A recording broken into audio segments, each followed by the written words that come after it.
have several stories that I would consider paranormal from when I worked as a mortuary transport tech. The job was basically transporting the deceased from where they were to where they needed to go. Turns out dead people can have a lot of appointments. One time, though, I had an experience I've never forgotten. I was dropping someone off at the science donation place. This is where you donate your body to science and they take it from there. So I wheeled the deceased, unlocked the freezer, did all of my stuff that I had to do in there. I placed him on the board, got the lift out, and placed him on the shelf. The interesting thing about the freezer was that most everything, once it's processed, was wrapped in this blue tape type thing, and you could definitely tell what was inside. Legs, hands, feet, etc. Kind of interesting to me at the time. Anyway, I shut the freezer and I locked it back up. While wheeling the gurney back over to the garage door, the science drop-off and processing area was a big L shape, with the freezer off to the large, long portion. And then you turn the corner, there's desks, filing cabinets, whatnot. I about had a heart attack as I turned the corner, and there was just this guy standing there, examining files in the file cabinet.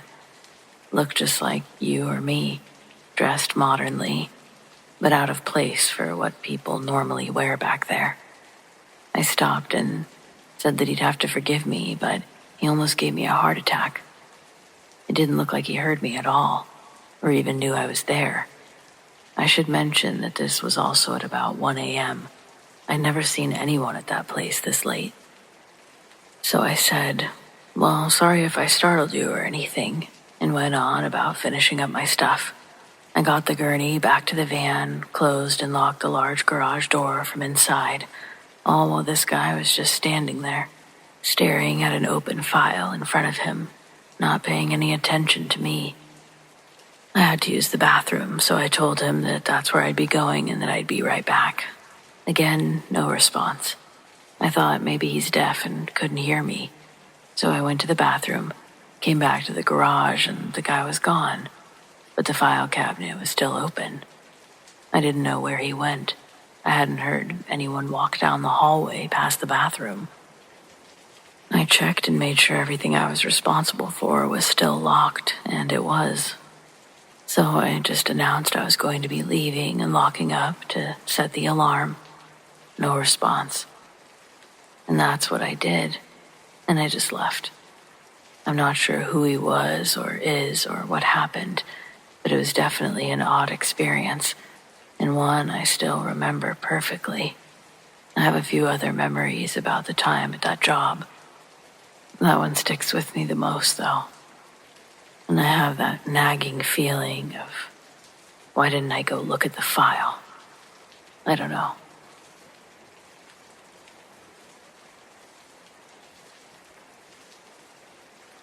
When I was 15, a long time ago, as I'm 60 now, I was growing up in a tiny village called New Galloway in the wilds of southwest Scotland.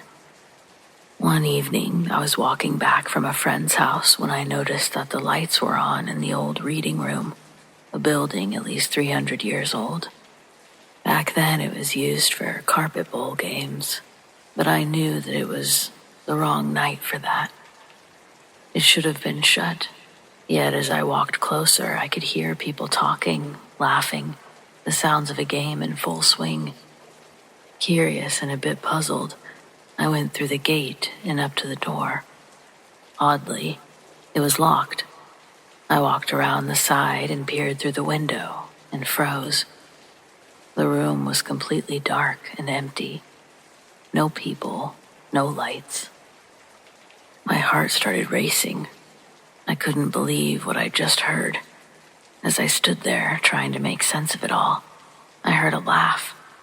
Low, chilling, unmistakably sinister. Yet no one was there. In that moment, fear took over, and I ran like hell. I'd never been so terrified in my life. Even now, as an old man, I can say with certainty that laugh was pure evil. I hope I never hear anything like that again. Later, I found out the grim history behind that building. Years earlier, the caretaker had hanged himself from one of the rafters. His body was discovered when people arrived for their weekly bowls game. Even now, I still have nightmares about that night.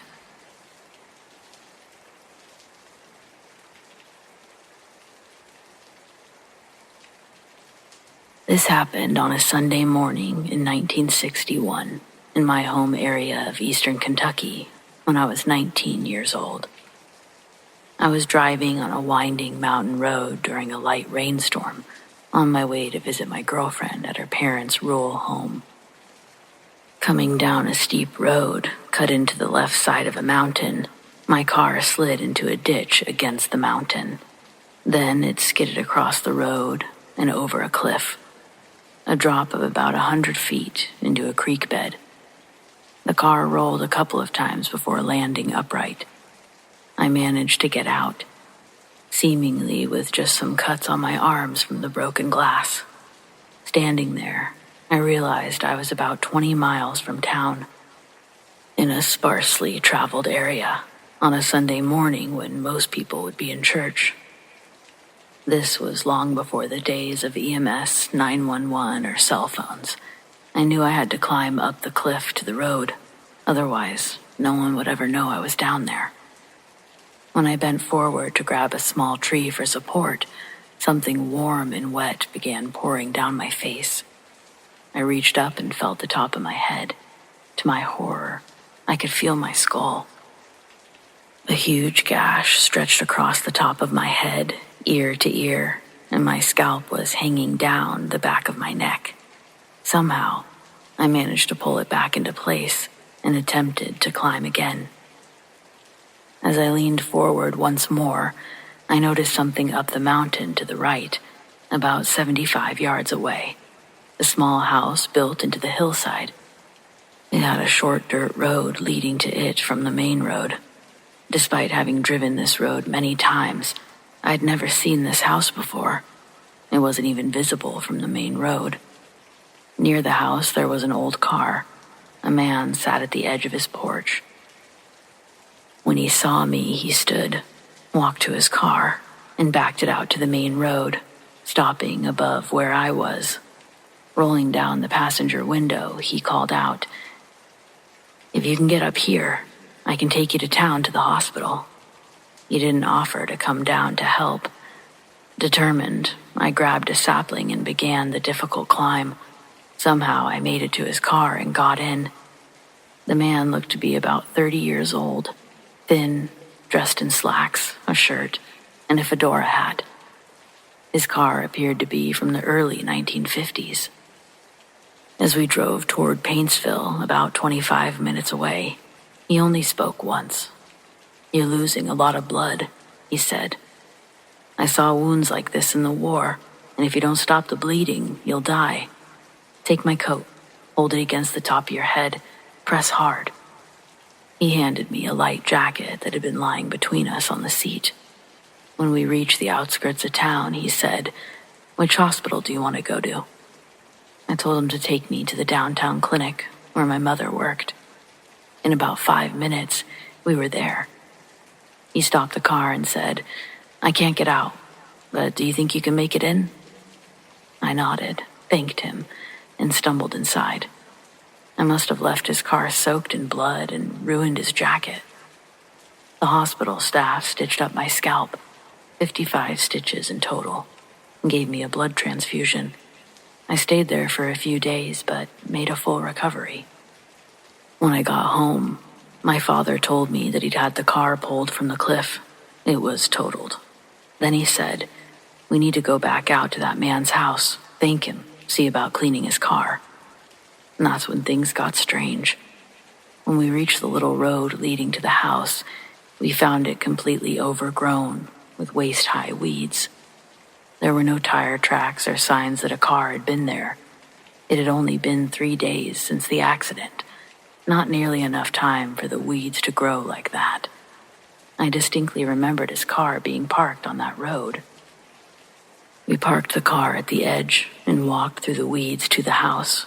It was small, simple frame, a one-bedroom, kitchen, living room, front and back porch, and likely an outhouse, but it was abandoned. Some windows were broken, and there was no furniture inside. This was a rural area where everyone knew everyone else, so I asked my girlfriend's family about the house.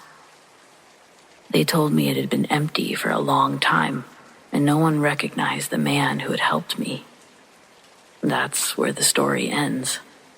60 years have passed, and I still wonder about that day. Why wouldn't the man get out of his car? Why was he there at that house at exactly the right time?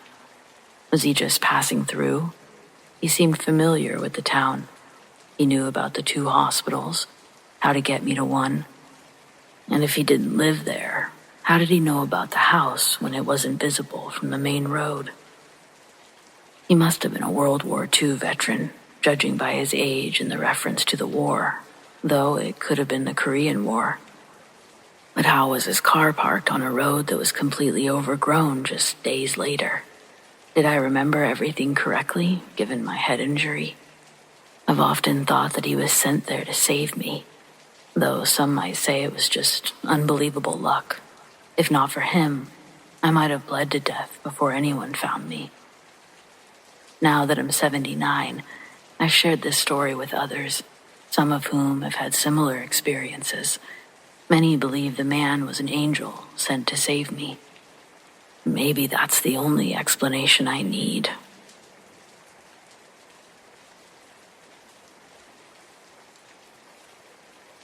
I used to live alone in a small studio apartment. Nothing fancy, just a single room with a bed against one wall, a tiny kitchenette, and a window that overlooked a quiet street. It wasn't an old building, no tragic history or urban legends that I knew of, just an average place, the kind you'd barely remember after moving out, except for the whispering. The first time it happened, I was half asleep, drifting in and out of dreams, when I felt it, something murmuring softly in my ear. A low, breathy sound, unintelligible but right there. It wasn't the distant hum of the city outside or the neighbors through the walls. This was close, way too close. I startled awake, blinking into the dark, but the room was silent. Just the soft whir of the mini fridge and the occasional creak from the pipes. Probably just my imagination, I told myself. Some weird trick of my half-conscious mind. I turned over, pulled the blanket higher, and went back to sleep. But then it happened again. This time it yanked me awake. Not just the sound, the sensation. A rush of warm breath, tickling the fine hairs on my ear. My whole body went rigid. The whisper was gone the second my eyes snapped open, but I'd felt it. A physical presence, like someone had been there. I sat up. My apartment was small. There was nowhere for anyone to hide. Still, I scanned the room. My gaze flickering from the bathroom door to the shadowed corners near my bookshelf. Nothing. I tried to shake it off, convincing myself it was a lingering dream. Maybe the sensation was just my own pulse in my ear. Another trick, this time of my nervous system. Maybe. But the next time, I knew for sure. I'd gone to bed uneasy, my thoughts cycling back to those strange wake-ups. I told myself I was just on edge, that I'd be fine if I'd stopped thinking about it. But deep down, I was waiting for it to happen again, and it did. A whisper, not words, just a low, urgent sound. But this time, I wasn't groggy. This time I woke up fully, instantly, and I wasn't alone. I didn't see anything, not exactly, but I felt it. Something standing at the side of my bed. Not just an impression, not just paranoia. There was weight to the air, a pressure, like the presence of someone looming too close. My whole body locked up and I didn't move. I don't even think I was breathing. I just stared at the ceiling, heart pounding, every inch of me screaming to run, to move, to do anything. But I couldn't. Then the whisper came back. Not at my ear this time. Above me, like someone leaning over. I bolted upright, gasping, and slapped the light on so fast I nearly knocked the lamp over. The room was empty. Completely, utterly empty. I didn't go back to sleep that night. I turned the TV on, let the voices fill the room, forced myself to stay awake until the sun came up. And after that, it never happened again. Not the next night, not ever. Like it knew that I'd really felt it this time. Like whatever had been whispering to me had been waiting for me to wake up fully, to notice it.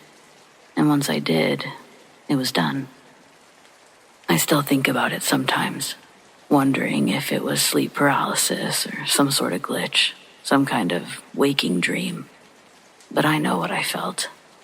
And I know that for those last few seconds, I wasn't alone in that room.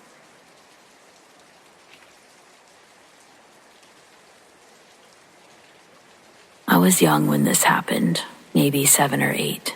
My great-grandmother's house was old, smelled like lavender and dust, and every creaky wooden floorboard had its own memory, I'm sure of it. It wasn't a scary house, not exactly, but something about it always made me feel like I wasn't alone there. One evening, I was walking through the hallway toward the den, the dim glow of a single lamp stretching my shadow along the floor. The adults were talking in the kitchen, their voices drifting faintly through the house.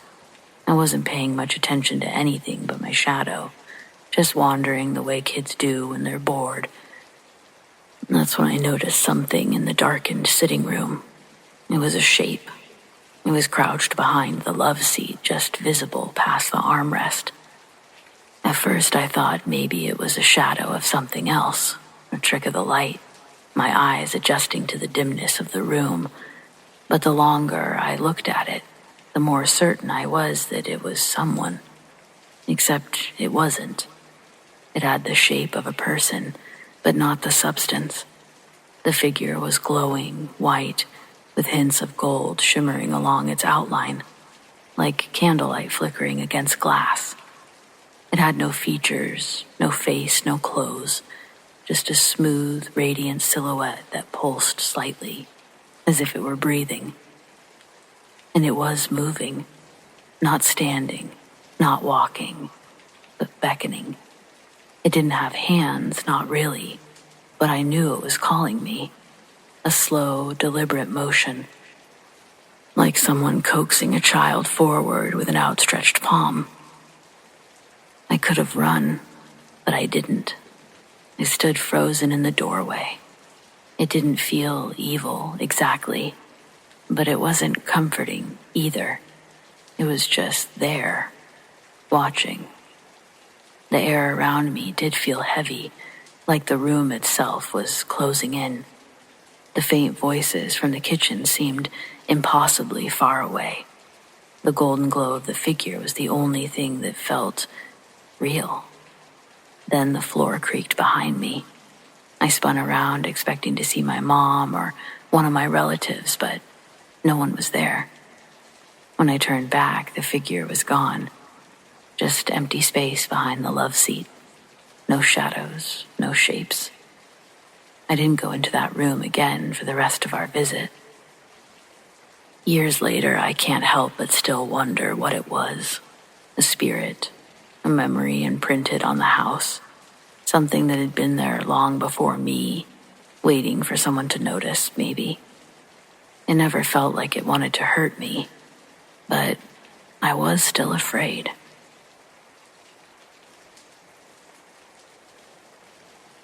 I know most people usually get excited about concerts, but I'm just not a fan. I've got pretty sensitive hearing, and crowds make me claustrophobic. But I still tried it once. I went to a Nirvana concert in Seattle when I was 20, and I almost didn't make it out alive. Having never been to a concert before, I guess I was expecting seats, but I would learn that we would just be standing in a large crowd of people in the middle of the floor. I don't remember much about the actual performance either. My best friend was supposed to go with her boyfriend, but they broke up a few days before the concert. She was pretty upset, and I agreed to go with her. I do love Nirvana, so I figured I could suck it up and go for her sake. Not 15 minutes into being there, my friend's ex found us. He managed to find a friend with an extra ticket and arrived early, so he'd have plenty of time to find Megan. I tried to pull her away, but I could tell by the look on her face that she'd already decided to forgive him again. She played hard to get all the way until we got to our standing spot, I guess. But that's when she ditched me. I was insanely furious. I knew she wasn't coming back.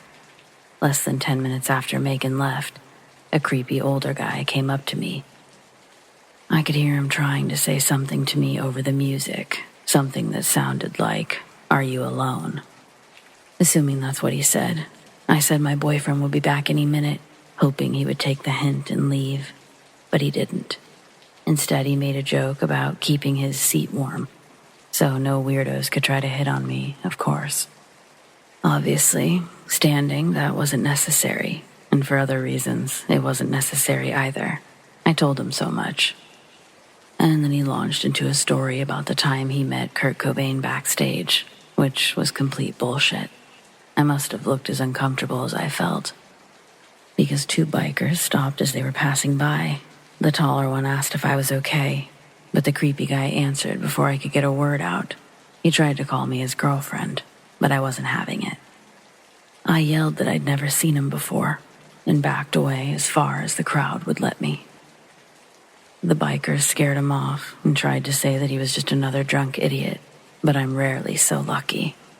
As the stadium filled, I watched for him as much as I did for Megan, even though the chances of seeing her were slim to none. I didn't notice him again until halfway through the second or third song. While everyone else was watching the band, I was watching for his loud neon headband. He managed to find a spot in the row behind me, but he looked away the moment our eyes met. However, I still saw the furious expression on his face. I wanted to see how long it took for him to glance back in my direction, and it was even faster than I expected. When he saw I was still looking, he didn't turn away again. This time, he gave the most menacing grin I've ever seen, as he looked from me to the spot next to me and back with a wink. I only took my eyes off of him for a second, but he was gone when I turned back. I jumped at every movement from the corner of my eye as I waited for him to reappear next to me. But one song faded into another without any sight of him. At one point, a different guy came over to offer me a drink, but I was too paranoid to take it, and he was quick to disappear back into the crowd. When the show finally ended, there was still no sign of Megan. I looked for her all over, but the crowd eventually thinned out enough for me to spot the creepy guy again, and he was still watching me. When he realized I saw him, he tried to walk off in the other direction, but I knew he wasn't going to give up so easily after waiting that long. I didn't want the crowd to get too thin, so I fell in behind a big group heading toward the parking lot. Unfortunately, Megan's car was parked at the very back, and I watched in horror as my group dwindled down to just a couple, almost too drunk to stand. Across a few rows of vehicles, there was another large group crowded around someone's fancy car. I decided to try my luck over there. I was about halfway across when I passed a cluster of large trucks, and a hand clamped over my mouth.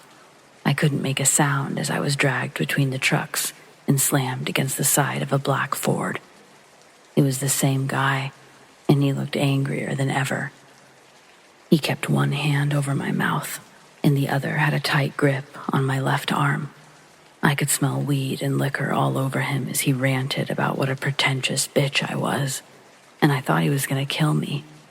The longer he talked, the tighter his grip became, and there wasn't another soul in sight from between those huge trucks.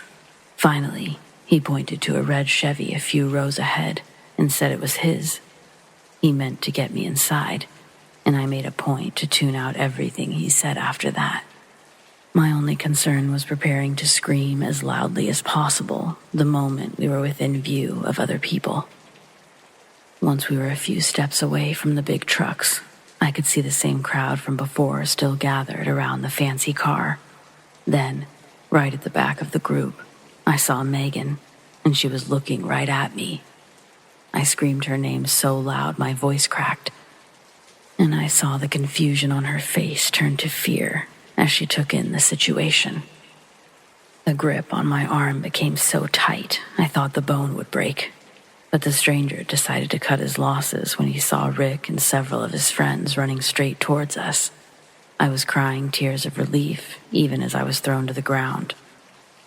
I didn't move as the man took off, and I didn't say a word when Megan helped me up. I just took her keys and stole her car. I knew that she would leave with Rick and pick it up the next day, and that's exactly what happened. So, yeah, I'm not a fan of concerts.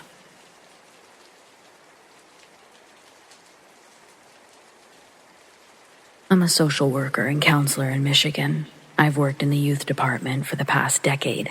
The stories most of these kids have could fill pages alone, but we're talking about witches. Yes, witches. I want to preface this by saying and emphasizing that when I say I can rock a mean poker face, I mean it. I secretly pride myself on keeping my face and body calm when I'm approached in a frantic manner. At work, nobody's seen me break. I don't believe the workplace is where you should bring your home issues. As is the same when they say, don't bring your work home with you. Although, if I was asked this question on a company survey, I'd say that you should feel comfortable to express your emotions at work. Because I know this is a personal bias of mine, one that I shouldn't expect from others. So, long story short, I don't let others affect my day. Whatever's going on in my life, whatever kind of morning I've had, when I get to work, it's like stepping into another dimension. One with distractions and threads to their own stories, unattached from the ones at home. In May, a new girl started working in our office. We'll call her Annie. She's nice on all accounts, and I don't believe what she's doing is intended to be scary. Between you and me, she gives off a very interesting vibe, possibly on the spectrum. She's very honest with the things she says, like telling a coworker that she liked the way his hair looked before he cut it. She wears cat ear headphones when the atmosphere gets too loud around her. You know, that kind of stuff. But those aren't the things I'm referring to when I say scary. Those are by all means super normal behaviors that I've seen a million times. Again, this is about witches. A few weeks ago, my wife and I had gotten into a pretty big argument the night before that lasted into the morning. But when I got to work, I was pleasant, and I acted with the same work attitude I do on all other days. I was actually leaned over at the front desk, making our little old secretary laugh, as I do, when Annie walks in the front doors. I turn around and I tell her, "Good morning," rather jovial. And she says, "Oh, you're feeling rough today, huh?" I'm like, "What? No, it's a great day." And she just looks at me for a little too long, then continues in the direction she'd been walking. I remember the secretary looking at me, confused. We shared a smile and sort of shrugged our shoulders, and I carried on with my day. But it really threw me off. I reflected all day on how my demeanor could have changed enough for her to say that. Then last week, and I know this sounds so silly, but my goldfish died. She was part of my family for the last 10 years. We'd just replaced her tank with a bigger one. We think the stress of the change was too much. Honestly, it was heartbreaking. I still tear up when I spend too much time thinking about it. The day I return to work, Annie walks up to me and says, "I'm so sorry for your loss." I was so caught off guard, emotionally fragile, that I didn't even deflect or deny how I was feeling. Her statement brought tears to my eyes, all I could say was thank you. Before that, I'd been fine, but after that, I walked to my car, called my boss, and faked an illness so I could just leave that day. It was like she pulled and unearthed the emotion I'd buried. Was the veil of my poker face thinner than I imagined it? Had the others around me also noticed but chose not to speak of it? The next day, feeling overwhelmed with curiosity, I asked Annie how she knew. How did she know how I was feeling, what had happened? I wasn't prepared for her response.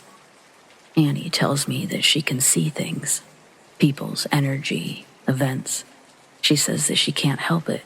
It's like a magic power that she's had since she was a baby. Like auras, I ask her. She tells me, yes, but it's more. She says that she goes beyond linking colors to emotions. That she can also sense what's happened or is happening to someone. Like a psychic or a telepath? I didn't say this one out loud, but she answers me without skipping a beat. Sort of like a psychic or telepathy, sure. I knew you'd had a fight with your wife because your thoughts were really heavily focused on resolving that. You were really beating yourself up about the fact that you hadn't already done that, right? She looks at me for confirmation, and though dumbfounded, I manage to shake my head, signaling, yes, you're eerily correct. Then she continues, saying that her mom had it too, but that she didn't actively practice witchcraft like her mother and grandmother. Her response threw me for such a loop that I just said, oh, cool. And then it was back to whatever she'd come to ask me about. So maybe this is silly. I don't know how to feel about this. It feels like it's on the verge of being intrusive, violation of privacy somehow. But I obviously can't go to HR with a complaint about a coworker reading my thoughts. With an email like that, I'd be pulled into the office way before she was. Then, the more I think about the field of work we're in, the more I can't help but feel like Annie might be a real asset. So conflicted, truly. So please, any advice would be greatly appreciated. What do I do, if anything, about Annie? In the 70s, my dad was attending college in Florida, and he lived near a river that he and his friends would go swimming in. They weren't really supposed to, but it was easy to get away with back then. He actually remembers that they were surprised by the fact that more locals didn't use their spot. Well, they went a handful of times without incident, but they eventually learned why no one else used it. One weekend, Dad and a couple of friends took some girls out there with an ice chest, planning to make a whole day of it and hopefully night. They were in and out of the water the whole time, and everyone was drunk by lunch. While they were eating, one of the friends, Alan, stepped on some broken glass and cut the bottom of his foot pretty badly. He went to wash it in the river, but made a joke out of dramatically jumping all the way into the water. The spot where everyone was eating sat atop a small hill. From their point of view, everything below Alan's shoulders was concealed behind tall weeds, including the water itself. One minute he was singing a silly tune, and the next he suddenly dropped out of sight and began screaming. Then the sound of splashing grew more intense, beyond what one person could manage, and they knew he wasn't joking. Everyone rushed down to see Alan in the fight of his life with what they would later identify as a bull shark. Did you know that bull sharks are not only one of the most aggressive types of sharks, but they're also one of the few that are capable of surviving in fresh water? They're known for getting into Florida rivers. But no one ever bothered to tell Dad and his friends that that was the reason they shouldn't go swimming. Alan never saw it coming. He just suddenly felt the worst pain of his life radiating up his leg and through his entire body. It caught him so off guard that he could only envision his foot as being trapped in some kind of jagged, rotting tree stump. But then that stump suddenly pulled him underwater again, and he realized whatever had him was alive. In an act of sheer desperation, he flailed out with his free leg and felt it make contact with the shark.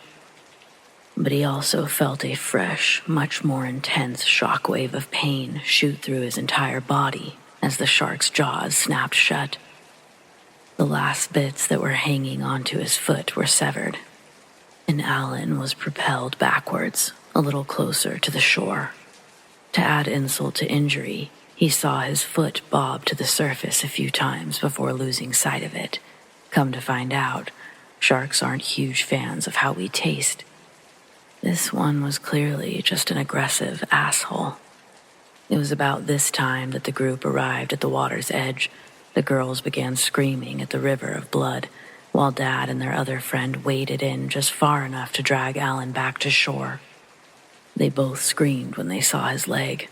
The shark had bitten into the lower part of his shin bone, and the jagged remains protruded from his shredded flesh, along with a jumble of indescribable tendons and veins. Dad said it looked like someone ran his leg through a meat grinder. Alan ultimately lost everything below the knee. He also got addicted to morphine and dropped out of college. Thankfully, he was able to turn his life around in the end. 5 years later, he got clean, and he started working at a paper mill. Then a few years after that, he started a family. He actually passed away earlier this year, and that's what made Dad think of the story. I'm sad I never got to meet him, but I'm really happy his story had a happy ending. That being said, how the hell did I not know about river sharks?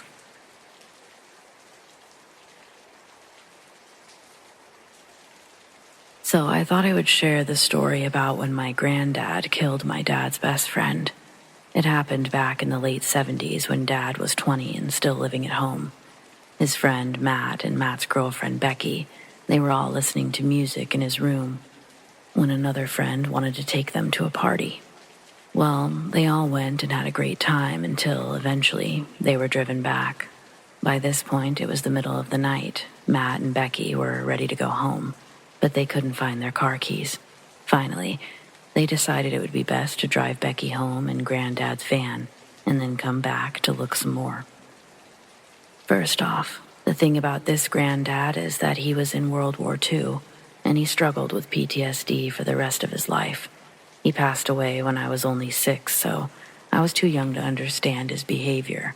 For the most part, I was just afraid of him, mainly because he would be nice one minute and yelling the next. Then again, I was only around him a few times a year.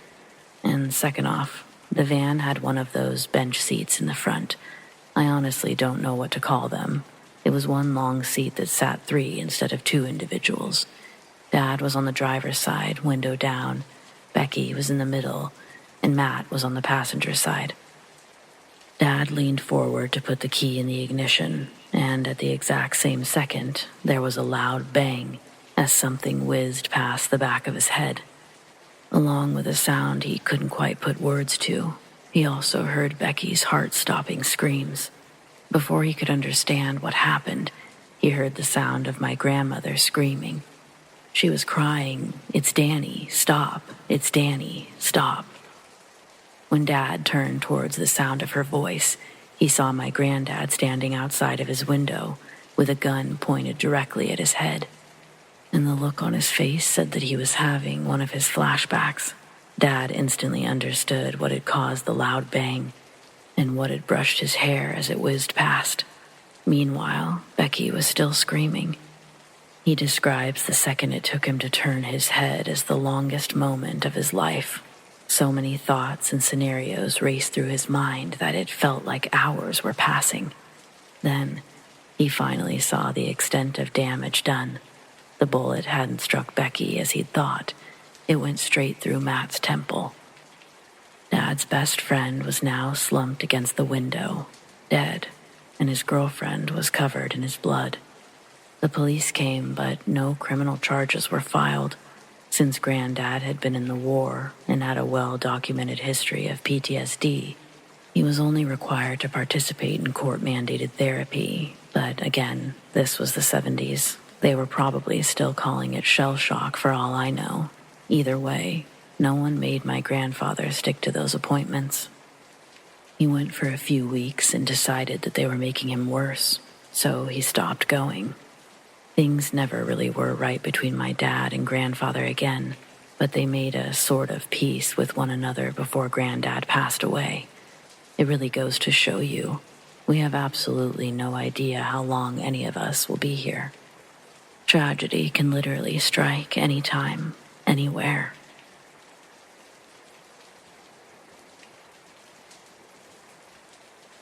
The summer after 5th grade, my family moved into a big house in a rural area. We didn't have any neighbors, and the woods were thick around our property. My brother Nicky is 2 years older, and listening to creepypastas was one of our favorite things to do. Much of our time was spent looking for Slender Man or trying to contact spirits, but our favorites were the black-eyed children. One day, we found a story where somebody mentioned a sound that attracts the black-eyed children. The guy had set up his laptop next to a window where the audio could loop all night, and it actually worked.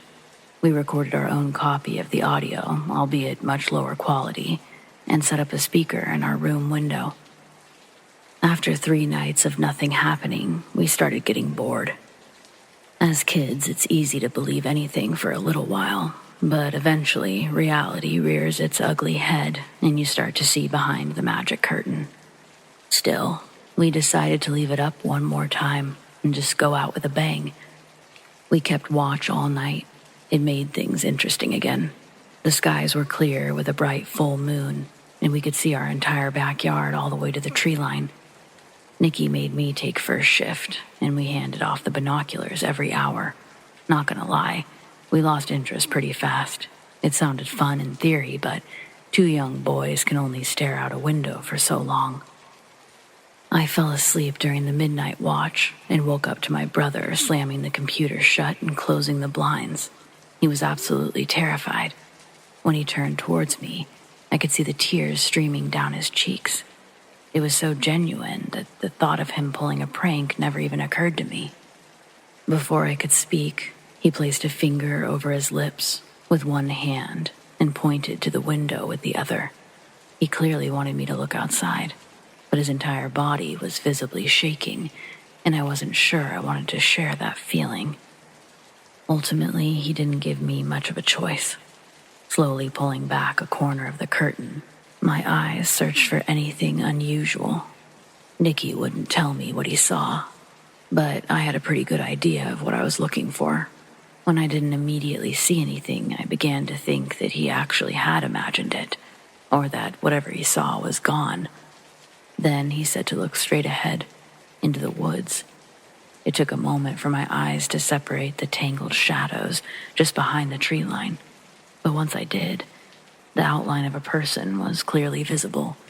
It was someone short, too, like a child around our age.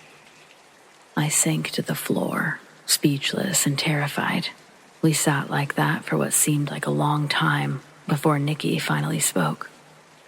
He's always taken the protective big brother role very seriously, and seeing how frightened I was helped him control his own fear.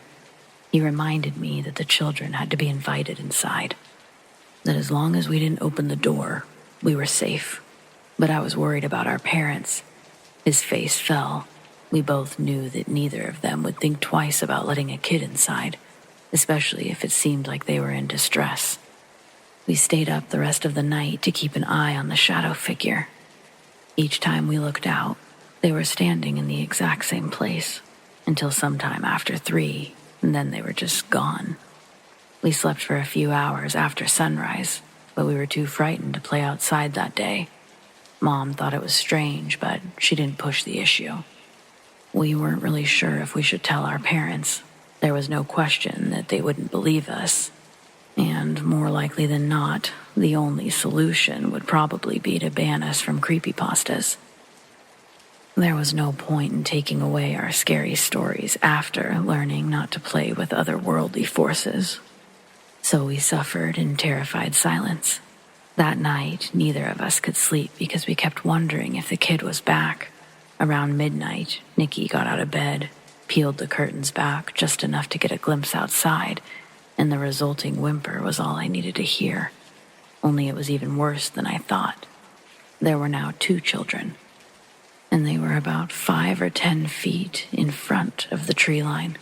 They were moving closer, just like in the story we heard. One was a dark-haired boy that looked to be our age. The other was a smaller girl with long hair who appeared to be 6 or 7. Once again, we stayed up to keep watch, and each time we looked outside, the children were in the exact same spot, seemingly staring straight into our window. Until they weren't.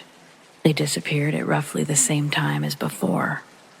This third night was the worst, but thankfully also the last.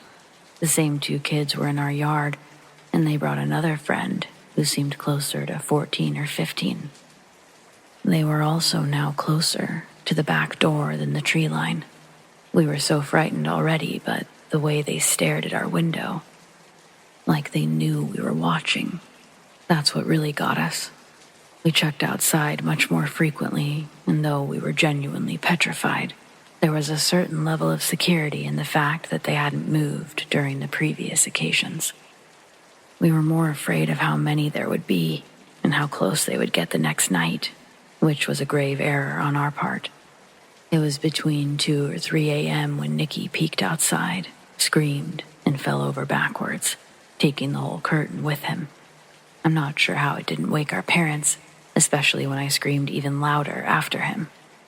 But when I looked out the now completely uncovered window, all 3 of the children were standing right on the other side, staring at us. There were no more questions about their eyes.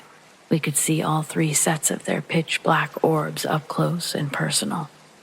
The oldest was the only one to speak. He asked to come in and to use the phone, but we of course said no. We were both crying so hard, I'm sure it only sounded like garbled sobs, but we were in full survival mode. The boy's question snapped us out of our shock, enough that we were able to get the curtain back up. He said something else at one point, but we were so upset that neither of us could make out the words. Once the window was covered, we huddled together on the bottom bunk bed and waited for morning. One of them tapped on the glass for what felt like a long time, but when daylight came, Nicky looked outside and they were gone. We never saw them again, and we stopped listening to creepypastas.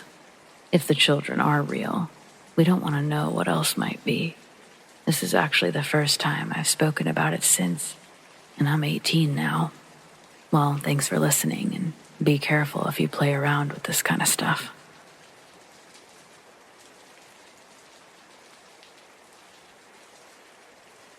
I wanted to share one of my stories. I may not have a bunch of fancy ghosts in my house, but if there's one thing I got in spades, it's crazy with a capital C. When it comes to my stories, I wasn't sure which one to tell, but the one that keeps coming to mind is from my short time working as a taxidermist. It was actually just my dad's old fishing buddy. Most of his work came from people bringing in their fish or deer, and Rick could do just about anything they wanted with them. One guy brought in a doe and a buck, saying he wanted to mount the buck, mounting the doe, so that's what we gave him. But that's just a fun bonus. It's not why we're actually here. The story I came to tell you happened a few months before this. It was my 3rd day on the job, and I still had no clue what I was doing. I came in bright and early like a good new hire, and I was just in time to see an electric bone saw demonstration. I was actually excited. I thought there was a good chance that he was going to let me try it out, and I'm sure that he would have if we hadn't had to stop so suddenly. I know some people are squeamish about animals, and it couldn't be less relevant, so, without mentioning that part, Rick had the saw in one hand, and he was holding back a flap of the material with the other. This is probably a good time to mention he was also a bit of a drunk. I could smell the alcohol on him the second I walked in, but he was also swimming in whiskey the previous 2 days, and nothing bad had happened. Who was I to tell him that he shouldn't work while intoxicated? If I had tried, he probably would have fired me before listening to me. While he was cutting, he was explaining how everything worked, but he kept turning back to look at me, like he wanted to make sure I was listening. That's when everything started going in slow motion. I never took my eyes off the bone saw. The blade wasn't very big, but it was cutting through everything in its path like butter, and every time his eyes drifted towards me, the saw drifted towards his fingers. It was making me extremely nervous, so I tried to say something, but Rick wouldn't let me. I didn't even hear what he said after that. I just held my breath and continued watching. It's weird how long seconds feel when something like this happens. From start to finish, it was probably less than a minute, but it felt like 10 had passed from the moment he started cutting to the moment he removed the top of his left hand's index and middle fingers. In my mind's eye, the blade froze seconds before making contact with his flesh, and I tried to stop it. I lunged forward, reflexively, hoping to knock the saw aside, but there was just no time. My body couldn't move as quickly as my brain wanted, and in the same instant, the blade resumed spinning, and Rick's small, fleshy fingers appeared to explode. 1 second, the world was barely moving, and the next, it was painted red. Blood splattered all over us and the deer, while his fingertips vanished like a magic trick. Once the reality of what happened set in, our screams began at practically the same time. It's impossible to tell who actually yelled first. Rick jumped up and began cursing like a dying sailor. I've never before or since heard a man scream like that. I couldn't tell if he was laughing or crying, but it sounded like both. I couldn't tear my eyes away from the saw. It was on the floor, and the bloodied blade made it look like an actual predator. Like it had just finished a particularly satisfying meal that it was now ready to sleep off. I didn't snap out of it until Rick's good hand clasped my shoulder and spun me around. A bottle of whiskey was cradled beneath his other arm, and his eyes were wild with shock, as I'm sure mine were too. But I can't imagine what this whole thing was like from his perspective. He shook me and begged me to help him find his fingers. But he wouldn't let go. I had to pry his fingers open to free myself, and he immediately went back to his whiskey. I tried to stop him. Even then, I knew the alcohol was bad for bleeders, but he pushed me away so hard that I fell to the ground. I guess it all worked out because that's how I found his fingertips. The index finger got cut just beneath the nail, and his middle finger was taken off right at the top knuckle. As I ran out of the workshop, I noticed that he had a dirty bandana wrapped around his wound, and I wondered if there was any point to getting his fingers on ice, but it didn't slow me down. I was essentially on autopilot as I ran across his backyard and into the kitchen. I could still hear Rick cursing as I searched for a Ziploc. Eventually, I found a plastic cup with a lid and filled that instead. Since Rick still hadn't come out of the workshop, I put his fingers in the cup holder and pulled my truck around back. I thought it would be a good idea to eliminate as much walking as possible, but as I was getting out of my truck, the cursing stopped, and the sound of the bone saw took its place. I couldn't believe what I was hearing. What the hell is he trying to do now? I burst through the door just in time to see blood splatter all over the wall, workbench, and floor. There was even a little on the ceiling. Rick had his back to me, so I couldn't see much else at first. I can't remember exactly what I said, but something along the lines of why or what the hell. But I'll never forget the look on his face when he turned around and proudly held up his hand. There was no sign of pain or anger. I'm not sure what emotion to call it, but it's as if he were presenting a completed project that had taken months to finish, like he was showing it off. If not for the awful sight that I still see clearly in my nightmares, you would have never guessed that there was a mangled hand under all that blood. Honestly, it didn't even really look like blood. I guess I've just never seen so much that was so fresh. But Rick answered in a tone that matched his demeanor. He very casually explained the 2 severed fingers were uneven, which he clearly found unacceptable. Since his fingers had bits of bone and whatever else was in there sticking out of it, he thought it would be best to even it all out, like it was a goddamn haircut. That's when I noticed the empty whiskey bottle on the floor. He'd managed to drink half a fifth in the amount of time it took me to bring back a cup of ice. I wasn't exactly calm and collected, but that was a very sobering moment. I began to think more clearly as I went from being very freaked out to genuinely afraid.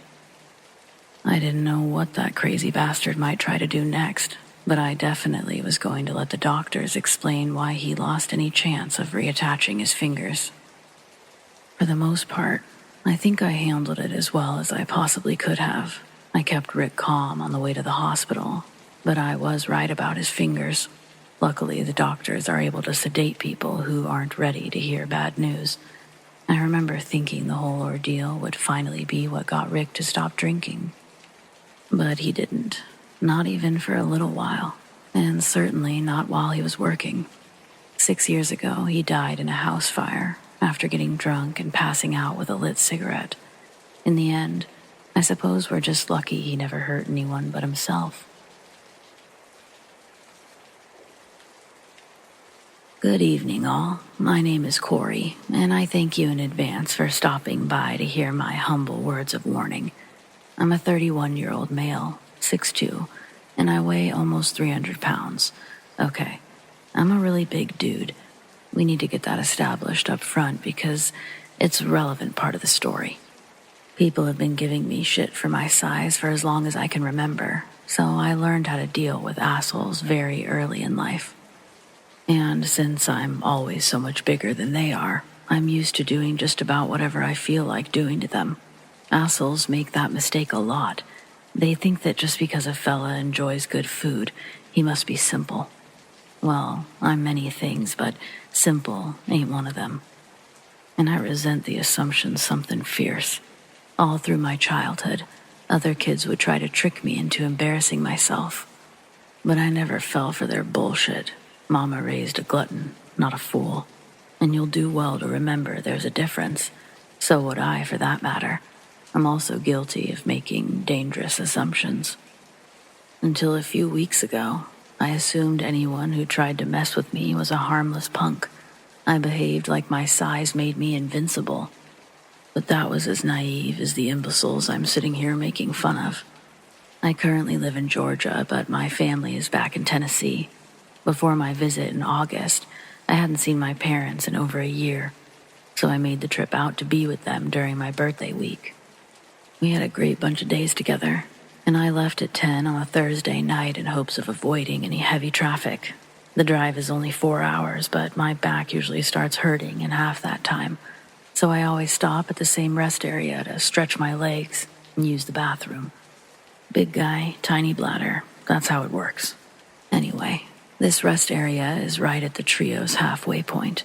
It's not the most well-lit or the nicest of places to stop late at night, but it doesn't scream death trap either. I'd been there at least 5 or 6 times before, and I didn't even see another vehicle on those occasions. Then again, I didn't see one during this visit, so I guess that's not saying very much. I pulled into the empty parking lot at midnight midnight and parked right in front of the bathrooms. There was a sign in the center of the small building that indicated men went left and women went right. Each side had a short hallway before turning into the actual bathroom, but I could see from where I stood that the men's light was flickering on and off. I didn't like that, so I decided there was no harm in using the women's. On the off chance that anyone pulled up, I would apologize like crazy and make a quick exit. I only made it a few steps into the actual bathroom part before some deranged guy in a clown costume leapt out of the first stall and gave me the jump scare of my life. He was holding a large knife, had a curly lime green wig, a huge red nose, white gloves, and a green and yellow polka dot jumpsuit that looked like it was part of a Halloween costume. It had orange fuzzy balls around the neck, wrists, and ankles, but he also had a cheap pair of devil horns over his wig, and his makeup looked more like it was for Darth Maul than a clown. Overall, I wasn't impressed as far as costume design. He couldn't have been more than 18, 19. Even through all the gunk on his face, he still just looked like a stupid kid. Once I calmed down from the sudden shock of it all, I was instantly furious. I thought all this clown nonsense had ended years ago. I couldn't believe some idiot was out here still doing that garbage. Plus, he was clearly trying to target women and take it who knows how far. I wasn't about to let him get away with that. At about this same time, his giddy, triumphant laughter was fading into confusion. I could see the gears turning in his tiny brain as he registered the fact that I was not a woman. I was a very large man. I was aware of his knife, but I really didn't believe that he would try to use it on me. I thought he would be like all the other bullies who backed down at the first sign of resistance. I didn't want to hurt him. I just wanted to scare him badly enough to make sure that he didn't try to do this to anyone else. Hell, as I began moving towards him, I was thinking how lucky he was that I wasn't some lunatic with a gun. How I'd probably save his life by putting the fear of God into him while he was still young. Sweet irony. I put on the scariest face I could make and I ran at him, never taking my eyes off that knife until it fell from his terrified hand with a satisfying clink. His face went from menacing psychopath to petrified child in less than a second, and I was so pleased with myself that I forgot to watch his hands. He began backing away from me, pleading. It was only a joke. He didn't mean any harm. He was just having a little fun. The way his voice squeaked, I began to worry that he was even younger than I thought.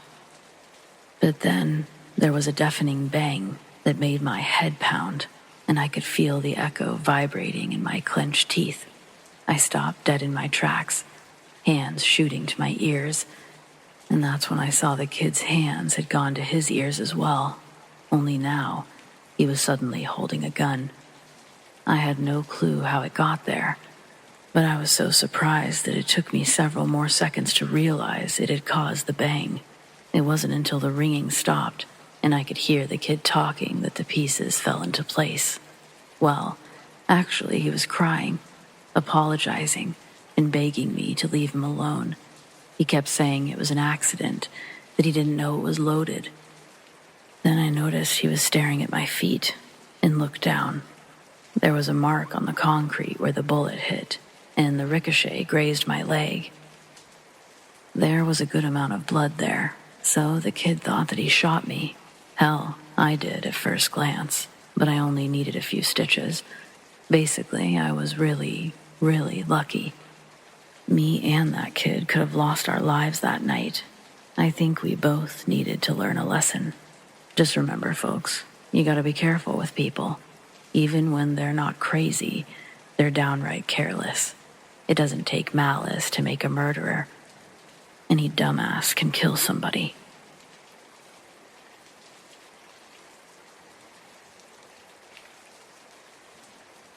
It's the Cold War, late 1950s. My paternal grandfather, Ivan, who'd recently obtained his membership into the labor union, is fired from his job manufacturing farm products for wholesale and trade. One day, the bosses pull him into their office. 2 local detectives are also standing in the room. The 4 men sit Ivan down and unlawfully interrogate him for hours before handing him his termination papers to sign. At this time, Congress had implemented sweeping investigations in order to catch any suspected communist spies in the government, or labor unions, the entertainment industry, and military forces. In part, as the tension grew between the 2 nations, the labor unions began terminating anyone who had ever belonged to, or had ever been sympathetic to, the Communist Party. Ivan Petrov was born an American citizen, but on paper he fit the description his management was told to get rid of. His parents immigrated to New York in 1909, just before the war started. Ivan was devastated. He'd break the news to my paternal grandmother, a woman named Kate, later that night. Kate would break the news that she's pregnant with my mother that night as well. Kate got to share her news first, which made Ivan feel all the worse when delivering his. The predicted due date became a timer for Ivan to get back on his feet, 6 months to find stable ground for him and his family. He starts working odd jobs in the city, staying out at all times of the night. After a month of this routine, he's made just enough for rent and groceries. Early into the next month, Ivan arrives home with a small Emerson radio. He'd spent $50 on it, which could be about $475 in today's money. This purchase depleted most of their savings, and Kate couldn't believe he'd wasted money on such a frivolous thing. But Ivan reassures her this radio will solve all their money problems. Now, along with odd jobs, Ivan would also stay up all night, clicking through the frequencies of the radio. Kate would wake up to see him sitting at the kitchen table with the radio pressed against his ear, occasionally scribbling down numbers onto a piece of paper laid out in front of him. When she'd ask what he was doing, Ivan told her that he could hear someone talking to him through the radio. He said they'd given him the final score of a minor league baseball game that takes place tomorrow. The radio told him to go to the betting hall and put everything he's got on the Brooklyn Dodgers against the Giants, with a score of 7-6. Kate begs Ivan not to go, but the next morning, he's gone before she wakes up. Their savings have been cleared out, the empty box that once held their future discarded next to the radio. He wouldn't return home until the next morning. When he walked through the door, Kate had fallen asleep on the couch. She's woken up with a large leather bag being tossed onto the carpet in front of her. It spills over, and a waterfall of cash slides out. Kate opens her eyes and sees over $10,000 spread across the floor. Ivan tells her he'd won the bet that was placed on the baseball game. Soon after that, they moved into a better part of town, a third-floor condo with a room for the baby. Ivan continues doing odd jobs. Kate's 6 months pregnant. She finds him on another night sitting in the kitchen with the radio pressed against his ear. Same position, same frantic scribbling. This time, Ivan doesn't wait until morning. He doesn't see Kate watching him through the doorway as he proceeds to collect his coat and then exit by trying to close the door as quietly as possible. Kate waited until she heard Ivan leave the driveway before approaching the radio left on the table. She lifted it up and clicked it on. There was a buzz of noise before the station went quiet. She couldn't hear anything when she moved up and down the station ladder. Then Ivan came back inside to grab something he'd forgotten. When he saw Kate with the radio, he became enraged. Grabbing it from her hands, he threatened her with death if she ever touched the radio again. Kate had never seen this side of Ivan before. She cried and ran back into their bedroom, slamming the door. Shortly after her slam, Ivan would match its force on their front door when he left. When she came back out, the radio was gone. Another long 24 hours would pass before Ivan returned home. With him, another large sum of cash. When he sees Kate, she apologizes for touching the radio. He asks if she turned it on when she was holding it, and she says yes, and then asks if the voices talked to her. She said no, she couldn't hear anything. Ivan reminds her of his previous warning, then tells her to get dressed because they're going out to dinner. His glare makes her reserve the question that she has for another time. Kate got dressed, and they went to a fancy restaurant in Brighton Beach. Their interactions together don't feel normal anymore. 2 more months would pass with Ivan's schedule unchanged. Kate's 8 months pregnant now. One morning, after a particularly long stint away from home, Ivan comes in the door sweating, his eyes wide, darting in all directions. He looked like a madman running from window to window, closing all of the shades and curtains. Then he ran from room to room, turning off all the lights in the house. When Kate asks him what's wrong, he says that he's got people after him. He says the radio gave him a message, telling him everything about their plan. None of what he's saying makes any sense to Kate. She asks who. He said Truman's boys, then tells her they can't talk loud. Before she can ask another question, Ivan pushed the couches in front of the front door. Then he started taping newspaper to the window so no light would get in. When the living room was completely dark, Ivan and Kate would sit together on the floor behind the couch. He'd get up to retrieve a box from the closet that Kate hadn't noticed before. When he opened the box, what was inside made Kate's heart drop. Under some papers was a 9mm handgun. When he pulled it out, the box clinked around. A handful of extra bullets rolled around in the bottom of the cardboard, along with the already full clip he'd taken out of the gun to show Kate. Then he pops it back in, and he hands the gun to her. At first, she doesn't take it, but he shoves it at her, saying, "They know about you too. They'll probably want you dead too."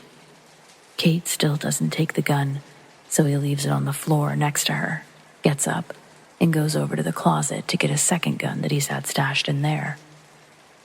Seeing Ivan with a gun and having no clue what to expect next, Kate grabs the gun sitting next to her. He grabs the radio before coming back to sit next to her.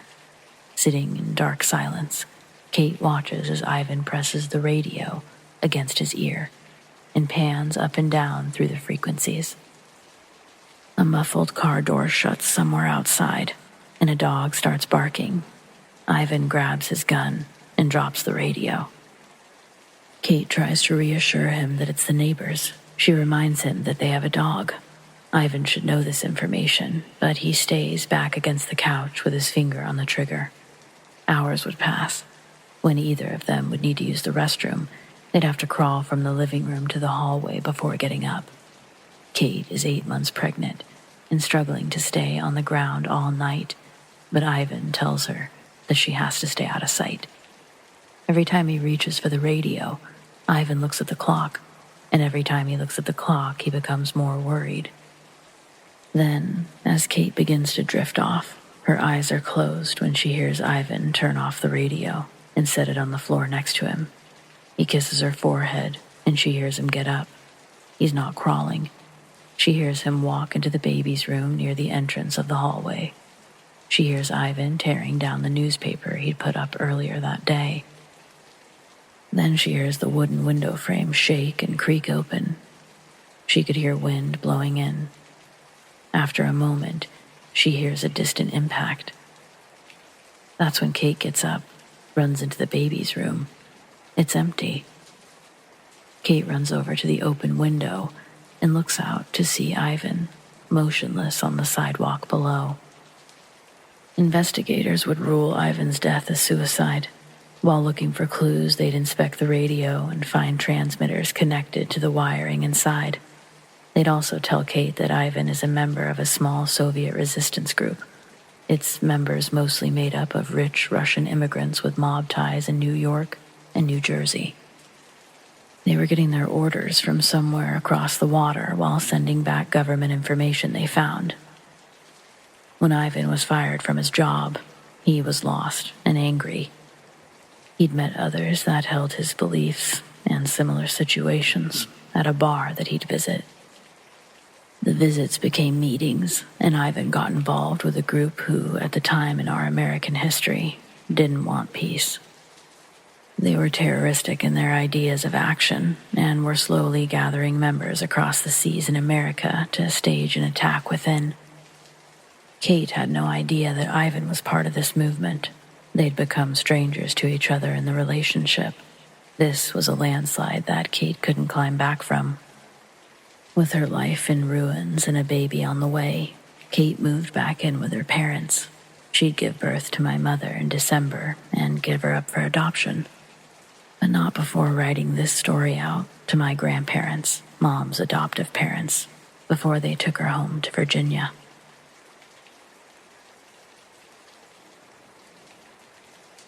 I've been listening to your channel for a while now. I've always wished that I had a story of my own to send in, but I could never think of anything worth talking about. I never had any kind of paranormal encounter, stalker, or intruder to speak of.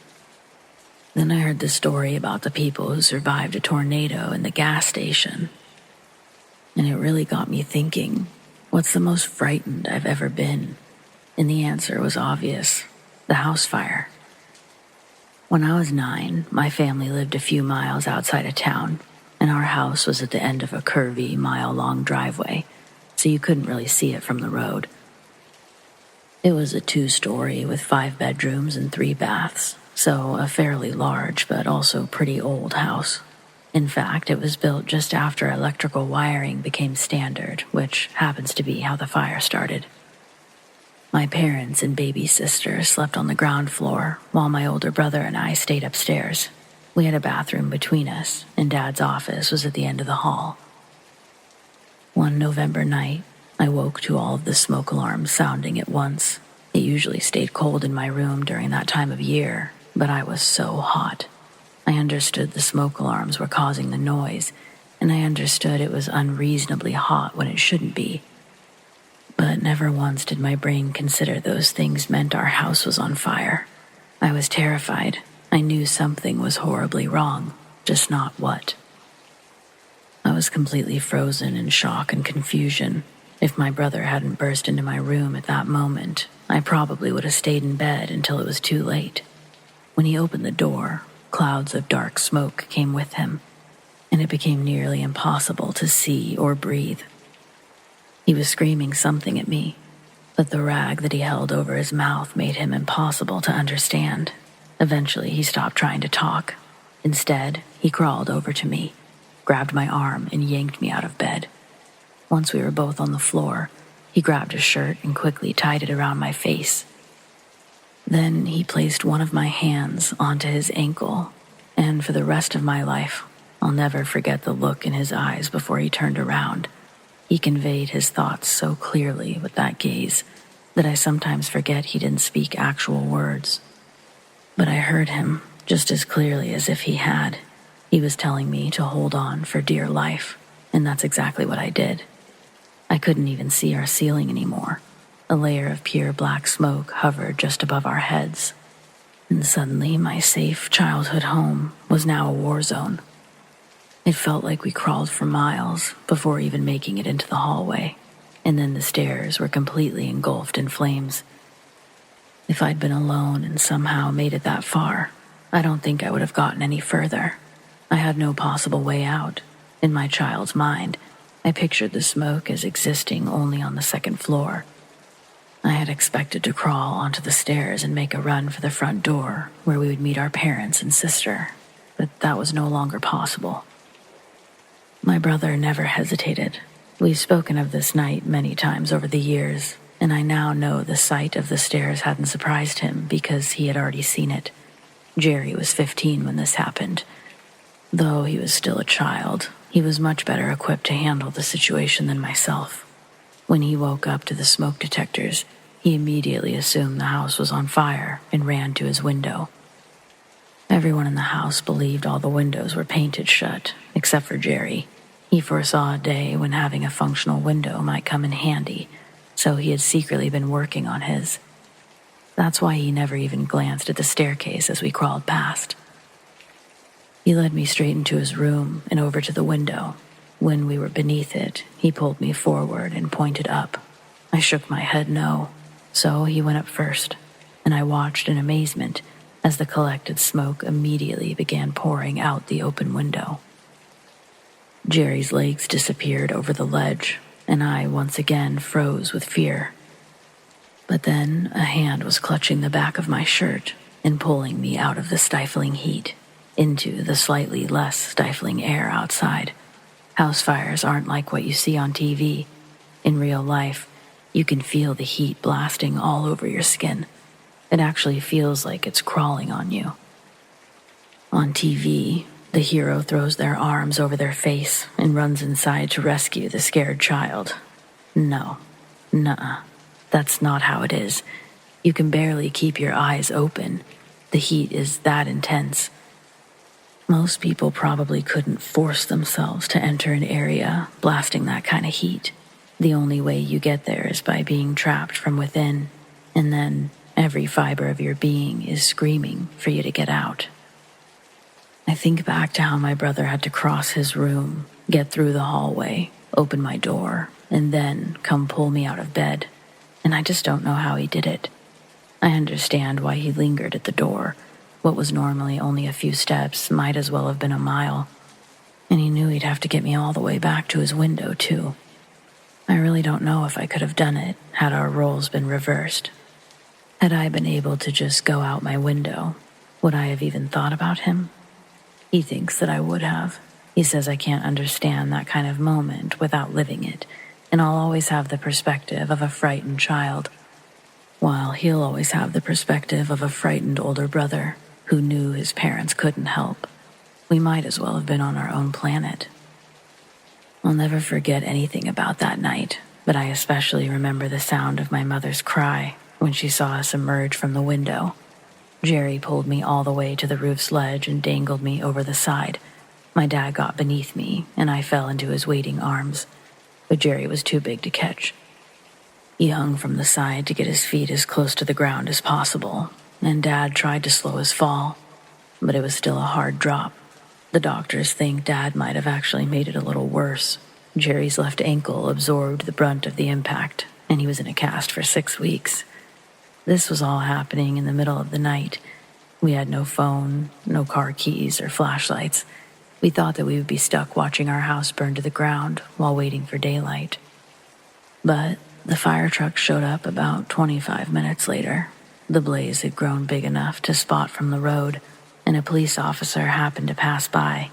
He was able to call it in immediately and get help on the way.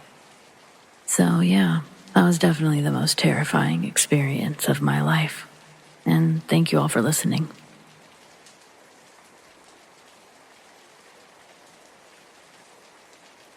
Last year I was airlifted to the hospital after a major accident, and I spent most of the day in surgery. I don't really remember much about the collision itself. One second I was driving along, and the next there was suddenly a truck in front of my car. The world went black, and then there were random flashes of lights, people, and blinding pain, until there wasn't. At one point, all feelings stopped, and a sense of peacefulness washed over me. I wasn't frightened or in shock, just extremely calm. There was an unquestioned certainty that everything was going to be okay. It felt like waking up from a deep sleep. I thought I was in bed. When I first opened my eyes, everything was blurry and a little disorienting. Then I realized the disorientation was because I expected to be laying down. But I was seeing everything from a standing perspective. Not only that, I was in a room full of doctors, yet everything was totally fine. As my vision cleared, so did my muddled mind, and I realized the person those doctors were all crowding around was me. I remembered the accident, and I understood with an emotionally detached fascination that I must be in the hospital. An older woman with gray hair and glasses said that if I had any chance of surviving, they needed to stop the abdominal bleeding first. And a slightly younger man with a large mole on his cheek argued that there wasn't enough time to do it before a head CT.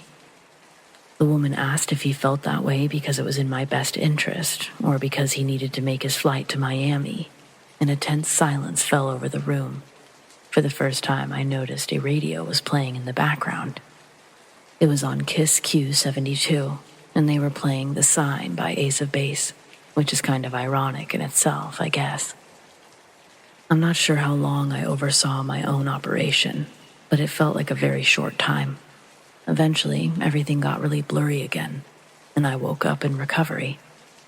I remember bits and pieces of the doctor's conversation, like how the older woman's nickname had been Betty Ballbreaker in med school, and that her husband is named Dave, but I assumed it was all just a weirdly vivid, drug-induced dream. Seeing that I was up, a nurse came over, and I ended up telling her all of it. She urged me to give her every detail, no matter how small. So I told her about the radio, which song I heard too. I thought she was just being nice while she tested my mental faculties. But when I started talking about the man's flight to Miami and Betty Ballbreaker, she went pale and dropped her pen. When I finished, she left and came back with a short woman. I immediately recognized her as one of the nurses from my dream. When I said as much, she accused my post-op nurse of telling me to say that. I repeated my whole story again, and she went as white as the First Lady had. She confirmed every song I listed had been playing, and the next time they returned, it was with both of my doctors. In total, I repeated this story more times than I can count on that first day alone. I've probably told it hundreds of times since, too. Everyone always thinks that it must be a cool story to have, but it doesn't really work that way with near-death experiences, at least not for me. I don't enjoy reliving the worst day of my life, but I would like to know if anyone else has ever experienced anything like this. Whatever happened to me, it had to be real. My information was accurate enough to turn a hospital's entire night shift into believers. I didn't see a bright light. My life didn't flash before my eyes. I was just there, hanging around outside of my body.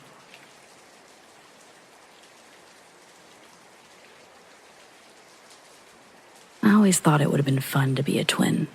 The chances of me being a twin were rather high, considering the fact that my mom was one. She told me this fact when I was pretty little, along with the fact that she was adopted. But about 10 years ago, I learned a lot more about that story, and it's one that I have to share. It's the story of how my mom learned that she had a twin, all while pregnant with me. Bear with me. I'm telling this story from what my mom told me over 10 years ago on my 21st birthday. My dad had fallen asleep, and Mom wanted to have one more glass of wine and some daughter time. Somehow our conversation shifted to family, and the more she talked that night, the more I was like, yep, she's definitely sharing this story with me. She tried to cut it short at one point, but as you'll see, it's not the kind of story you can just stop telling. So, for the record, my mom's name is Jeanette. My dad is Colin. Jeanette meets Colin in college, 1989. They're both attending BHSU in Spearfish. They fall in love. Jeanette becomes pregnant in the winter of 91.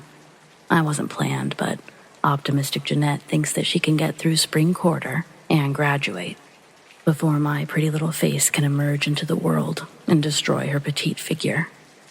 She calls her parents living back in Douglas, Wyoming. They're elated, made a plan for her and Colin to move back in with them when they're out of college. That weekend, Colin would treat Jeanette to a dinner and a night in Rapid City to celebrate the good news. It was about 45 minutes from their apartment in Spearfish, and Jeanette was looking forward to exploring the town. At dinner, their waiter comes to the table and Colin orders a drink. He asks for Colin's ID. When Colin hands it to the man, he glances at it before handing it back. Then he turns to Jeanette.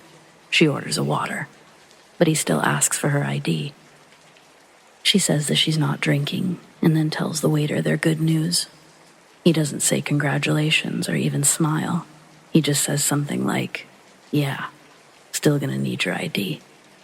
So Jeanette reluctantly digs around in her purse to get her ID out for the waiter.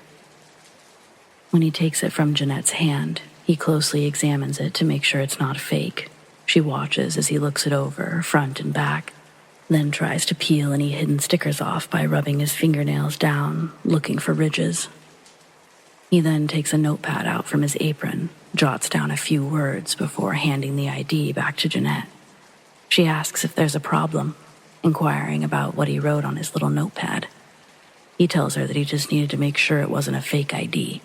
They could lose their license selling to a minor. Then he leaves the table. When the drinks are delivered, it's a new waiter, and she becomes their server for the rest of the night. Colin gets absolutely trashed off of what Jeanette recalls as 2 drinks. Again, Jeanette's not drinking alcohol, so she assumes the bartender's just pouring them heavy. They've partied together many times before, and she's seen him this drunk a handful of times. But Jeanette's still a little surprised at how fast it happened. Not to mention, this wasn't supposed to be a party night. Their meal alone was going to cost over $100. It was supposed to be a nice night. By the end of their dinner date, Colin needs help pulling his wallet out of his pocket, and Jeanette no longer feels excited to spend the night away from their cats in their apartment back in Spearfish. She makes the obvious decision and decides to drive them home. When they get into the car, Jeanette's in the driver's seat of Colin's car, and Colin's dry heaving, lying in the back. She thinks she'll take the long Sturgis road up to the freeway towards home. But a few miles down the highway road, she hears the rumble of what she thinks is a helicopter. but she quickly realizes what it is when her rearview mirror is lit up with tons of bright orbs. She knew the lights couldn't be from cars because they weren't fixed to each other the way headlights would move in the dark. Suddenly, the lights in the rumble weren't so distant in her mirrors. She could see around 10 motorcycles surrounding the car. Jeanette's already a nervous driver when she's behind the wheel, so to see this biker gang on every side of her car makes Jeanette nervous. She slams on her brakes, and the motorcycles behind her almost wipe out trying to avoid her, while a few others stop directly in front of the vehicle, blocking the road. She pleads for Colin to wake up. There's a small moment of silence before any of the bikers approach their car, and my mom hears gurgling. That's when she turns around in her seat and sees my dad choking on his own vomit. She grabs him and has just enough strength to pull him onto his side. When she does, the rest of what he was throwing up falls onto the floor of the back seat. Colin inhaled. Then, the window above him was smashed in. Jeanette's window was next. The roar of men shouting and more glass breaking slowly came back into focus, and Jeanette turned back around, just as one of the bikers had his arm reaching through the broken driver's side window, unlocking her door. Then it opens, and she's grabbed and pulled from the car. Jeanette's terrified, screaming and completely confused as to what's happening. A biker grabs her by her hair and throws her to the ground, calling her a dumb cunt. Jeanette's screaming, "What do you want? Please, don't kill us." The biker that threw her on the ground now stands over her with a hunting knife. He tells her to take off her top, and she begs him not to. But the man interrupts her by grabbing the fabric of her shirt and cutting it off of her body. Jeanette sobbed as she was flipped onto her stomach. She was sure the worst was about to happen. The gravel hurt her skin, and the motorcycle lights shining in her face made it hard to see how many people were there. Face down, Jeanette hears an audible hush shared amongst the bikers. The man above her tells one of the men to go get the purse. She hears the car door open and shut. They dump her purse onto the ground, and all of its contents fall around Jeanette's head. The biker picks up her ID off the ground. A moment later, he picks Jeanette up off the ground. She stands quietly, covering herself the best she can, as he looks at the ID. When he looks at her again, he asks if she's ever met a woman named Gilda, and tells her, don't fucking lie to him. Genuinely confused and relieved to not know a single Gilda, she tells the man, "I don't know who that is." "Bullshit," she hears from somewhere behind the man with her ID. The man comes into view, and Jeanette realizes it's the waiter from the restaurant, the one who also examined her ID and had taken their drink orders. The man with the ID tells the other guy to shut up, and then asks Jeanette if she's got family around here. Are her parents Donna and Alec? She immediately tells the man no, that her adoptive family is from Wyoming, to which one of the men asks, "What the fuck are you doing in Rapid City then?" Jeanette says she's currently a student at BHSU. She bends down, scrambling for her student ID, presenting it to the man, hoping this will prove her case. He grabs the ID and examines it, as he did the first one. Time is crawling, but the man is silent, passing the ID to the man behind him. Then, after several moments, he says, "You have a sister." But not in the form of a question. It's a statement. Jeanette stares at the man, confused, but before she can respond, he says, "A twin. You have a twin sister. And your sister? She's not welcome here. In fact, she should be dead." She tells the man that she doesn't know anything about a sister or a twin. She tells him again she's from Wyoming. This is her first time in Rapid City. She's crying, she's confused, and just plain scared. The man hands her the student ID, while the other guy walks back to his bike. The man with the knife tells her, "You'd better make this your last trip to Rapid City. Your sister, your twin, she's not welcome here. And if we see you again, we'll have to assume you're her, and we won't be able to let you go. Do you understand what I'm saying?" My mom nods her head, showing the man she understands what he's saying. "Oh, and sorry about your guy. Couldn't have him trying to be a hero. He'll be fine in about 12 hours. Don't even think about going to the cops. Waste of your time and ours. Understand?" She nods once more, and then the man holds up his left arm, making some sort of turn-it-around motion, and all of the bikes fire up at the same time, while the man turns and walks back to his own bike. Within seconds, the loud rumbling passes by Jeanette once again as she stands in the middle of the street. Eventually, it's silent, and she's processing everything that just happened, but quickly makes her way back to the car. She's relieved that Colin hasn't moved back onto his back, but remembers the man's words. He'll be fine in about 12 hours. To this day, my mom had no idea what they gave my dad, but whatever it was kept him out for hours. Once back at the apartment, my mom struggles to get my dad out of the car. Realizing she literally can't do it, she lays him back on his side, closes the door, and runs into their apartment to call her parents. So this was the night that my mom learned of Gilda and the full truth about her adoption. Grandma explains that yes, Jeanette had a twin. The girl's mother had decided to put them both up for adoption, but not together.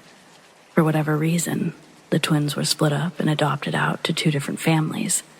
It wasn't an open adoption either, so all my grandparents knew was that the other girl was adopted by a family in Rapid City. They didn't know the name of the family, and they never knew what they decided to name the girl. Confused, upset, scared. These are all things my mom explained feeling after the phone call and experience. My grandparents wanted Jeanette and Colin to drive to their house as soon as possible, but Mom was too tired to make that almost 5-hour drive. So that night, my parents slept in their car. My mom explained everything to my dad the next morning.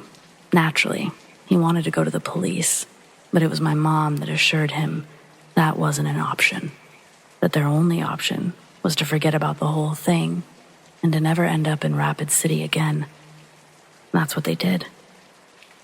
I asked my mom if she ever looked for her sister, but she told me no, that she was far too afraid to go digging after that whole experience, and even more afraid once I entered the world. I can't say that I blame her. It seemed obvious that her sister was entangled with a scary group of people that my mom never wanted to see again. I asked if she was mad at my grandparents for keeping this from her, and she also said no. She said that she thinks that they did the right thing, especially seeing how everything turned out. It was better this way, she told me. In case you're curious, I never went looking either, but I did finally understand why our family never made our way to Rapid City. As Grandma always says, it's not wise to go where you're not welcome.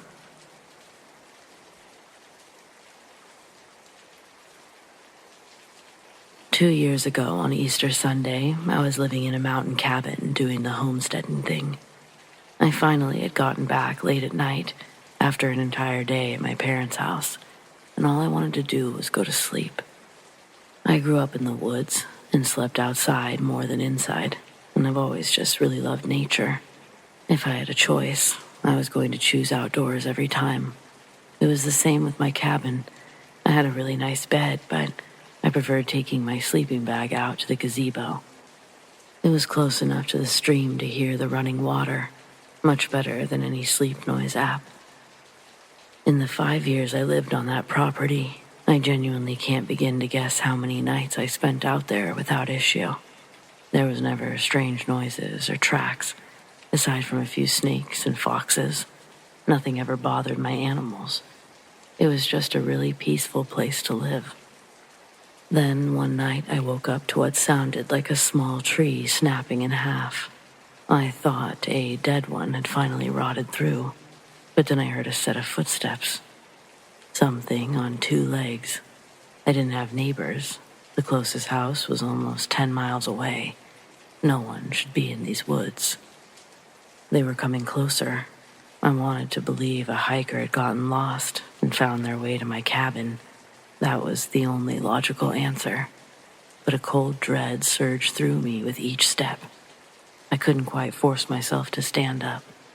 The bottom half of the gazebo was walled in, but the top half was just screened between the posts.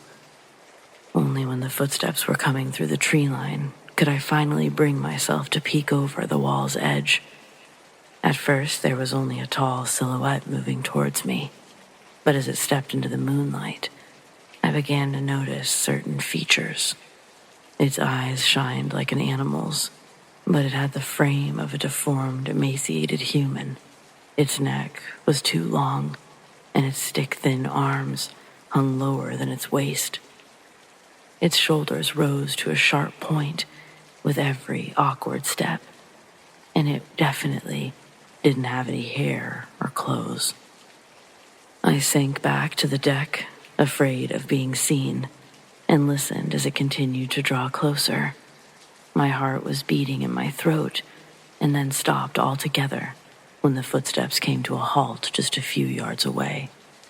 They were replaced by the sound of heavy breaths, like the creature was searching out a scent, presumably my own.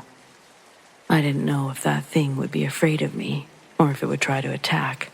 I didn't really want to find out. Enough time passed in this way for me to deeply regret not rushing inside when it was farther away.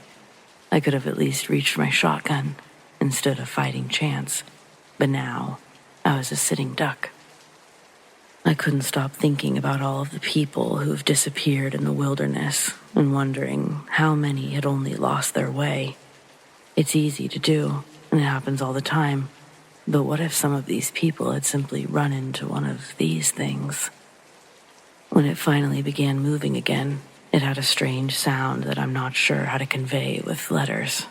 I don't even know what animal to relate it to. It certainly wasn't a human-made sound.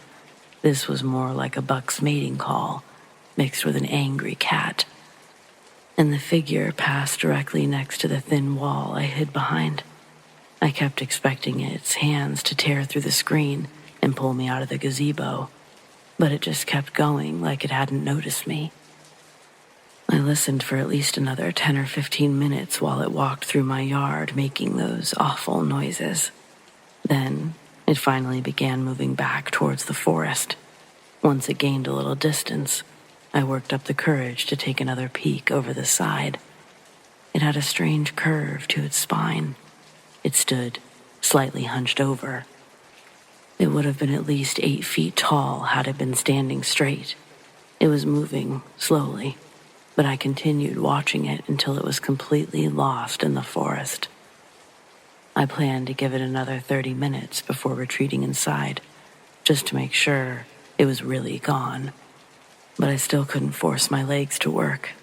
I kept imagining that the creature had only pretended to leave so that it could draw me out, and I ended up staying in the exact same spot until the sun rose. Sadly, that was the last time I slept outside.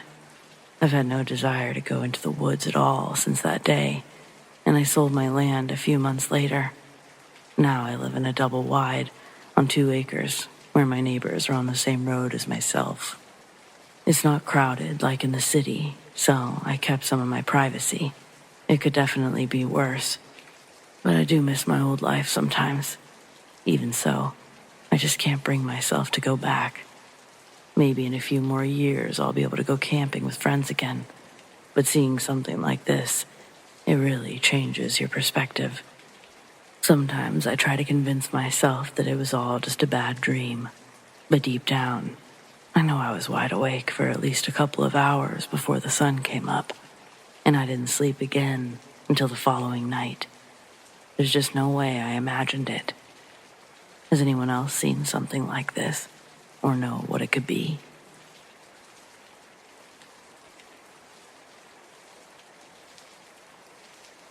I'm a 22-year-old female, and I've just gotten out of a horrible ordeal.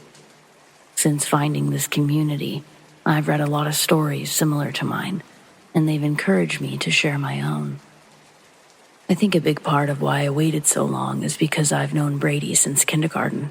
I didn't want to believe he was capable of hurting me. When you only go to one small school for your entire life, you get to know your classmates fairly well. Brady and I were always friends, but we didn't start dating until our sophomore year. I felt so lucky to have him. All of the girls had rocky relationships with immature football players who cheated on them or bragged about their sex lives. But Brady wasn't like that. In fact, he was the exact opposite in every way. He wanted to spend all of our time together. And when we couldn't be together, he wanted to be on the phone or at least texting. Even if I had to do homework or eat, he would message me the whole time and become annoyed if I didn't answer fast enough. At first, it made me feel special, and he was even kind of cute when he got upset. It wasn't a scary type of anger, more like a pouty puppy who doesn't want to go in his kennel. But as I transitioned out of the honeymoon phase, it became less endearing and more annoying. I wasn't even allowed to have a girls' day without the world coming to an end. We could spend every night of the week together, but if I wanted to spend one of them with my friends, he would say that I should just break up with him if I didn't love him anymore. It's not like I wanted to do girls' night every week, just once a month, maybe. But most of the time, Brady was a gentle, caring sweetheart. He could make me laugh until I cried without even trying. I truly believe that he could have been a comedian if he put his mind to it. I dealt with his control issues until junior year, when I went to my grandmother's house for Christmas, and Brady couldn't handle it. She lived 6 hours away, so there was no chance to see each other for the entire week. I knew that it would be hard on him, so I tried to break the news to him gently, but he lost his mind. That was the first time I saw him express true anger, and it terrified me. I said that we could have a special early Christmas before I left and promised to make New Year's one to remember, but I don't think he heard a word I said. He just kept crying, and I went home after he punched a hole in his wall. The next day, he sent me a long message saying we were through if I went to my grandmother's, and considering my parents weren't giving me a choice, my hands were kind of tied. It broke my heart for it to end that way. I never dreamed he would break up with me, and now it happened because of one lousy week with my family. I know this sounds insane, but I was a teenager experiencing my first broken heart. So I was furious with my parents, not Brady. It was their fault that we broke up. They were forcing me to abandon him. That's what he convinced me was happening, that he wasn't dumping me, I was abandoning him. It's amazing what an emotionally distressed teenager will believe. In my anger, I told my parents everything in a very dramatic manner. I explained how they were essentially ruining my life by making me go to my grandmother's, and I swore I would never forgive them if they didn't let me stay home. Obviously, they were incredibly concerned, but not for the same reasons. They tried so hard to reason with me, to explain Brady's reaction wasn't normal, and how that level of attachment is unhealthy or even dangerous. I think they were trying to make me understand how wrong it was without frightening me. Ultimately, they ended the conversation by saying the distance would be good for both of us, and that was the end of that, as far as they were concerned. Brady didn't speak to me the entire time I was gone, and when we returned to school, he avoided me like the plague. No matter what I did, he wouldn't even acknowledge me, so I gave up. I thought if he had time to calm down, he would realize there was no reason to fight. Only that wasn't the case. He stopped ignoring me and began terrorizing me instead. It was nothing physical, just harassing texts and snaps, spreading rumors, all that good stuff. It lasted through the rest of the school year. And then I spent the entire summer at my grandmother's house.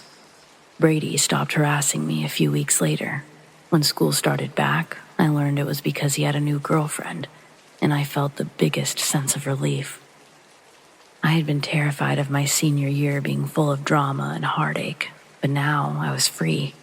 It actually was a great year, and I moved away for college after graduation, but I had to quit after my first year. My mom was diagnosed with cancer, and I had to move back home to help take care of her while Dad worked. I got a job waiting tables at night so I could help with household expenses. And Brady couldn't have been further from my mind. I practically forgot he existed until he walked into the restaurant and sat in my section a couple of weeks ago.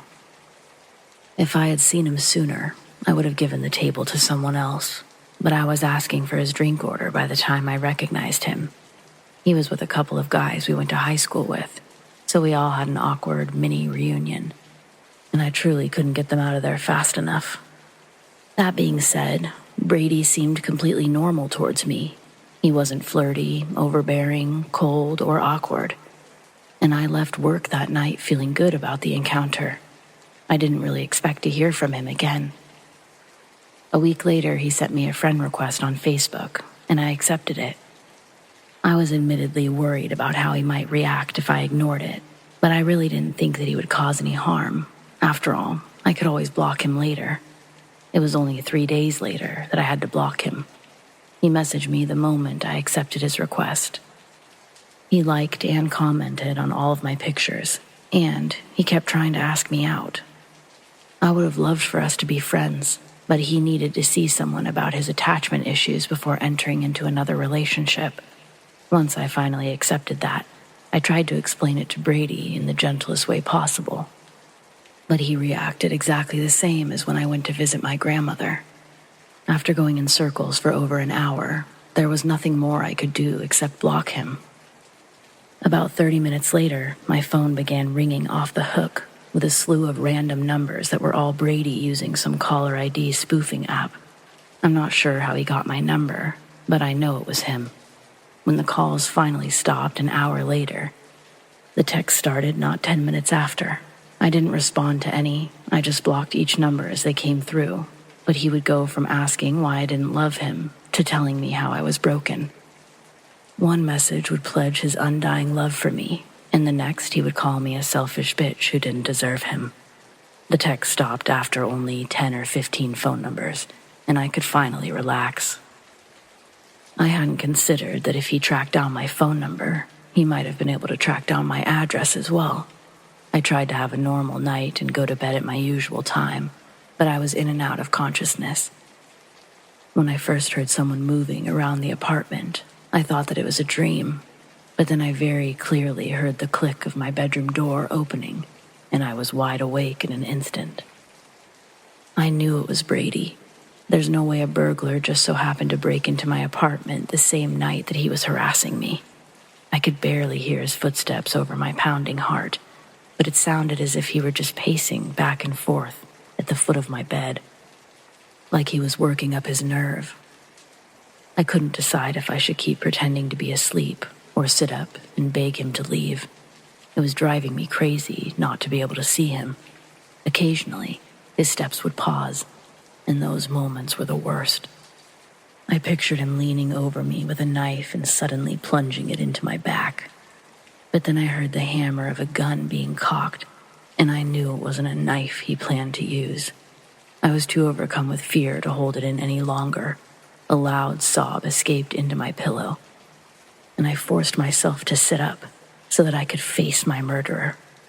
He was now standing next to my bed, and his gun was pointed right at my chest. I screamed, I cried, I begged him not to shoot me. I wasn't thinking about anything else. The entire world melted away. Brady and I were the only two people left in existence. I didn't think my life flashed before my eyes, but time did slow down to an incredibly slow speed. It almost felt like I'd be able to dodge the bullet if he did pull the trigger. It gave me time to think. I tried to convince Brady that I wanted him back, that it wasn't too late. I said all of the words I thought he wanted to hear. Sometimes I thought it was working, and other times I thought he would just shoot me no matter what I said. Thankfully, I'll never have to know which answer was correct. The lady who lives beneath me heard every word and called the police. They came with their sirens off so they wouldn't spook Brady. Then they used some sort of heat vision goggles to see that he was now standing just a few feet away with his gun trained on my chest. 1 minute I was groveling for my life, and the next. There was a loud bang, mixed with the sound of shattering glass, and I felt something hot, wet, and sticky splash all over my face. It was Brady's blood. He died instantly without making a sound. Seconds later, a bunch of cops charged into the room and confirmed the only one threat was now quite harmless. I still have nightmares about it sometimes, but I'll take that over being the one who was shot any day. I don't want my relief to be mistaken for happiness. I'm not happy he's dead. I wish that he could have gotten the help that he needed, but at least I won't be looking over my shoulder for the rest of my life.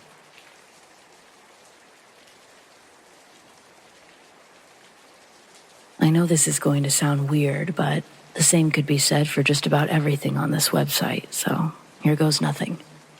We have a haunted tree behind our house. We live in a normal suburban neighborhood. There's no cemeteries or creepy abandoned houses nearby, just a bunch of mostly normal neighbors. Our backyard isn't even that big. In fact, we only have that one tree. But there's a ghost living in it, nonetheless. We moved here 6 years ago, but nothing happened until our second 4th of July. My little brother, Seth, was 5. He'd been playing in the backyard for too long, and Mom wanted him to come in.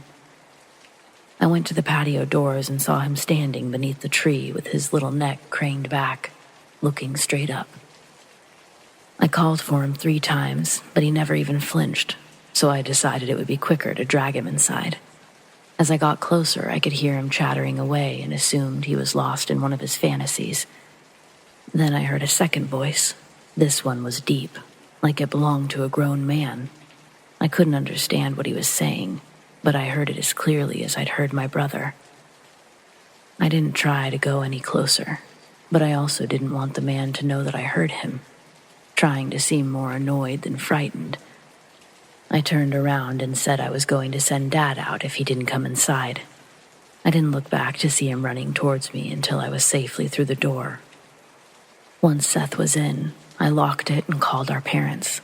The patio doors are mostly glass. I didn't take my eyes off of that tree until the whole thing was over. My brother and I were crying. Mom was shaking so bad she could hardly talk, and Dad scared our neighbors while looking for an invisible intruder. To this day, he's known as the man who yells at trees. My parents knew I was too upset to be lying, but they definitely thought I was mistaken. Seth was upset that we scared his friend away before he could learn his name or how he got that big hole in his neck.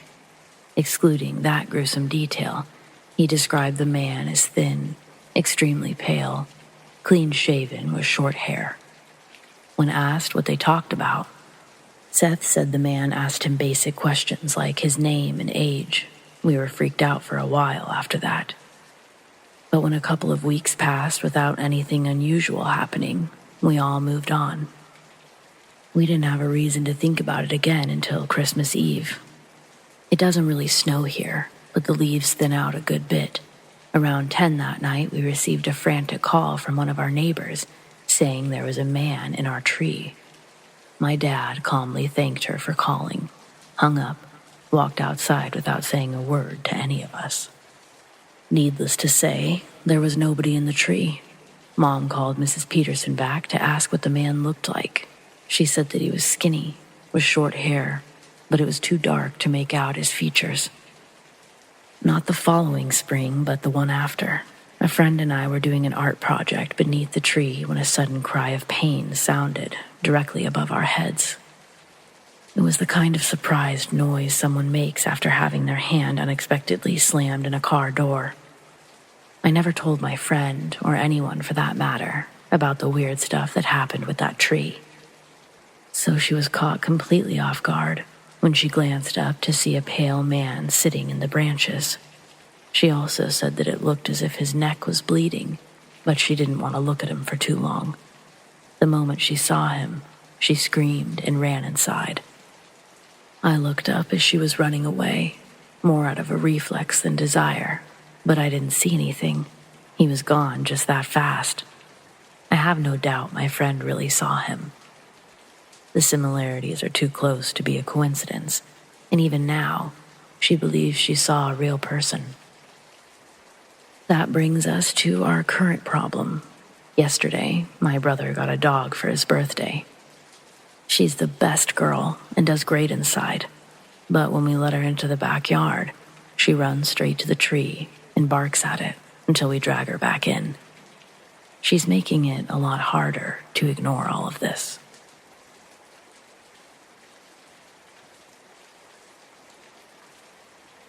Hi there, long-time listener, first-time submitter, but I'm kind of scared of my little sister Rosie. I'm 17 and she's 6. I'm not really sure where to start. My mom's worked mostly nights since Dad died a few years ago, so I spend a lot of time babysitting.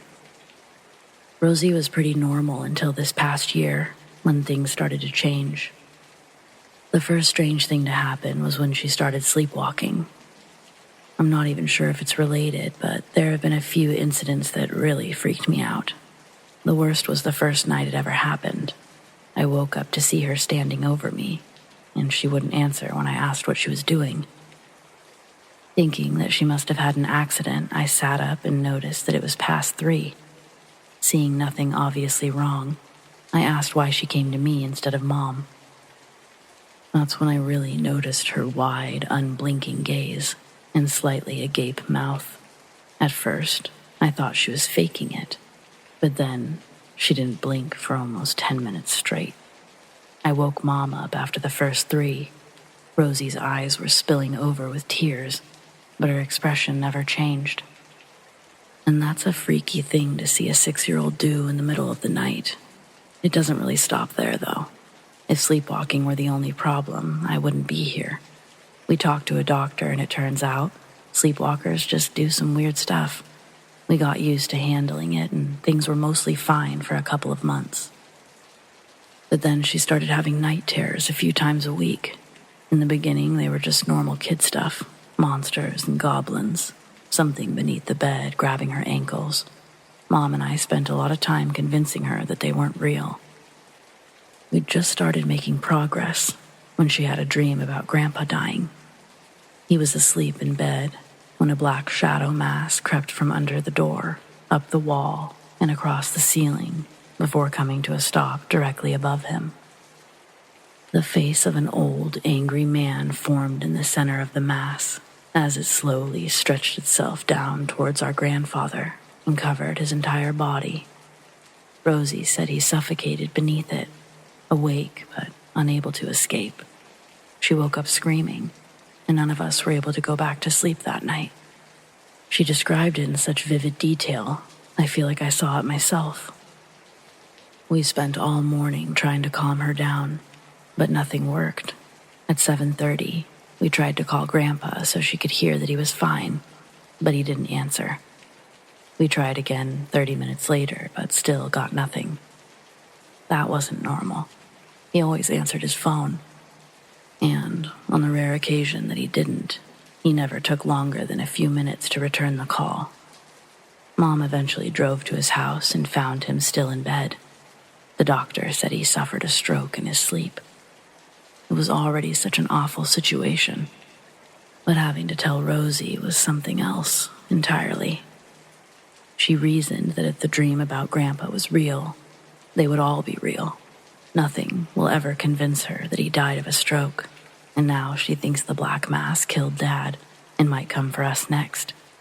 It sounds ridiculous during the day, but then, when I'm alone in my room at night, it suddenly starts feeling all too real.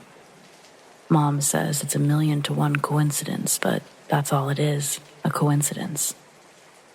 I want to believe her. I do. It's just so unnerving. Rosie starts seeing her therapist next week, so hopefully that helps. We really don't know what else to do. I try to put on a good face for her sake, but I'm just as terrified as she is. And I can tell that Mom is too, despite wearing her own brave face. Every time Rosie wakes up screaming, we hold our breath until we know what she saw. I just wish life would go back to normal.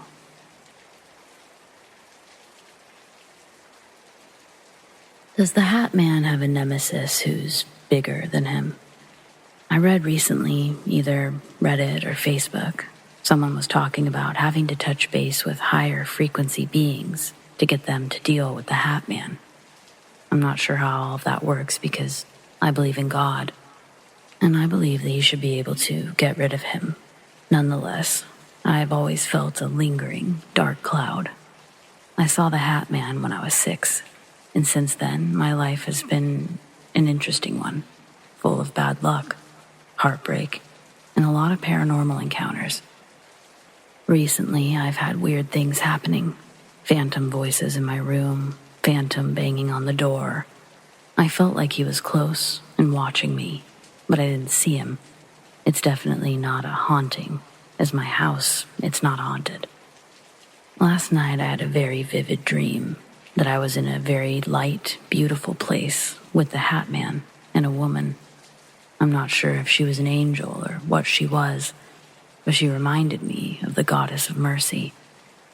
A woman draped in white and very stately, and it looked like a courtroom in the sense that even though everything was cloudy and light, she was seated higher, and to the left of her, the Hat Man was sitting crouched, as if in a dock awaiting sentence.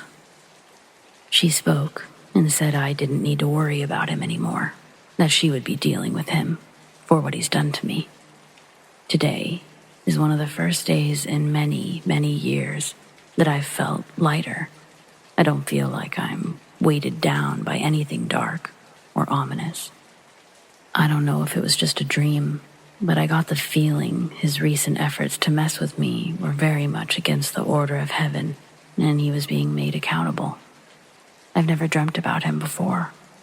So, I don't know if my dream was because of what I read, but I feel lighter, and it's hard to explain, but I've lost the feeling that darkness is inevitable in my life. I didn't even realize till today how strong that feeling had been.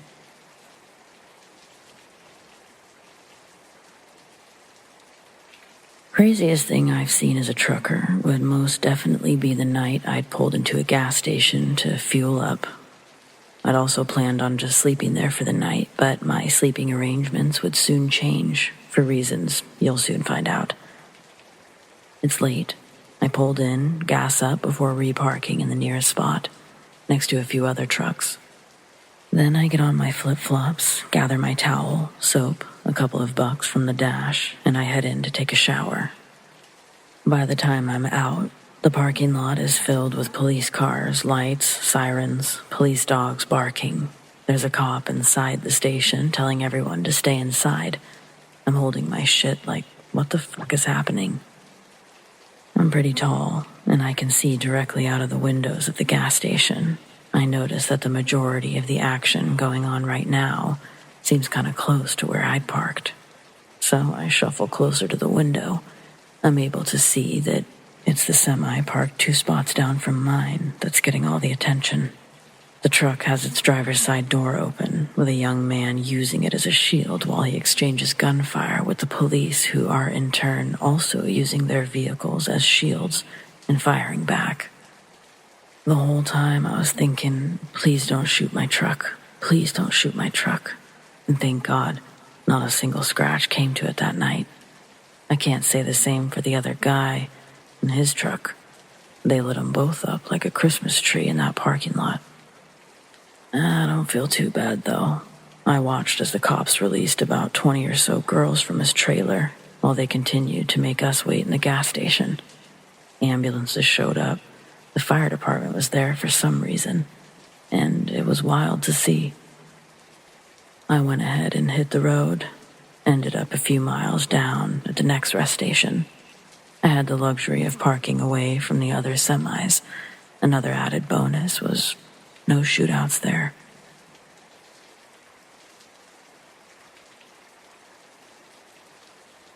So to start, I'm a firm skeptic to the paranormal. I'd never had an experience until last year.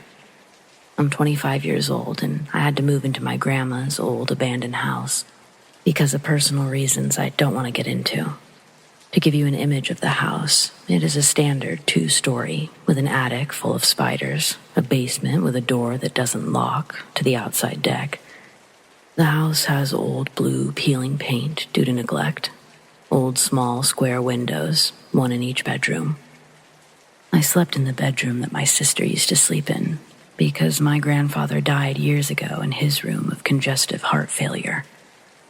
And it just gave me the creeps sleeping in a room where someone had died.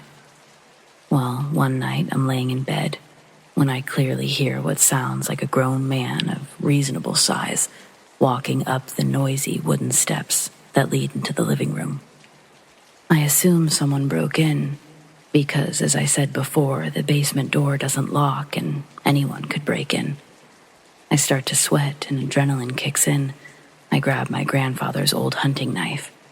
As soon as it sounded like the man hit the top step, I kicked open the door, ready to kill whoever was on the other side of the door. Nobody was there. I couldn't believe what I just experienced.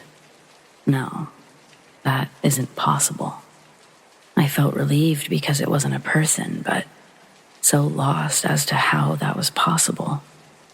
My mother claims it to be my grandfather.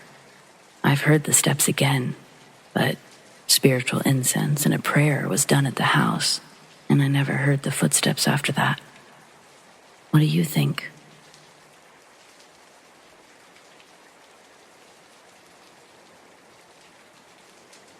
I was a school bus driver from '83 to 2001. I worked for a small school district out of Western Washington. In our state, when we're approaching train tracks, it's required by law to stop, fully open our doors, and listen for trains before continuing our route. This must be completed regardless of children being present on the bus or not. The reason the law was enacted is a story all on its own. Happened in Sandy, Utah, December 1st, 1938. There had been a snowstorm blowing through Sandy all day. Farrelled Slim Silcox was a school bus driver taking a group of 39 students to Jordan High School. At 300 West and North 1600 South, there used to be a railroad crossing. It no longer exists, but the tracks and metal boxes were left behind, and they're still there to this day. When Slim arrived at the crossing, he stopped to look for a train by looking through the windows. The law at the time only required bus drivers to stop and look. Slim briefly swiveled his head back and forth, glancing from his side window to the other door windows. Then, after he thought the coast was clear, he put his foot back on the gas. The bus chugged up and slowly started to crawl over the tracks. As Slim began to cross, a train collided with the school bus, hitting it at 60 miles per hour. A train called the Flying Ute. It'd been headed north from Denver, running an hour late because of a blizzard. The train would drag the twisted metal close to a half-mile before it could stop. Mr. Silcox and 23 students died that day. This accident went on record as the worst school bus accident recorded in U.S. history.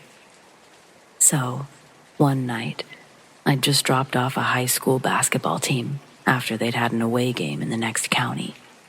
Smaller schools usually have to go further for their games because the schools they play against are also small and in rural districts. This night, we'd gotten back to their school a little after midnight. I dropped the team off, waited for them to all enter or get in their cars, or go into the school with their coach. It's not a law, but I like to make sure I don't leave any kids stranded in a dark parking lot. Then I'm supposed to drive back to the bus barn to park the bus and get my own car to go home. It was a 5-mile stretch from the school to the bus barn, down a long 2-way road. As you may have guessed, I come across a railroad crossing just south of town. I usually make this trip in the late afternoons, but when the sports season starts up, it wasn't that uncommon for me to be dropping off the bus at this late at night, once or twice a week. Technically, this night was nothing special. I get to the tracks, and I pop open the folding doors. It's a quiet night, and as I scan in both directions for oncoming trains, I see a golden retriever trotting down the tracks towards me. I left my door open, watched this big dog walk all the way up to the bus, sit outside the folded doors. It didn't attempt to get in. It just sat there, stared up at me. I assumed this pretty golden retriever had come from one of the random neighborhoods that were scattered up and down the tracks. I was about to take off my seatbelt to check its tags, but as I stared back, through its gaze, I heard a question enter my thoughts, spoken from an inner voice that wasn't mine, asking. In a man's voice, I'm a woman. It came in so clearly that I actually checked the clock on my dashboard, turned back to the golden retriever, and said out loud, "It's 1:45. After I responded, the absurdity of what I thought had just happened made me chuckle to myself. Until the dog calmly stood up, went around the front of the bus where I couldn't see it. Not wanting to run this dog over when I started driving, I got out and checked to see if it was now sitting in front of the bus, as I didn't see it emerge on my driver's side when it crossed. It was gone. I got on my hands and knees and checked under the bus, but it's like it just disappeared. This was when the whimsical nature of all of this transformed into a creepy feeling deep in my stomach, prompting me to get out of there in a hurry. After I dropped the bus off and retrieved my car, I had to go back over those tracks on the way home. But I didn't slow down this time. I didn't see the dog again. Not on my way back, and not when I've had to make the same late-night trip countless more times during my career. But I'm grateful about that one. For weeks after meeting that dog, I'd questioned my mental sanity, but thankfully, never had another symptomatic episode where I thought I was crazy. So, to the strange golden retriever I'd met on the train tracks that night, I'm sure you were the goodest boy, but let's not meet again.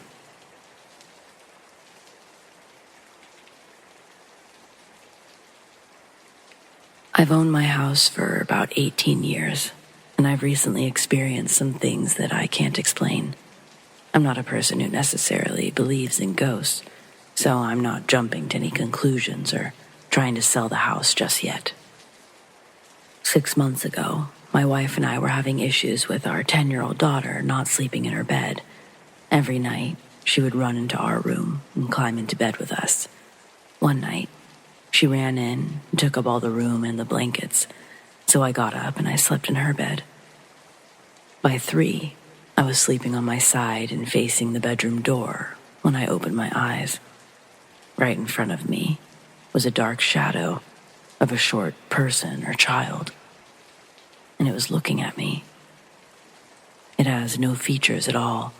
It was just a black, cloudy form. I didn't move or blink for several seconds until it simply faded away. Surprisingly, I didn't jump out of bed or anything like that. Instead, I rolled onto my back and wondered if I'd really just seen that. After laying there for a couple of minutes, I finally started getting scared and returned to my own bedroom, where I eventually went back to sleep. That morning, I told my wife, but didn't want to scare our daughter. I've since tried to write this off as sleep paralysis, but deep down, I know I was awake. Then, last week, my family and I were out for dinner and the subject of ghosts came up. I asked my daughter if she'd ever experienced anything she couldn't explain, and she said that she once woke up to see a shadow girl floating near her door. I still didn't tell her what I saw, but my wife and I locked eyes. And then she said that we were both crazy. There have been other things happening with our electronics, like phones randomly playing videos in the middle of the night, the TV changing channels. But thankfully, no more shadow people. My dog has also been barking and growling at things in adjacent rooms when nobody's in there.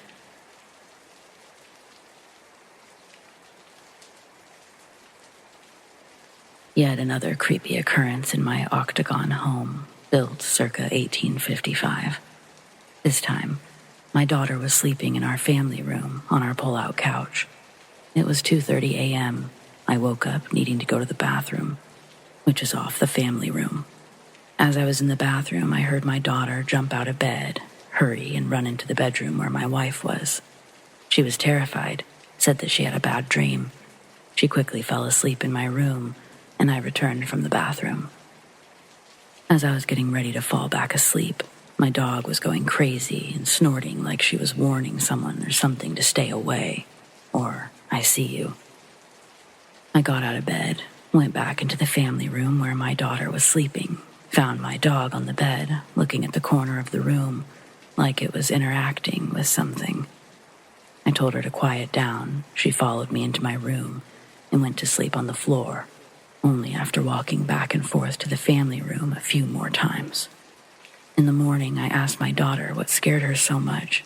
She said that she had a scary dream that there were ghosts in the room.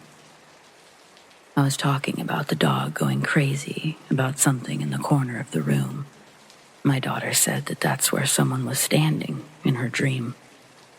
This, by the way, is the same room where I saw a shadow person separately at night. I never told her about my experience as to not scare her, but I don't like sleeping in that room, and I always have a light on, even at night.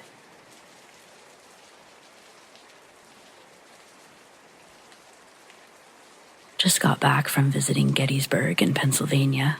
Stayed at the Best Western next to Cemetery Ridge. My room actually looked out onto the ridge. On the first night, I woke up at 5 a.m., looked out the window at the hill. It was a clear night without a moon, so the hill was completely dark. All I could see was the outline of the ridge. I stared at the ridge tree line for about 2 minutes, not knowing what I was looking for and just thinking about the battle there. For some reason, I started thinking about, what if I saw a ghost or an orb? And at that very moment, a bright, round, white ball of light came on in the tree line at the ridge of the hill. It didn't look like a flashlight, since it didn't have a beam or variate in any way that it moved. It was about the size of a softball, I imagine, since I was about 150 yards away. It started moving right to left along the tree line, and then sped off across the hill towards the Angel, if you know that location on Cemetery Ridge. The whole thing lasted about 45 seconds, and as it was happening, I wanted to run over and grab my phone to take pictures or video, but I didn't want to miss anything. I was also trying to figure out what it was. Once it was gone, there was nothing, nobody on the ridge, from what I could see. So I got my phone and recorded about 10 minutes while watching for it to come back. Unfortunately, nothing appeared, and the daylight was starting to break, so I could start making out the actual trees, a few statues and monuments on the ridge.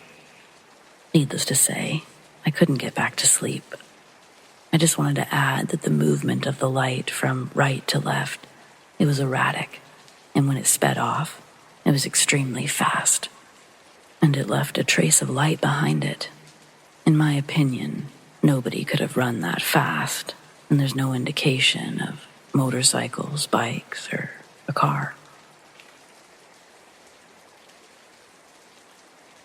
Hi, my name is Nancy, and I think we have something evil in our home. In total, there's 6 of us living here. Myself, my husband, his ailing mother, and our 3 children, ages 15, 10, and 7. The first incident happened almost a month ago when I came home from work. Now that we're caring for my mother-in-law, Linda, I leave my office at noon and work from home for the rest of the day, but a nurse stays with her from 8 to 12 while I'm away. As usual, I came in through the kitchen and headed upstairs to change clothes. Linda's nurse was coming down as I was going up, and she said, "I'm sorry, Nancy, what was it you needed?" I was completely lost. I hadn't spoken a word since arriving home. The confusion must have shown on my face because she proceeded to clarify, "When you called for me just now." But I still didn't know what she was referring to, and that made her confused. So she further clarified. I couldn't step away until I finished Linda's IV, like it was the most obvious thing in the world. Judy is such a nice woman, and we've always gotten along very well. But in that moment, I realized she was a little wary, as if she expected me to bite her head off. I asked if everything was okay, and she said, "Yes, ma'am. You just seemed a little upset when you called. I was worried that something bad had happened." After explaining I never called for her, she became very confused and asked me to follow her back to Linda's room, where my mother-in-law was much less polite about it. She said I should be ashamed of myself for taking that tone with Judy. I had to pull up the security footage to prove I had done no such thing. When I showed them the recording, they both paled and fell silent. I tried to pull up the footage of whatever they heard, but the cameras only pick up Judy and Linda's voices.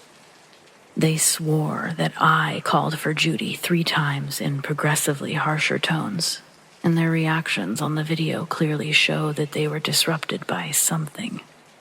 I told my husband, Kevin, we're both believers, but we didn't tell the kids yet.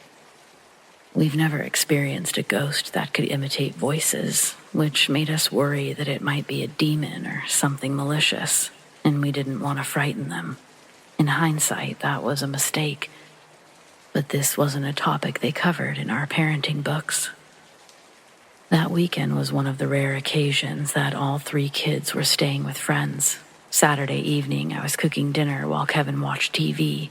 Once finished, I fixed 3 plates and called for Kevin to take one to his mother while I poured the wine. But when he came into the kitchen, he was white as a ghost. He asked how I got back into the kitchen, and I explained that I never left. Then he turned even whiter and said that he had just watched me come downstairs and go into the bathroom. He had asked if dinner was ready, but I ignored him without so much as a glance in his direction. We immediately knew that it was that thing again, only now we were even more frightened. A voice was one thing, but this was a full apparition. Kevin ran to the bathroom. The door was still shut and the light was on inside, but when he pulled the door open, it was empty. Skip to the following Wednesday, and that night, we woke to our youngest crying for her father.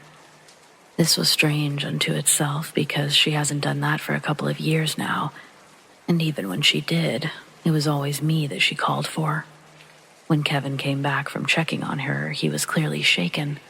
He walked in just as she was almost to the door, and upon asking where she was going, she said, "I have to go with Mommy, but I don't want to. She's being mean." Then our daughter further explained that she had woken up to me standing in her doorway, but my smile was too wide, and it scared her. She asked what I was doing, and I told her to come with me. But when she didn't want to get out of bed, my scary smile became a terrifying scowl. That's when she called for Kevin. What would have happened if she'd gone with this thing? What is it? We told all of the kids everything that had happened the next morning. My oldest thinks that we've lost our minds, but that's fine with us. I trust him to recognize a dangerous situation if he experiences it. The other 2, not so much. We made sure that they knew not to go near me if I seemed off in any way. It breaks my heart to see them so frightened, but what else could we do? This next incident happened yesterday, and it's what prompted me to make this post. Linda and I were home alone, just after her nurse had left, and I was making our lunch. On my way upstairs, she began frantically screaming my name, and I ran the rest of the way. When I made it to her room, she was pointing at the bathroom door with a shaking hand. Her medication makes her very sleepy, and she had started to doze off, but then she felt someone sit on the bed and thought I had returned with lunch. She opened her eyes to see me at the foot of her bed, but this time, my eyes were wrong.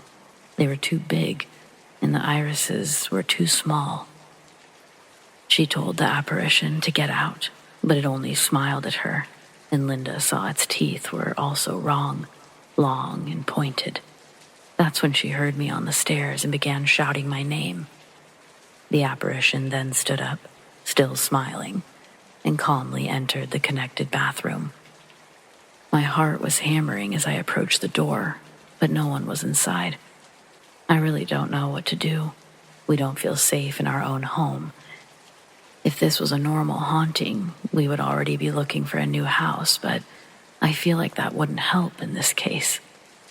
We tried burning sage the next time the kids were out, but it didn't make a bit of a difference.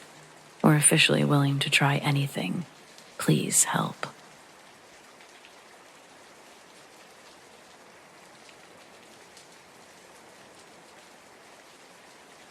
When I was 6 or 7, whatever age you are in first grade, my mom married my stepdad, Abel, and their honeymoon was a 3-day vacation in Hawaii. My Uncle Pat and Aunt Marcy lived in a houseboat on Shasta Lake. They said that they would watch over me while they were gone. Thursday night, I'd be dropped off at the marina after school. Uncle Pat came out and helped me with my bags, wished my mom and Abel safe travels. Pat walked beside me with my backpack as I rolled my suitcase down a quiet dock. I remember the racket of its wheels against the metal grates. It was even louder than the distant waves. Feeling like I'd be bothering all of my uncle's neighbors, I picked up my suitcase and carried it the rest of the way. My uncle's boat was at the end of the dock. I began to notice that his boat was one of 3 or 4 sitting in the marina, all spread apart on their own corners. My uncle's boat was a large brown one with blue on the hull.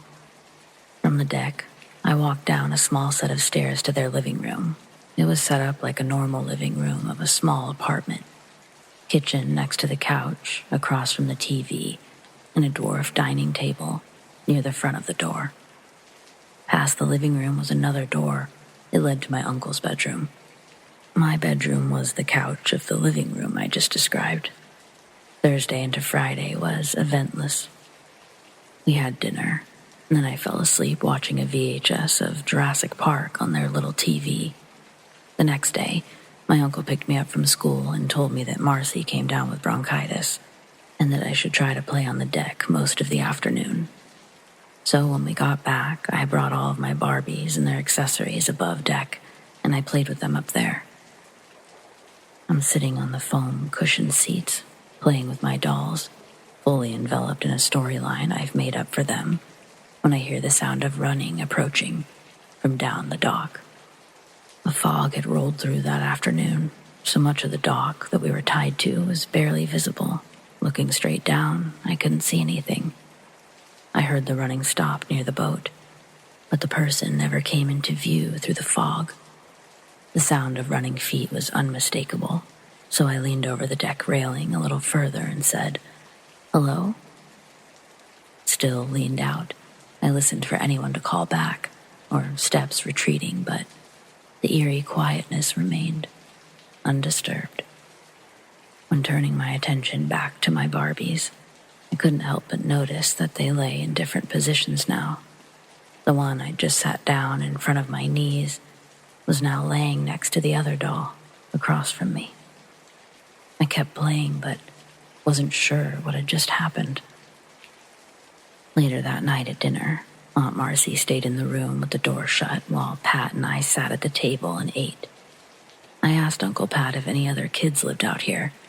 He said no.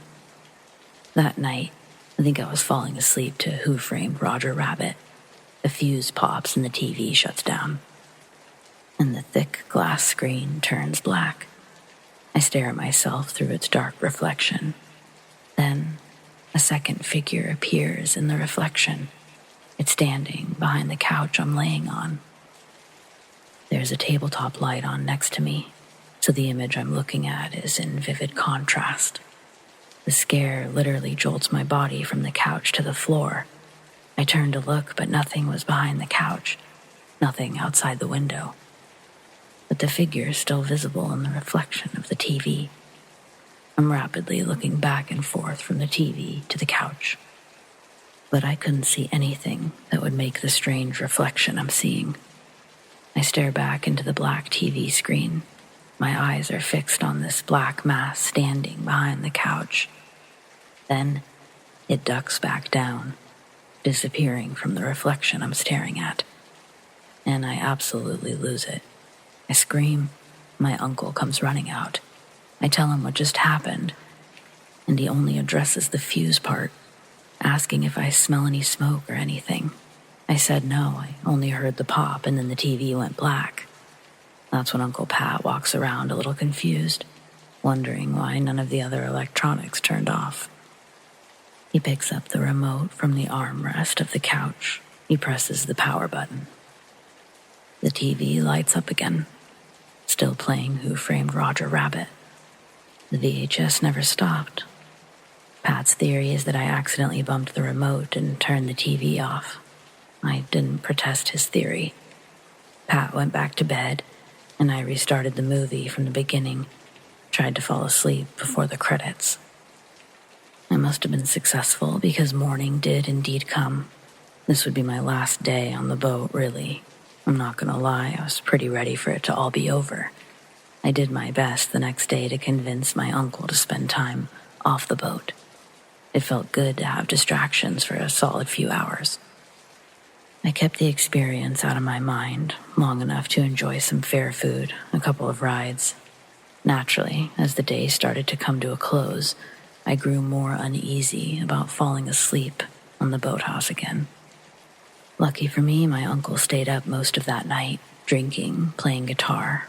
I didn't have time to get scared because he was playing music and trying to tell me stories I didn't really understand, quite frankly, which made falling asleep rather easy. As I got older, I kind of decided that I encountered a spirit, possibly a child. I didn't feel like it was trying to scare me, even though it completely did. It just felt curious. Maybe even that it wanted to play. I don't know. Uncle Pat doesn't remember anything, and certainly doesn't believe in ghosts. Marcy, on the other hand, I don't know. I think she knows something. She never wants to talk about it. Whenever I do, she's really quick to change the subject. Probably because they still have to live on that boat. I don't know. What do you guys think I encountered?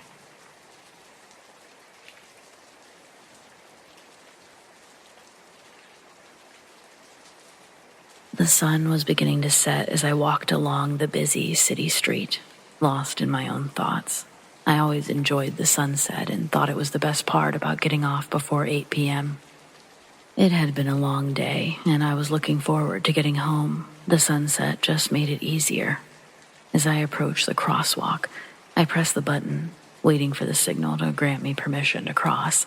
Impatiently, I glanced at my watch, knowing I was already running late. Finally, the walk sign flashed green, and I stepped onto the sidewalk, feeling a sense of relief. But just as I took that step, a deafening screech pierced the air. Time seemed to slow down, and I turned my head instinctively. To my horror, I saw a car hurtling towards me, just inches away, its headlights blinding me. Fear gripped me, and I froze in place, unable to move. In that split second, a rush of emotions flooded through me. My heart pounded in my chest, my senses heightened to an almost unbearable level. I felt a surge of adrenaline, a primal instinct to survive mixed with the knowledge that I was going to die. And then, the impact. The force of the impact was like nothing I had ever experienced. I was tossed into the air like a puppet in the hands of fate. Everything around me became a blur followed by black. Then, for a moment, I thought I must have come to. But the view, it was wrong. Instead of staring up into a sea full of onlookers, I was standing next to the onlookers, looking down at myself. I caught glimpses of horrified faces, gasps of disbelief, and the screeching sound of brakes being forcefully applied all around the scene. I looked around, and it was chaos. I remembered soaring through the air and thinking that time had stretched indefinitely. Thoughts racing through my mind, memories of loved ones, regrets, sheer disbelief that this was happening to me. I remember praying that this wasn't the end, even though I was sure that it was. Then, as abruptly as the whole thing had began, everything went silent. I was now lying on the pavement, pain coursing through my body, I felt a mix of relief and terror. Relief that I was still alive, that I was in this viewpoint, and terror of the uncertainty of what I really looked like. Could I move my limbs? Was my head split open? I had no idea and was too afraid or in too much pain to move. People rushed to my side, calling for help, offering words of comfort. Still, I just couldn't believe I was actually alive. I could hear the distant wails of sirens growing louder. Paramedics arrived, their faces painted with looks of concern and professionalism. The accident, it had shattered my sense of invincibility, that's for sure, reminding me to cherish the people and experiences around me, the ones that really matter. And I'm definitely checking both ways multiple times before crossing. I won't lie, the weeks that followed the accident were filled with pain, physical and emotional, but I slowly healed. I continued to recall my experience after the accident. I don't really know what to make of it, but I'm grateful for every step that I do take.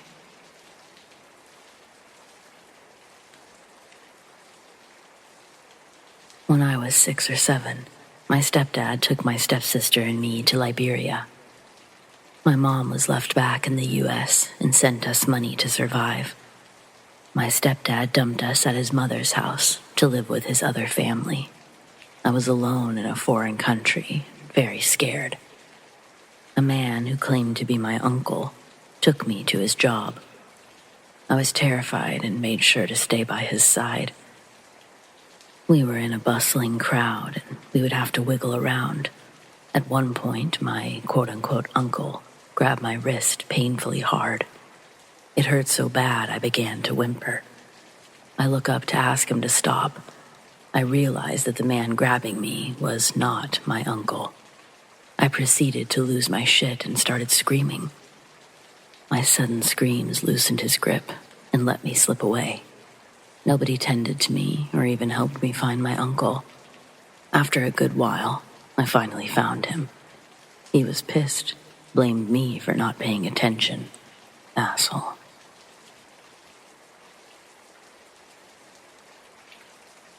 Ever since I was a baby, I saw ghosts. My parents and I lived in a small house in Arizona. My mom would hear and see small children that weren't really there. She would see a tall black figure and a deformed woman. She told me stories about the children, how they would stand and watch her sleep. None of my other sisters experienced anything except my older sister. She would have to sleep with my parents because the boy in the corner was scaring her. My mom remembers one night when I went into their bathroom and was whispering to someone. My mom heard something mumble, and I responded, "I can't reach. I can't see you." There was a window, and it was on the second story.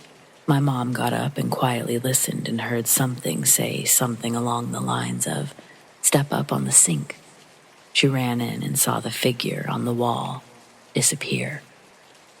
She would see the figure watch me when I was a baby. She would see me playing with the children.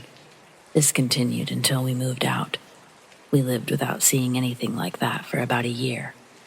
After my parents divorced, I moved into an apartment with my dad and remember seeing the figure again.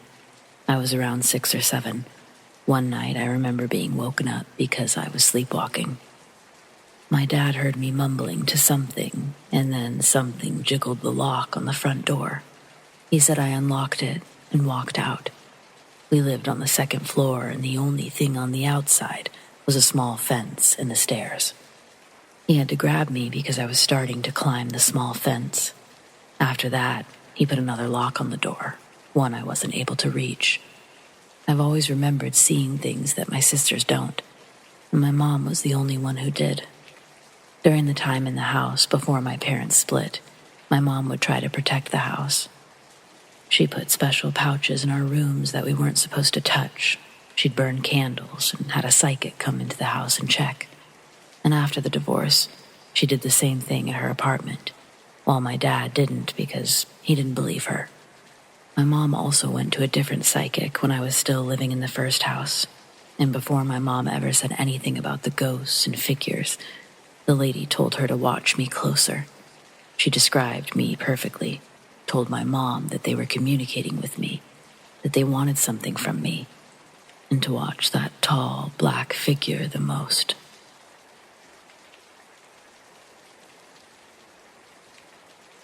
So this story is short, but safe to say it creeped the hell out of me, and I still tell it to people ever so often. My nanny, Mom's mom, lived in an older house when I was younger. My family always joked that it was haunted because we always heard bumps and bangs and stuff. Just overall, it gave a creepy vibe. It got to where I wouldn't stay the night over there unless I had to because my parents worked a lot. When I was 15, I was staying at Nanny's and we were in her bathroom, doing something, getting ready for bed. It was just me and Nanny, alone in the house, aside from her older poodle. Rest in peace, Brandy. Best doggo ever. Anyway, out of nowhere, we heard a huge crash coming from the kitchen. We ran in there to find Brandy hiding under the kitchen table, trembling, and her food dishes upside down across the kitchen from where they would normally sit. They were heavy ceramic bowls that sat down and in those metal trays. There was water and food everywhere. At first, we were like, "Brandy, what did you do?" And then we kind of realized that the bowls and the tray weighed more than she did. She was probably 8 pounds or so. Plus, she was pretty old at this point. The stand was also upside down in the middle of the kitchen. No clue what happened that night, but safe to say we were thoroughly freaked out. Other things happened often, like stuff falling off the walls and such. I'm glad she doesn't live there anymore.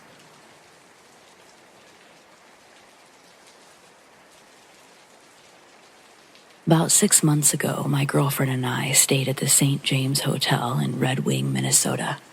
I'd heard stories about it being haunted before and was curious, but was mostly there for the beauty and history of the place. When we got to our room, I did a little Google search to read up on the history, came across a page talking about it being haunted. It said that the 3rd floor was considered the most haunted. We were on the 3rd floor.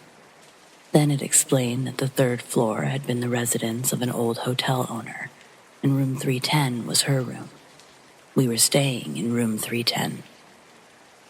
The article didn't say anything about what she does to the room itself, but it said that she's active in the dining room, moving tables and silverware around, so I didn't know what to expect. The room has those fancy curtains that hang straight down and that you hook up with hooks that loop in the back. They look kind of scalloped when they're up. When we woke in the morning, some of the hooks and loops had been torn down and broken, like someone had pulled the curtain with some force. Others had been adjusted to be lower than they were originally. We hadn't heard anything during the night, and you need a stepping stool to reach the curtains in the first place. But that stool was in the same place that it had been when we checked in. The 2 windows facing the main road were fine, while the other 2 on the side had been messed with. My girlfriend swears up and down that she didn't do it. She's too short anyway.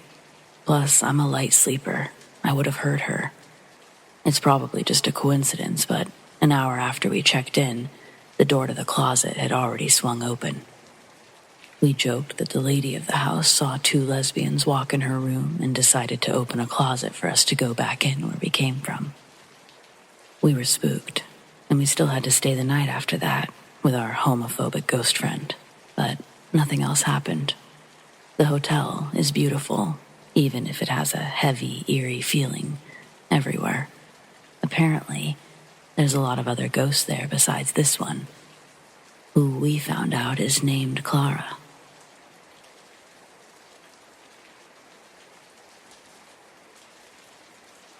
Several years ago, I took a trip to Wyoming. I initially considered the idea of relocating and settling down there. However, I soon realized that the cold weather was too much for me to handle. Regardless, before my departure, I found myself wandering along the roads in search of a warm place that was open 24 hours. As I strolled, a truck pulled up beside me, and 2 men kindly offered me a ride. Without hesitation, I accepted their offer. Unexpectedly, they informed me that they needed to attend to something quickly, but promised to return shortly. Trusting their words, I agreed to wait. The darkness fell and the temperature dropped. I decided to continue on foot as it became increasingly uncomfortable to remain there. After approximately 15 minutes, the men returned and pulled up beside me, urging me to get in the truck. As I turned to face them and prepare to step inside, they suddenly grabbed my shoulders and forcefully pulled me into the vehicle. A sense of panic washed over me, and an inner voice urged me to escape from the truck, as it was evidently unsafe. In that moment, I turned to the only thing I knew, prayer, and entrusted my safety to God. It was then that I heard a change in their plans. Instead of driving me to Walmart as originally intended, they revealed their intention to take me to their apartment. Remarkably, it was at this point that the voice seemed to take over, transforming my own voice into that of a deep and powerful man's. Stepping out of the truck, I bid the men farewell, expressing gratitude for the ride in a masculine tone. I spoke loudly, emitting a hearty laughter, and confidently walked away from them. The 2 men appeared hesitant to approach me. Once I had reached a safe distance, my voice returned to its usual range. Without hesitation, I made my way to the nearest police station, where I sought refuge and assistance. They provided me with the necessary support, eventually escorting me to a warm and secure hospital, where I could spend the night safely. Once again, I turned to prayer, this time seeking a bus ticket to Florida. Miraculously, my prayers answered once again. I obtained the means to travel to Florida. To this day, I ponder whether the 2 men perceived me as a man rather than a woman that fateful evening. But whatever came over me, it saved my life.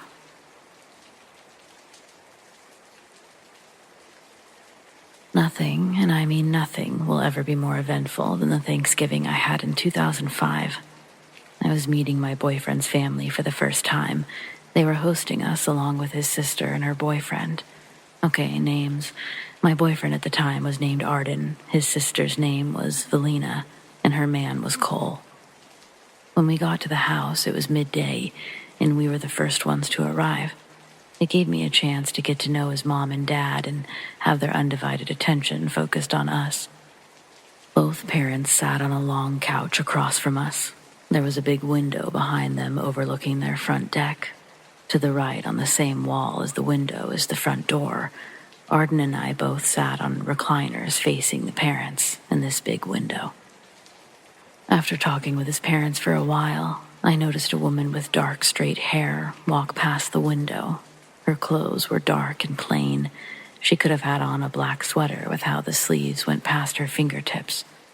She walks left to right past the window. I assumed the side profile that I'd seen was Arden's sister, Valina, going to the front door. Their door has a large oval, slightly fogged glass panel. It's head level, just enough for me to see her face pressed against the glass. The oval window's light becomes blocked, filled with a truly ghastly grin. Her eyebrows were raised. I could see her prominent features, but the details of her face were too distorted by the fog aesthetic printed on the glass. A few moments go by and she hasn't opened the door. Doing my best to be polite and listen to Arden's mom tell me stories about him, I keep shooting glances over, trying to figure out if she needs help with the door or if she was waiting for her boyfriend before coming in. The face that she was making in the window was really giving me the creeps, so I kept my glances to a minimum. But the front door never opened, and nobody else walked across the deck to join her.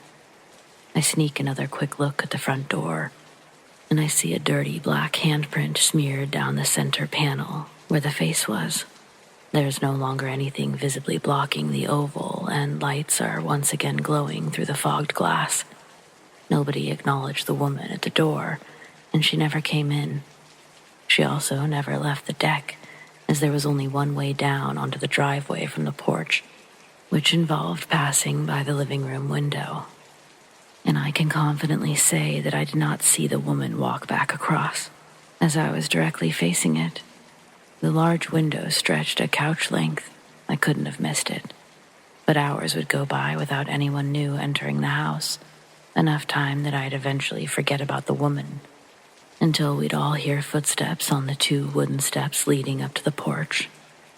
Then, passing by the window was a teen with blue hair, styled in bright clothing picked straight from a Hot Topic bargain bin, followed in tow by a boy her age in the same fashion named Cole. I didn't know Valina was so much younger than Arden. The kids were nice, and I ate too many plates when dinner finally came. No idea who or what I saw that day outside the window, but it sure wasn't Arden's sister.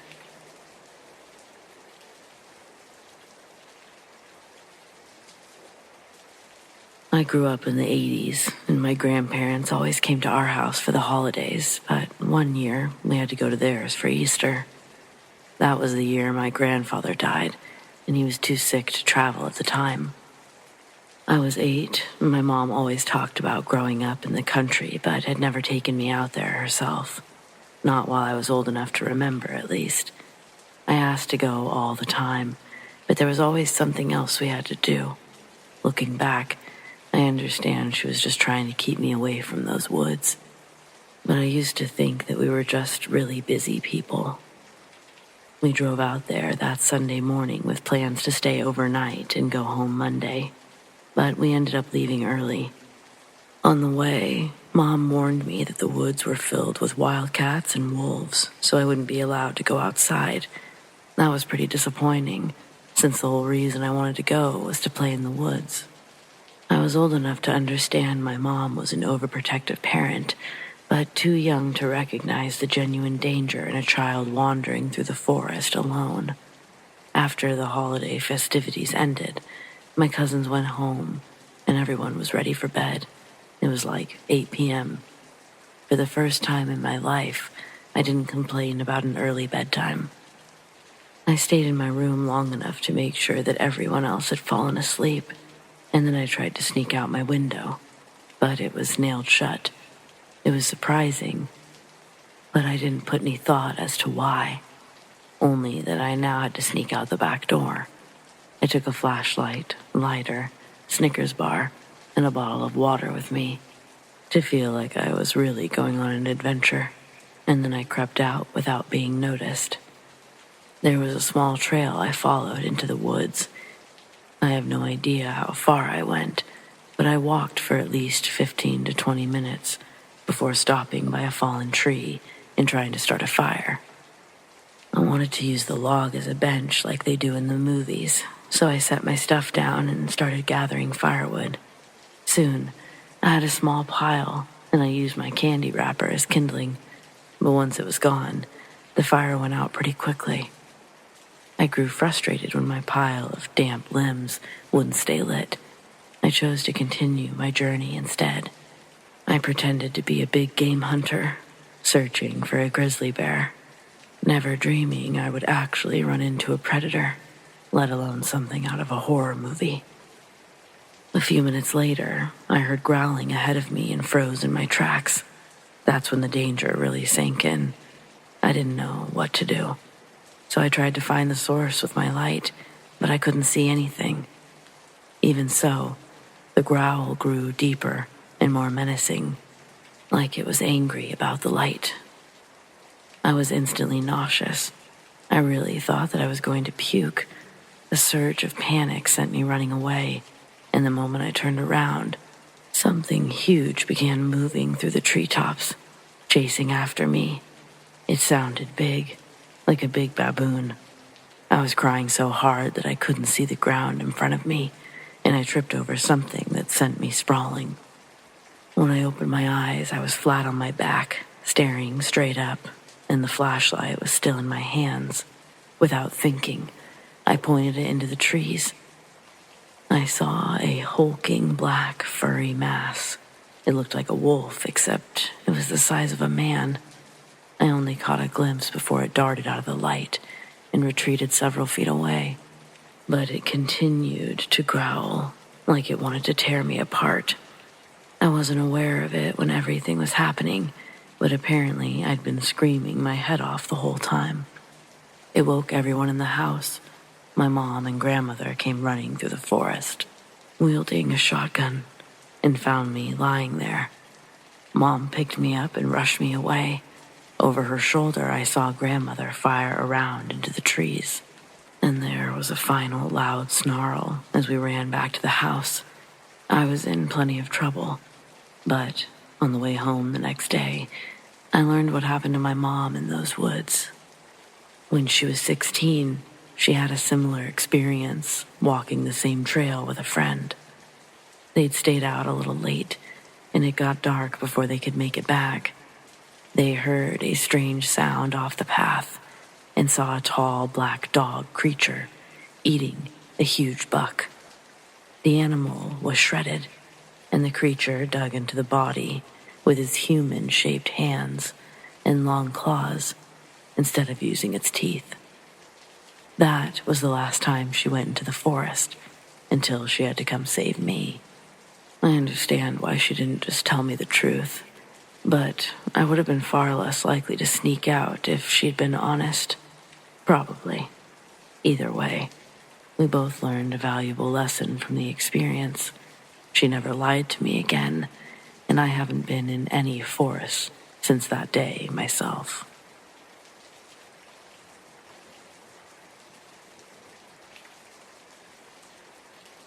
I was leaving a bar in Ballard after a friend's party in February 2021. I hadn't drank that night. I'd been sober for 12 years, and I found that one of the benefits is that you get to take your car home at the end of the night. My car was parked a few blocks down the street. A couple hours earlier, the snow had really started to come down. When it started to stick and accumulate on the railings outside the bar, I decided to give my hugs goodbye and try to make it home. It was close to 2, and the bars would be having their last call any minute. Right now, the sidewalks and roads were empty. I could hear live music and muted laughter from the tinted windows I'd pass, each filled with people who'd soon be hitting the roads. I began to jog, hoping I'd have enough time to beat the clogged-up side streets near the locks. I'd find myself passing one of the entrances closest to the botanical garden. The tall metal fence was closed for the night. It stretches most of that block. A couple feet past the entrance, the other side of the fence gets thick with shrubbery, blocking the view from the outside. I continued to walk on that strip of sidewalk parallel to 54th Street, my eyes once again fixed in front of me. That's when I caught something ahead of me that stopped me in my tracks. A pair of thin arms were reaching out from the bars. Both hands were grabbing at the air, pausing, then again lunging randomly into the sidewalk's path. The lampposts that line this sidewalk are bright. I got close enough to see the nails adorning their fingers were long and black. Before I got too close, I started walking at the edge of the sidewalk, out of reach from these 2 outstretched arms. Just before I cross its path, the arms suddenly jolt backwards, out of view, making a rush of noise as they pulled back through the leaves and away from the bars that separated us. The feeling it gives my stomach reminds me of how it felt walking through my grandma's house at night when I was young. A rising, tingling terror that makes you want to run as fast as you can. The shoes I wore that night were more business attire, and I'd come to discover how terrible they'd be for maneuvering in the snow.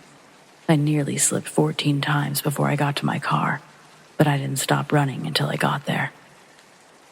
Thankfully, my car was all-wheel drive. I barely got out of there before the roads were unmanageable, almost getting stuck more than once as I got closer to Golden Gardens. I willed myself home, though. There was no way I wanted to encounter what I'd just seen again. I just wanted to get home and forget. But I haven't quite figured out how to forget this one.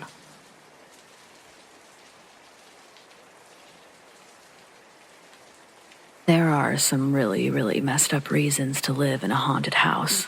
I, being of sound mind and body, don't know any of them, but I am superstitious as all hell. So when the wife and I moved up to New Hampshire, right on the Vermont border, we were looking for a place to rent for a year or two before buying a house. Now, for all the New Englanders here, my wife is a native. I'm not. She's used to New England and the vast emptiness this small area has.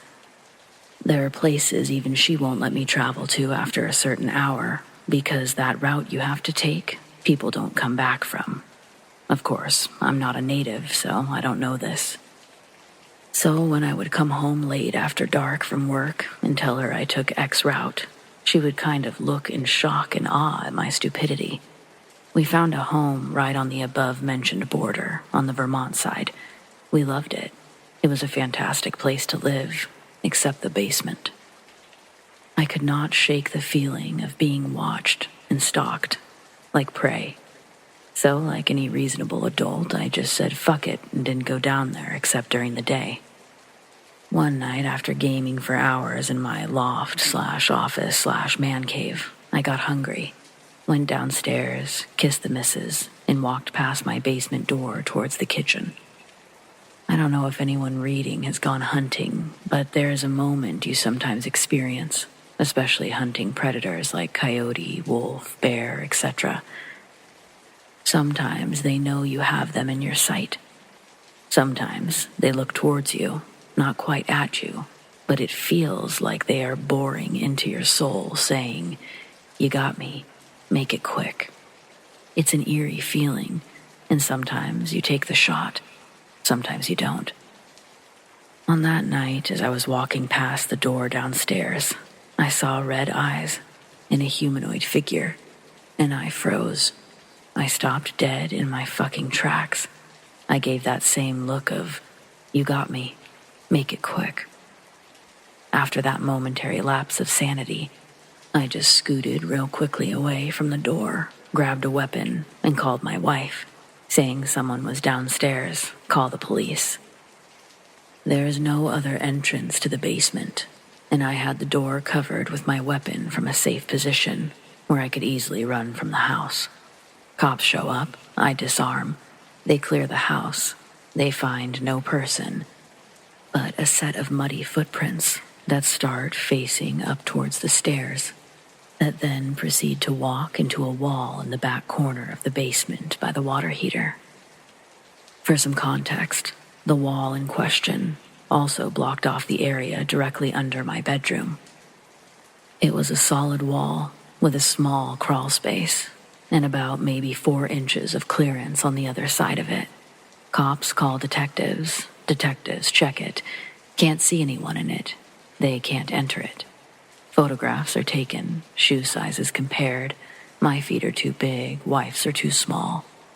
We got a good contact number for the detective, and the wife and I would stay at a hotel for a couple of nights. For months afterwards, I would have the same thing happen, eventually minus the cops. It actually got relatively normal. Good old red eyes in the basement, chillin' like a villain. Wife was less enthused by my antics, cheerfully just going about, and when I would spot red eyes, I'd always give him a cheery, good, insert time of the day, "How you doing?"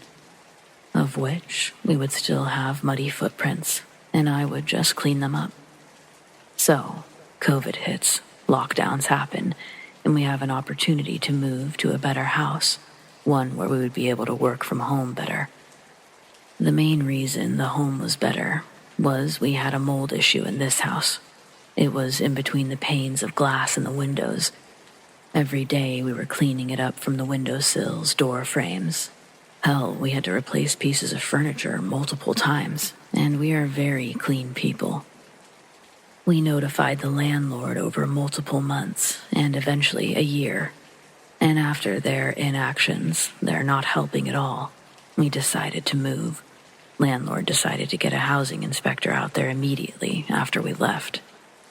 Inspector comes and verifies there is a mold issue. I don't know if they met red eyes. However, They did find a metric ton of readings of high spore counts on the walls bordering the space below our old bedroom, the wall where the footprints always ended. So, since it was filled, the inspector scoops a little bit of the earth on the other side of the wall, through the crawl space. It wasn't earth as in dirt. It was approximately 7 feet of mold. The landlord then immediately contacted specialists to remove all of it and notified me to offer some kind of damages for it. This was in the form of refunded partial rent payments. All in all, made my 2020 pretty good, until about 3 months later. Landlord calls me and offers to send me a full refund of all rent from the time I was living there, minus what she already gave. Why? There was a corpse. The medical examiner said that it was the man who owned the property before my landlord. He was a lineman who, after talking to surviving family members, wore a size 8 shoe, smaller than my size 11, bigger than my wife's shoes by a mile. Fuck me, Red Eyes. I don't know how you got there, but hell, bud, I hope you now found peace. Sorry for not checking it out sooner. I did, after reading about his obituary and contacting his family, swing by his final resting place to drop off flowers, place a stone, and share a good morning like I used to. Till better times, Red Eyes.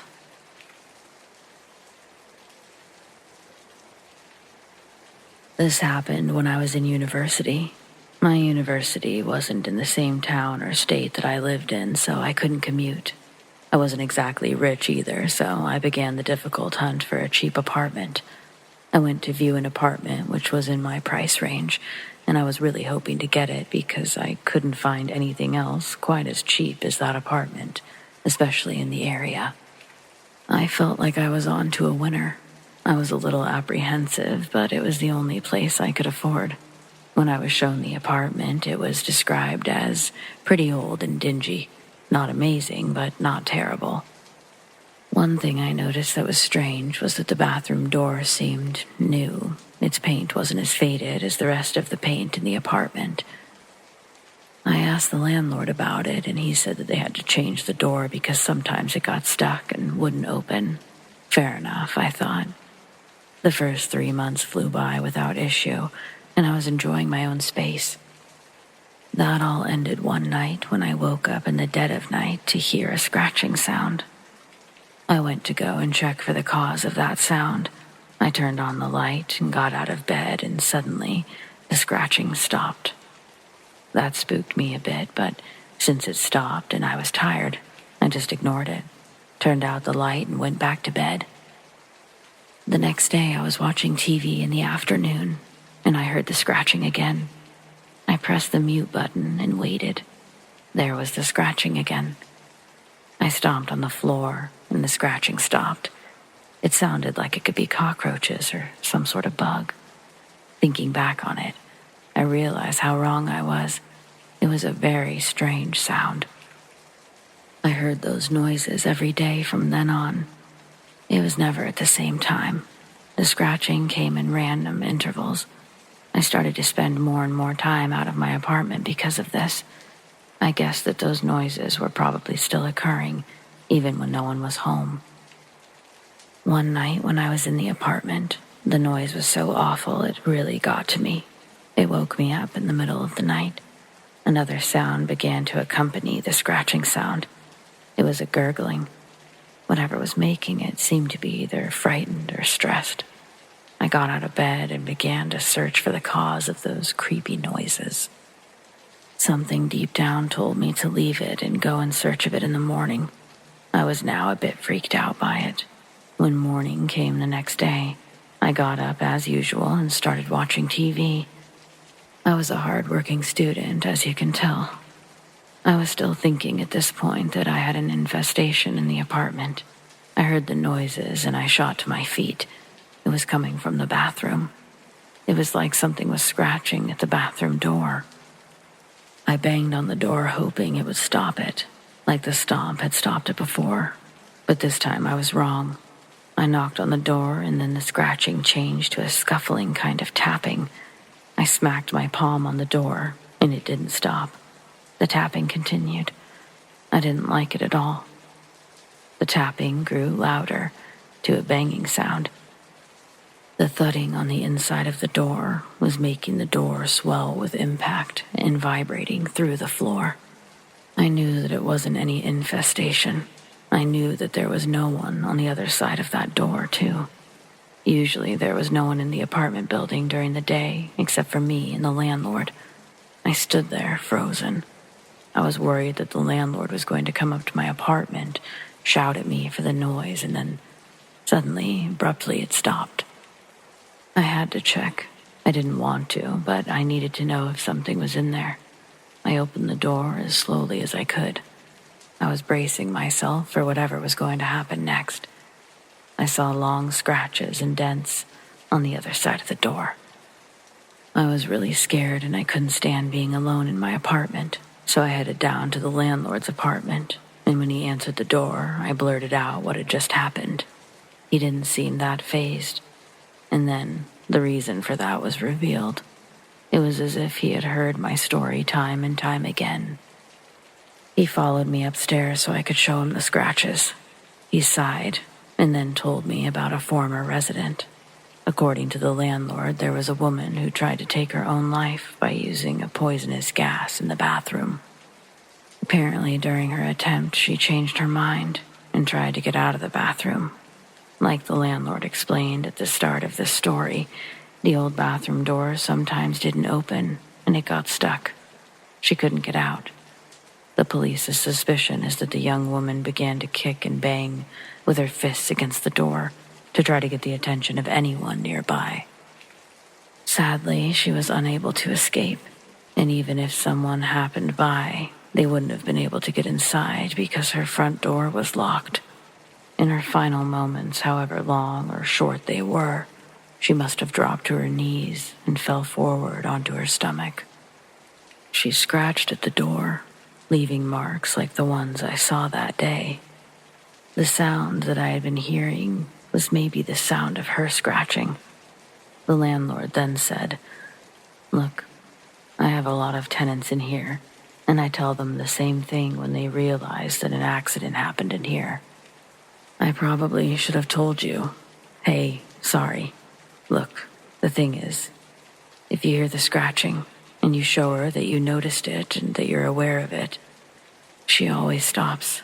Same with the banging. I can paint over the scratch marks if you want. No charge. How about that?" I was so angry. He should have told me before I moved in. This wasn't a joke to me. I told him that I was out of there. I went upstairs to get my things. I threw as much as I could into a suitcase and I burst into the streets. I'm now completely free from all mysterious phenomenon, but I often think about the poor woman and the noises I heard in that apartment.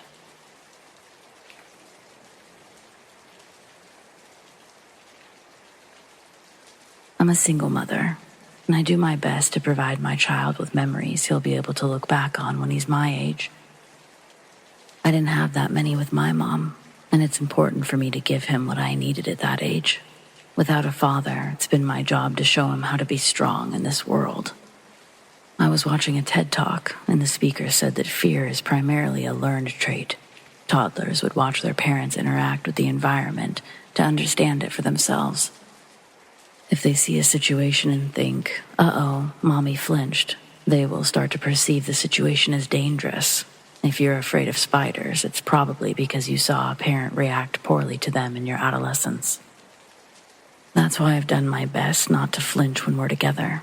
He's turning 10 in October, and we frequently spend our weekends going to trampoline parks, regular parks, or the movies.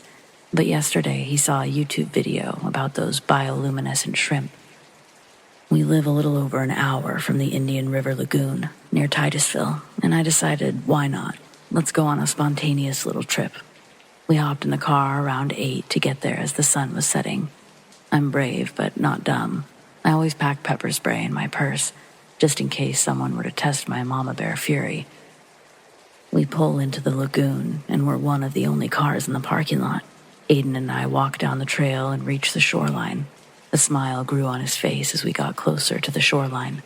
This was the first time I'd ever seen these shrimp in real life. He and I stood at the top of the hill, mesmerized at the light show that we were seeing in the water. We walked down the hill until we found a bench to sit on, just before the concrete path touched the sand. There was a man standing in the rocks of the shallow water, quietly fishing. Every time he'd cast his line out, it would stir up the shrimp in the water, like blue fireworks in the ripples.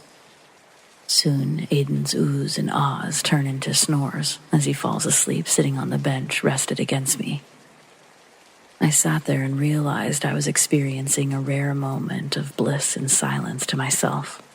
Moms know how cherished and fleeting these can be. I took a deep breath, smelling the salty sea air. Falling asleep next to Aiden on the bench would have been easy if I'd let myself fully relax. I noticed the fisherman had started packing his gear. When he turns around, he sees us on the bench. He must not have known we were there previously, and I think our presence startled him. Naturally, he was most likely on his guard too, and didn't know we weren't there posing a threat to him. I try to make it obvious the direction I'm looking, but keep him in the corner of my eye. The fisherman slowly grabs his bucket and tackle box, then starts walking towards us. An unnecessary angle to take if he were heading toward the parking lot. With this trajectory, I begin to wake Aiden up and get him ready to go. I also had to get my purse out from under him without yanking it in a panic. I turn and stare at the approaching fisherman to let him know I'm aware of him. He keeps looking at us, then back down as he tries to find his footing in the slippery rocks. He gets close enough for me to see that he's barefoot, wearing torn jean shorts and a tank top. He has a bushy beard and is incredibly thin. We make eye contact at an increasingly uncomfortable distance as I can see the white of his eyes. He takes another step towards us and then lets out the most horrific, stomach-turning howl I've ever heard from a human's vocal cords. It sounded like those stock screaming sound effects I'd play with in film class, like a war movie death scream. Aiden jolts awake. He's now observant of the dark figure. I flinch. This man starts swinging his arms and throwing his gear around the rocks while continuing to scream bloody murder. I grab Aiden's wrist tightly in my hand and I'm about to start running toward the parking lot, but I see the fisherman collapse onto the rocks. Suddenly, I realized I may have misread the situation. Even from this further distance, the man's growling and groaning continues, but he didn't appear to be moving, not much. So instead of grabbing my keys, I grabbed my cell phone. I called 911 to report the collapsed man in the water. I shuffle through my purse for the keys, unlock the car before handing them over to Aiden, telling him to wait in the car and to lock the doors. With dispatch on the line, I approach the man who's in bad shape, but definitely alive. I relay the information and then ask the man the questions the dispatch is asking me. Sir, can you breathe? Is it your heart? But he's just pointing towards his foot, rapidly. So I turn on the flashlight on my phone to see what I can see. I remembered the man was barefoot as I shined the light. And almost immediately, it was obvious which foot was causing the man such distress. The outside of the man's right foot was immensely swollen and red, but it wasn't just his foot. His right leg up to his knee had started to take the same discoloration. Through labored breaths, the man says it stung him. I relay the information and wait with the man and dispatch for ambulances to arrive. Once they do, I check on Aiden, who's waiting eagerly at the back window. I open the door, telling him I just need a couple more moments with the police. He tries to ask me quickly before shutting the door, what happened to the man?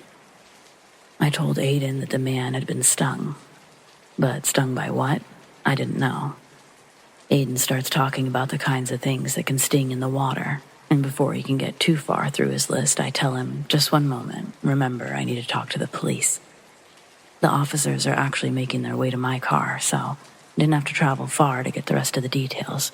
Most importantly, I learned the guy was going to be okay. He was lucky to have someone around, though. Apparently, he'd been stung by a stonefish. Wasn't sure exactly what that was, but I learned they were nasty, not-so-little guys. Aiden told me all about them on the way home, and then we watched a video about them. Truly horrifying. The pain that man must have been in. I can't believe I thought he was coming after us. I'm just so grateful I didn't leave in a panic.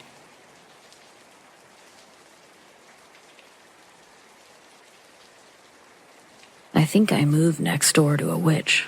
I recently bought a house in the country, and my only neighbor is a woman in her 50s. She lives about 2 miles up the road, and though we've never officially met, I see her outside all the time. She's usually in her garden when I drive by. And she always seemed like a harmless old lady. I didn't think anything was off about her at all until the last full moon.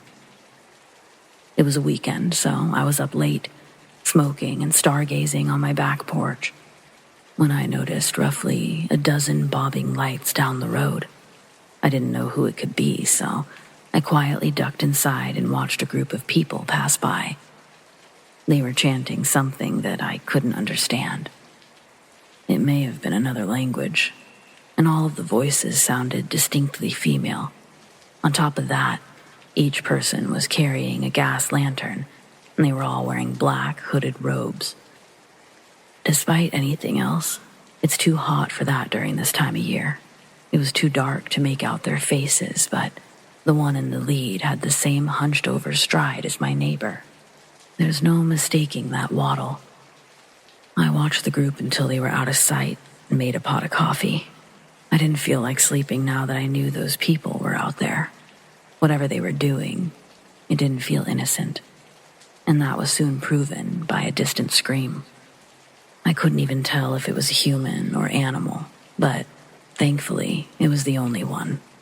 An hour later, I saw the bobbing lights return, and I watched as the robed figures passed by once more, in silence this time.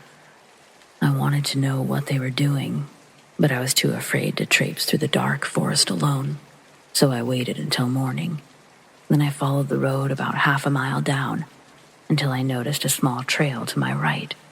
It was still muddy from the last rain, so it was easy to follow their footprints along the way. I almost turned around after about 30 minutes, and part of me wishes I had, but at least this way, I know to be wary around my neighbor and her, friends. After another 15 minutes on the ever-narrowing trail, I came to a small clearing. In the center were the remnants of a campfire, and a large boulder that was seemingly used as a makeshift table. It was stained with something I assumed to be blood, hopefully from a chicken, judging by all the feathers scattered about. I guess it could have been a chicken scream that I heard the previous night, but there's always the chance that my mind just wants to think that. As more time passes, my memories fade, and I begin to replace them with less terrifying possibilities. There were also several piles of rocks stacked up around the clearing perimeter, and bundles of small sticks tied together with twine. I don't know what any of that means, but I've seen similar items in various documentaries related to witchcraft. I really don't know what I should do next. Should I do anything? I considered calling the police, but what would I say? And what would happen if they confronted my neighbor? I'm the only other person who lives on this road. There would be no denying that I was the one to report her. Regardless of anything else, it feels reckless to piss off a potential witch. So far, she's never bothered me, and I'd like to keep it that way. The only thing I know for certain is that I'm going to keep my cats inside at night, especially during a full moon.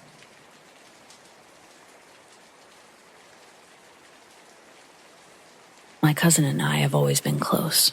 We've been tight ever since we were kids.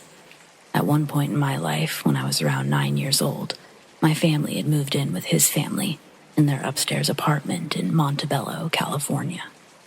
It was a pretty great time in my childhood because I'm the youngest out of my siblings. Me and my cousin are around the same age. I finally had someone my age to play with. My cousin has 2 older siblings and a little brother who was around 3 or 4 at the time.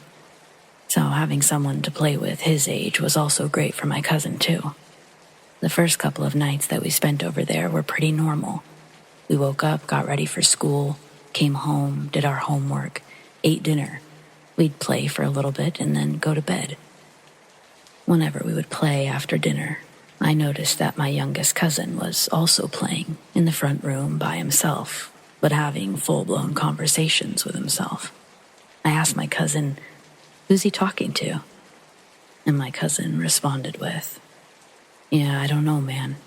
He keeps telling everybody that he has an imaginary friend named Gilbert. My mom says it's just a phase he's going through." We didn't think nothing of it. Me and my cousin would just continue to play. Him being 3 years old and us being 9 years old, we would play with him whenever we could, but the age difference would always get in the way. Me and my cousin wanted to play with action figures. My little cousin wanted to play act like a puppy. It's just the nature of being a 3-year-old.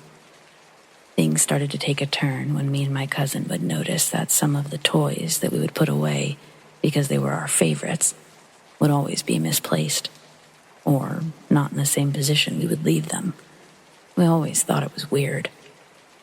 One night after dinner, me and my cousin decided that we were going to take our action figures and play by the kitchen table. Little did we know that we were about to experience together something that we would remember for the rest of our lives. I remember grabbing all of our Marvel action figures together and bringing them over by the kitchen table. My cousin shouts, "I want to play Wolverine." And I respond with, "Okay, I'm going to play Spider-Man." And just as 9-year-old kids do, we let our imagination take over. We begin playing with our action figures. In the middle of our role-playing, my little cousin comes up to us and asks if we want to play hide-and-seek with him. My cousin told him, "No, we're going to play with our toys, but you can play with us if you want to." I remember after my cousin said no, my little cousin stood there looking at us. Then he turned to his side and said, "See, I told you they don't want to play." Me and my cousin looked at each other. Like he was crazy, I said to him, "Who are you talking to?" My little cousin responded with, "I'm talking to my friend Gilbert. He wants to play hide and seek. He doesn't like it when you guys say no." I remember laughing. I'm telling my little cousin, "Well, tell your friend Gilbert we don't want to play with him."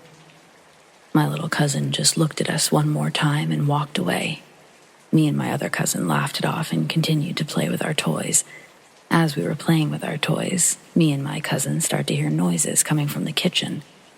We both looked at each other with the facial expression that described without saying words, "Did you hear that?" And while looking at one another, simultaneously we both shrugged and continued to play. Once we started playing again, we hear what sounds like dishes in the dish rack shaking, as if something was vibrating them. We both look at each other again. Both of our facial expressions are the same. We are both looking at each other like, what the hell is going on in the kitchen? So we put our toys down. We peek our heads into the kitchen area, and as we do, we can see the dish rack shaking uncontrollably. I remember feeling confused and thinking to myself, why is it shaking like that? As me and my cousin are both looking at the dish rack shake for no reason, we both see a butter knife suddenly rise out of the dish rack, hover in the air for a second, then tossed in our direction onto the floor. Me and my cousin are now both looking at this butter knife on the floor, about 2 feet away from us. We both look at each other, and I say to him, "Did you just see that?" And he responds with, "Yep." Then my cousin decides to tell me about all these conversations, the ones he's been overhearing between his mom and his stepdad, about all the weird things that have been happening around his apartment, how they both feel that Gilbert is a spirit that's been following my little cousin. Then he told me a few nights ago, before we moved into his apartment, him and his older sister were in their room, the one that they share. They were watching TV, and all of a sudden, they could hear footsteps in their hallway. He said that him and his older sister were the only ones awake, and every time they would open up their door to look out into the hallway, they wouldn't see anyone.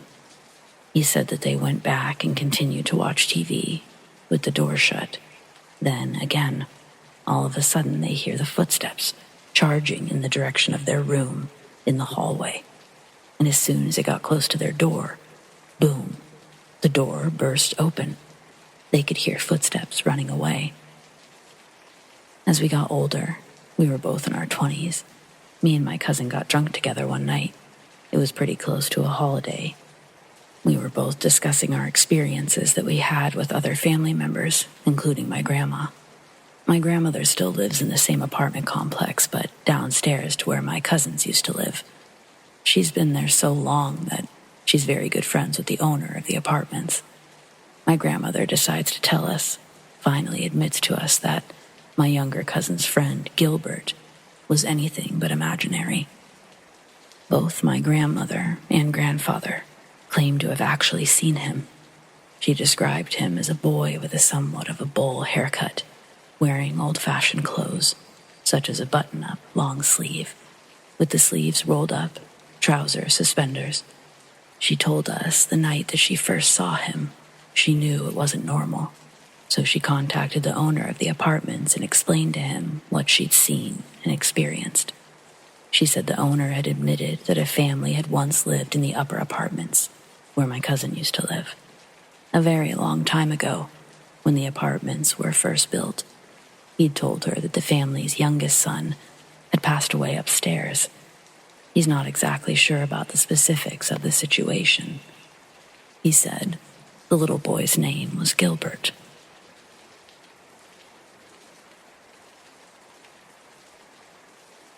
I'm a social worker and counselor in Michigan. I've worked in the youth department for the past decade.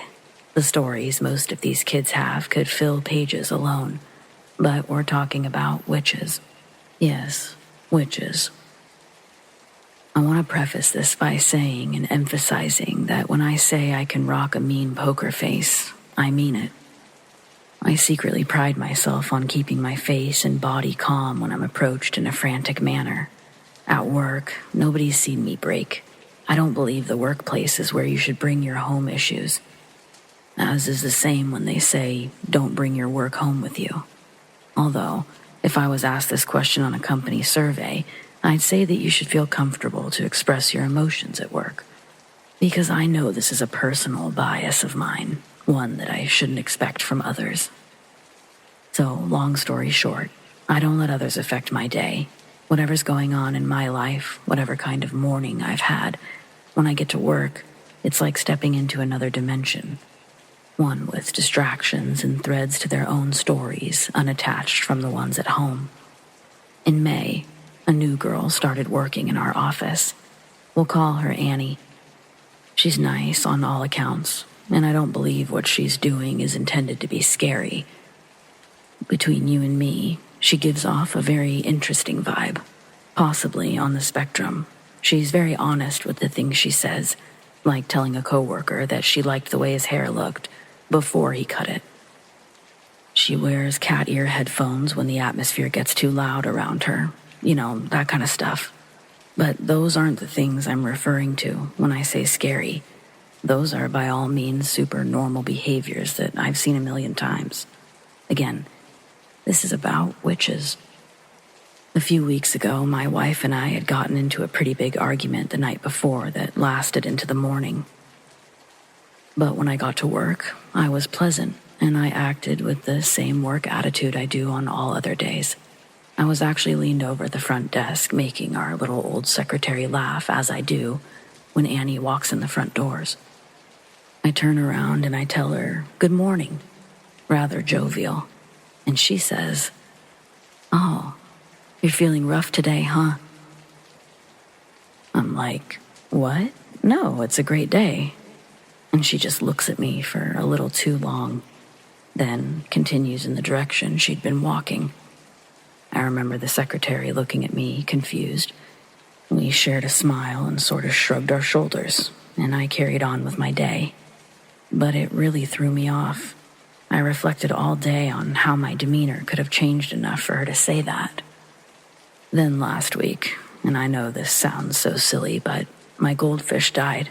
She was part of my family for the last 10 years. We'd just replaced her tank with a bigger one. We think the stress of the change was too much. Honestly, it was heartbreaking. I still tear up when I spend too much time thinking about it. The day I return to work, Annie walks up to me and says, "I'm so sorry for your loss."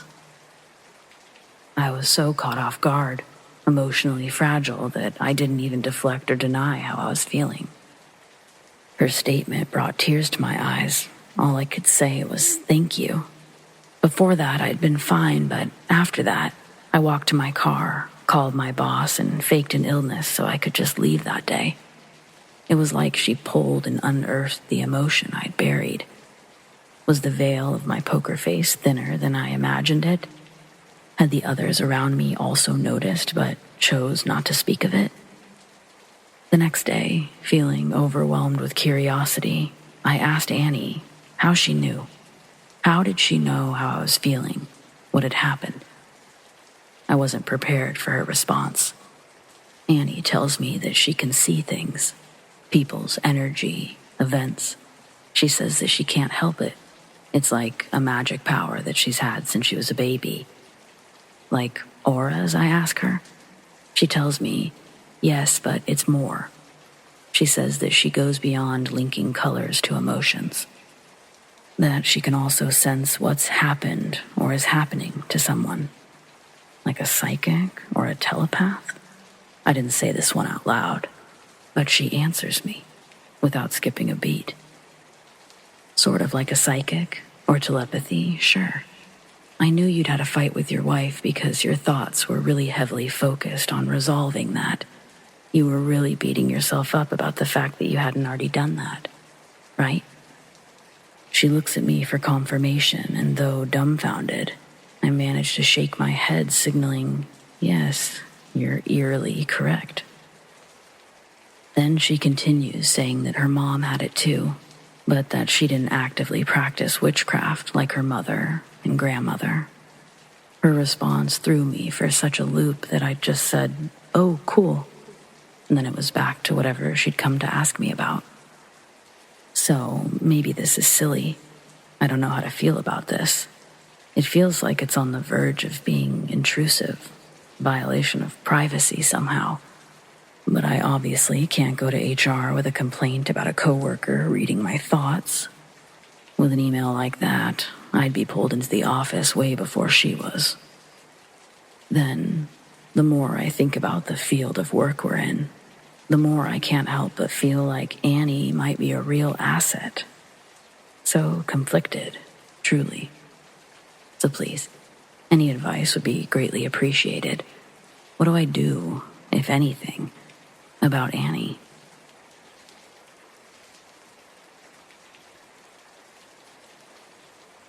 Last Thursday was my first time ever getting knocked out. My friend said I got dropped twice, but I don't remember the second one. The Acacia Strain had a show at the Ace of Cups in Columbus. Me and my friend Tanner are on the edge of the pit, and there's this dick making circles, swinging and windmill kicking the ring of people forming the walls of the pit. People that obviously don't want to mosh or else they'd be in there kicking and swinging. I hate those kinds of people at shows. Hated them before this incident, hate them even more now. The building was packed, making it impossible for me to just scoot backwards. Courteous moshers respect the fist-out barrier. This dick was not. I never got his name, so I'll start calling him Richard, so this won't get flagged for how many times I reference him.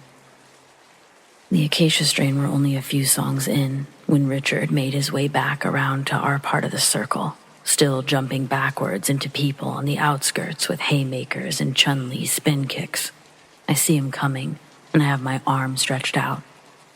But Richard chose not to respect the unwritten rule others abide by. I was told he'd made solid contact with his elbow to my chin. Tanner could hear the crunch over the blaring music. My eyes rolled into the back of my head, but I don't collapse because of how packed the room is. My body couldn't fall anywhere. The last thing I remember is putting my arm out.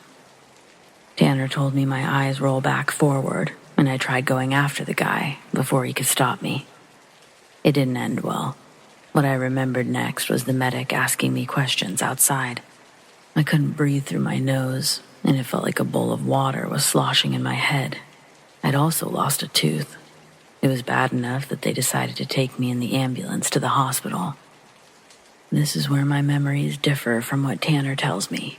When we got into the ambulance, I remember seeing another woman in there, dressed in street clothes. What I thought at the time was that she'd also been hurt at the show. But Tanner says it was just he and the medic sitting back there with me, and the medic was a dude. I swear, though, I could describe this woman perfectly. I was conscious the whole trip. At one point, we made eye contact. Tears had smeared makeup down her cheeks. Her hair was long, straight black. Her eyes were also black, like she was wearing those colored contacts from Hot Topic. She was hauntingly beautiful, so much so that I instantly became self-conscious, knowing I'd just gotten the shit kicked out of me. I probably wasn't in the right vibe to be talking game to this girl.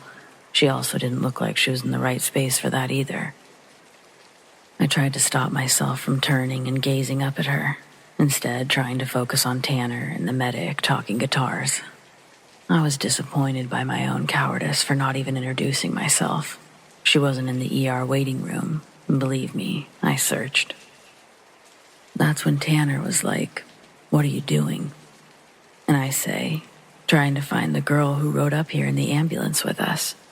He made a confused expression, but his eyebrows were raised like, uh-oh. He might have been hit a little harder than I thought.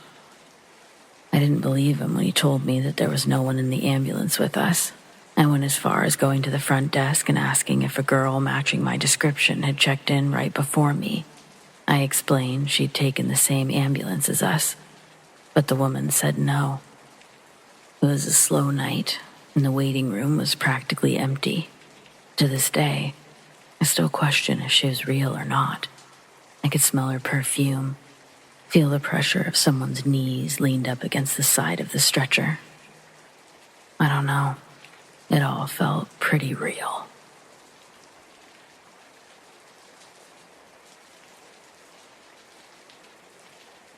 When we first got married, my husband worked the night shift at his family's donut shop. A few years into being married, Mitch had started working the 8 p.m. to 4 a.m. shift, replacing his sister Lim, who'd died suddenly. I don't want to come off as insensitive, but even before his sister's death, my husband was already filling in on a weekly basis because Lim just didn't show up. She was unreliable and unpredictable. Lim's explosive temper had given my husband more than a few scars on his body to prove that her rage had existed over the years. Likely the result of parents who couldn't manage a struggling family business and keep an eye on 2 growing children. They're second-generation owners of the donut shop. It was purchased by their grandfather after immigrating to New England in the early 70s. Back home, their business was tremendously successful. They'd also invested in real estate. They'd made enough to buy a 2-bedroom loft with a vacant business for rent below it. They sold everything just to come struggle in America. Oblivious of the Western culture, they opened up a business in a poor neighborhood, across the street from an emergency room. It would prove to be both a great place for business and a terrible place for business. The location yielded just enough income for them to get by each month, and just enough hope for the family to stay invested, physically, financially, and emotionally. I'm not bitter or at all resentful about the long nights my husband had to spend away from home after Lim's passing. If anything, I was very proud of him for stepping up, and I'm wildly impressed with his entire family. And in all honesty, I often do miss Lim's loud vodka-fueled aggression at children's birthday parties or every other family gathering she's ever attended. Anyway, getting distracted. So, no, it wasn't the hours that bothered me. What was most concerning about this graveyard shift were all the weird stories he came home with. Every morning, as I'd wake up and get ready for work, Mitch would come through the door. We'd talk about his night and the upcoming events of my day before I'd head off to work. and he'd head off to bed. During our intertwining breakfasts, Mitch would tell me about attempted robberies, some where he'd actually have to pull out his gun. He never had to shoot it. Would-be robbers usually leave when a large revolver is pointed in their face. He'd recall addicts dying at the bus stop across the street almost nightly, so much so that it started to become an unmentionable point of reference when rehashing his stories.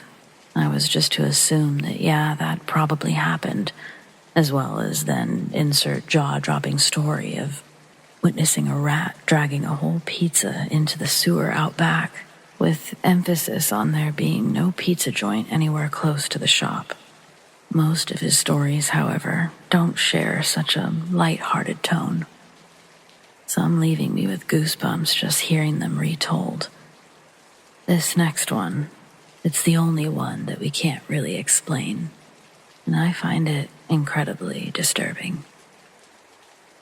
One night, Mitch was in the back of the shop preparing the donuts for the morning influx they'd usually have just as Mitch was leaving and his mom would come in to relieve him.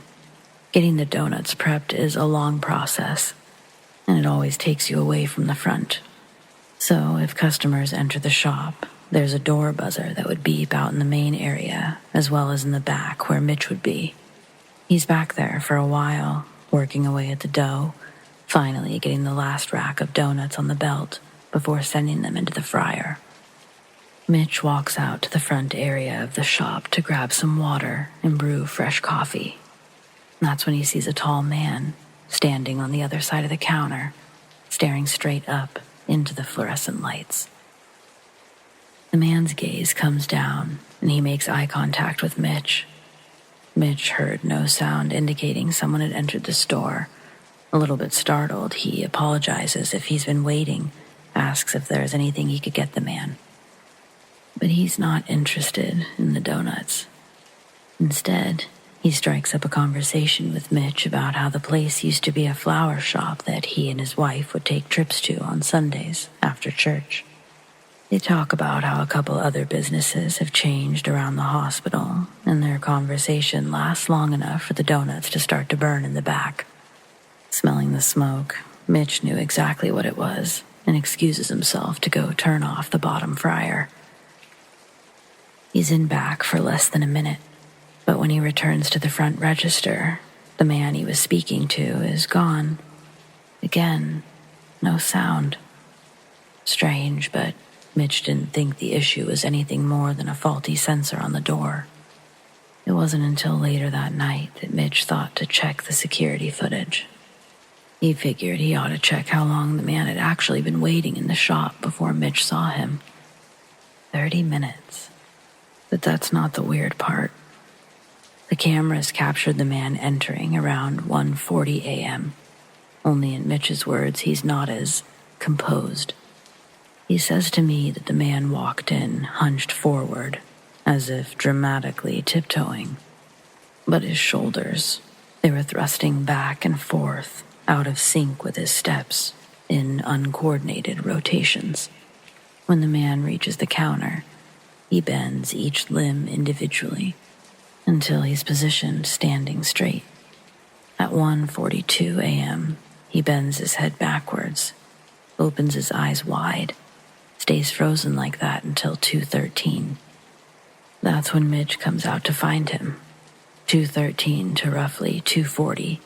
Mitch fast-forwards the tape through their conversation to the part where he runs to the back for the donuts. Pressing play, Mitch watches himself run out of view, back into the kitchen. The man stands motionless, but only for a moment after Mitch leaves. Then, once again, his eyes open wide, and his body contorts like a whip. When he turns around, Mitch sees on the security camera. He shuffles past the exit doors into the back bathrooms. The timestamp reads 2:40. Mitch realizes he only had the idea to look at the security footage after 3. The man could still be hiding in the bathroom. The tape ends around 3:28, the time that Mitch switched it out to review. Still no sign of the man exiting. This discovery makes Mitch slam the small security control room door behind him, and he locks it. He calls the police from the phone in there, while Mitch is huddled up in there waiting for them to arrive. He takes out the footage from the second camera, which is stationed closer to the kitchen. It's been recording the whole time. Mitch places it in the small VHS player, rewinds the tape just to before walking into the control room, and lets it play. Where the first tape ends, the second camera records, as just moments after the door shuts. A figure can be seen slinking into the back kitchen, just outside the control room doors. It's the same man. He's standing, frozen, eyes wide, looking straight into the camera. Mitch almost had a heart attack. That was not the friendly man he'd just spoken to. He flipped off the TV that he was watching the tapes from, tried to stay as quiet as possible until the cops came. They came, and prior to even viewing the tapes themselves, they cased the entire building, surrounding area. No sign of the man Mitch described, or the thing he described. The two officers joined Mitch in the control room. They started to review the tapes, Mitch rattling off different timestamps, telling them what to look for. They watched the tapes all the way through, even past when Mitch had turned off the TV. There was the man, staring at the camera, until he wasn't. He didn't walk away. He didn't glitch out. He just slowly disappeared, until there was no longer a man standing there. Mitch looks at the officers who haven't said a word. They're just looking at each other. No one says anything, so Mitch asks the officers, did they see that? Did they see the man disappear? Did they see him change? The two leave the control room without saying a word, grab another officer, and call into the sheriff's office. By this time, Mitch has already called me to update me. He's called his mom, telling her not to come into the store until he figures everything out with the police. When the sheriff's deputy arrives, Mitch tells him to watch at the 140 mark on the first tape. But instead, they start removing the tapes. They'd done this before, but usually it was an obvious crime, like attempted robbery or something. And usually they told him why they needed it. More so, he was concerned why they weren't concerned by the man, his gait, the fact that he seemed to disappear in front of them. He asked them. They offered no dialogue on the topic, gave my husband a name and a number to follow up with, and then they left. It probably goes without saying, no one ever followed up with Mitch or his family, which is a sad reality for many who live in that area to this day. I mean, we tried, but life was already insanely busy for everyone at that point. Plus, it was really only Mitch and myself that wanted it at this point. His parents were dismissive of the whole thing. Life goes on, I guess. They even frequently ran into the same officers when reporting various disturbances, but no one ever talked about it. For about 2 more years, Mitch would come home with more unusual stories, more drug addicts dying, attempted robberies, which died down a bit after installing 2 additional security cameras. No more oddly appearing or disappearing men. It would appear that was just a one-off kind of thing. Mitch's family's place got bought out, or rather forced out, by the city back in 2002. Terribly sad, but by that point I think everyone was ready to move on. I know we already had, but as far as this experience, truly, what do you think it was?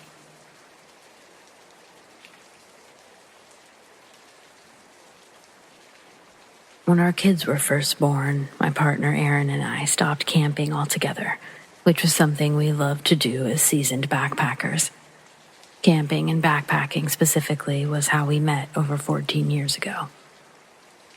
Well, once the kids got older, about 4 and 6, we decided to reintroduce camping into our lives. Of course, our style had to be adjusted a bit. we'd have to account for tiny humans with less stamina and climbing experience. Not to mention, we weren't exactly in our Beachbody phase. Instead of off the beaten path, we opted for something more family-oriented, KOA. Growing up, I'd been to a few KOAs, all of them nice from what I could remember. As a kid, I remember lots of other kids being there. A place to play games inside, outside. It had a very homey feel versus middle of nowhere. And that was going to be perfect for our first little trip as a family. This particular KOA was set out in eastern Washington. Absolutely beautiful. We'd initially wanted to visit Leavenworth, but due to the size of our party and our lack of planning, we ended up in a spot that wasn't our first choice, but we felt pretty darn happy with the location. We managed to get a cabin close to the Yakima River, making the spot several degrees cooler than the cabins set away from the water. We'd brought our own portable fencing to help wrangle the kids in a general area, but upon arrival, we realized that there were plenty of obstacles and fences, even man-made barriers. Still, Aaron decided to set up the portable fence anyway, specifically around the cabin, blocking the stairs. The campground was truly nice. We had a good time socializing with other families, and our kids made friends with their kids. It was a good time. In retrospect, there was someone who rubbed us the wrong way, if you will. But in such a setting, it's easy to dismiss these things as a misunderstanding. A man, probably in his 20s. My partner and I were in our mid-30s at the time, and he looked clearly younger than us. He had a puppy. That wasn't the part that rubbed us the wrong way.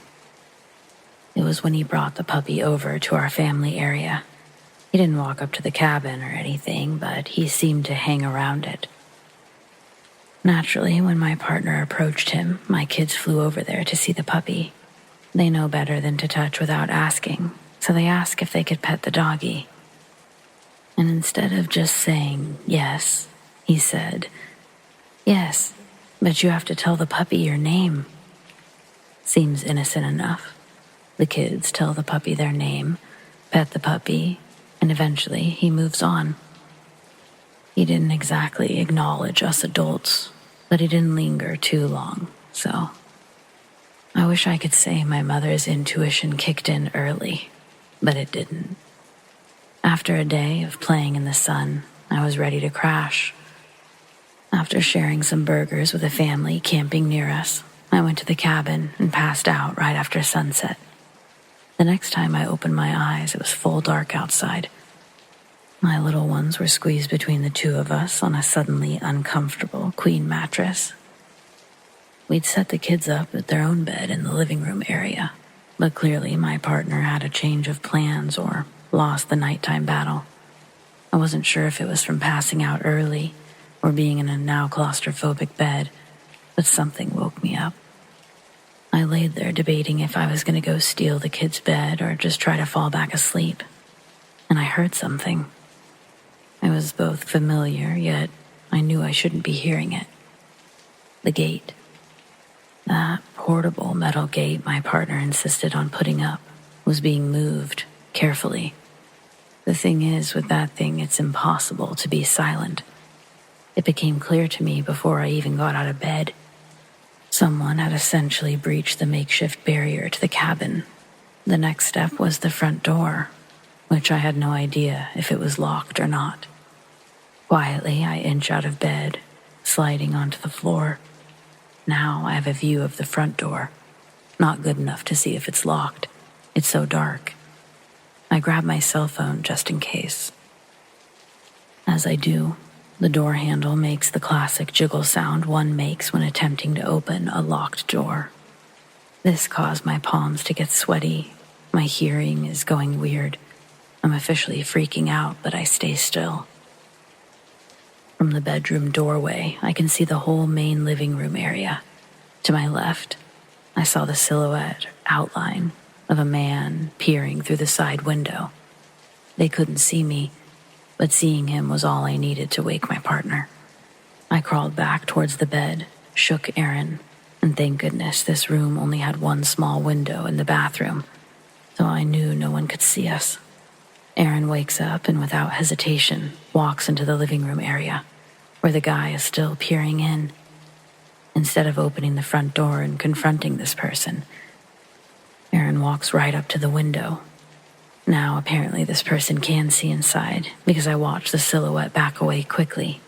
Now, Aaron's already got shoes on, making a beeline to the front door of the cabin, yelling back to me to call KOA security. Quickly, I find the number we'd saved when we arrived. I call and explain the situation. They just don't seem that concerned, but they do say they're going to send someone. I hear Aaron exchanging words outside, but I'm hesitant to approach the scene myself, so I stay inside and watch from the side window. Aaron has the guy completely face first on the ground. I'm impressed and scared. Then I realize Aaron's talking to me, telling me to turn the porch light on. Switch by the door, he's saying. I rush to get the light. Aaron's still calling for me, so I rush outside. I see the man on the ground is the man from earlier, the one with the puppy. Aaron is very sternly asking the man to tell him what the fuck he was doing looking through the windows. The man doesn't answer, but he's clutching his bag to his chest. Aaron is attempting to grab it from him while continuing to ask what the fuck he was doing. Then he's asking me if I called security. I tell him yes, but the man, he's still not saying a word. Security shows up, and the man starts piping up about how he lost his dog. He's just looking for it. He tells them he's sure it's around here because the kids were playing with it all day. This back and forth goes on for a while. I'll spare you the details mainly because I don't recall all the lies exchanged, and I was half in and half out checking on the kids every 2 seconds for whatever reason. The end result was he wasn't arrested, since there was no police and apparently no crime. He was also barely questioned by security. They seemed to have more questions for us. At a certain point, I told security I think that maybe we should call the authorities because the guy is lying about so much stuff. I tell them I think he was trying to break in, and they tell me, but he didn't, and there's no evidence to suggest a crime, which was incredibly frustrating. Aaron even asked the security officer to check the man's bag. He refused, saying the man had done nothing wrong. So after too much time, the guy is eventually let go from security.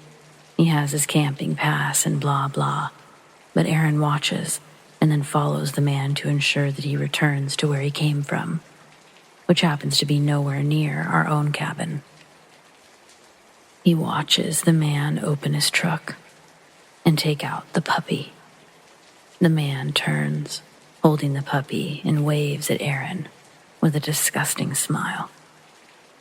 This sends Aaron into a frustrated rage. Helpless, he takes down the guy's license plate in his phone. He calls the local non-emergency line to report as what he described as a sicko. They also asked several questions, to which Aaron answered, and by the end, they said there was nothing they could do at the time.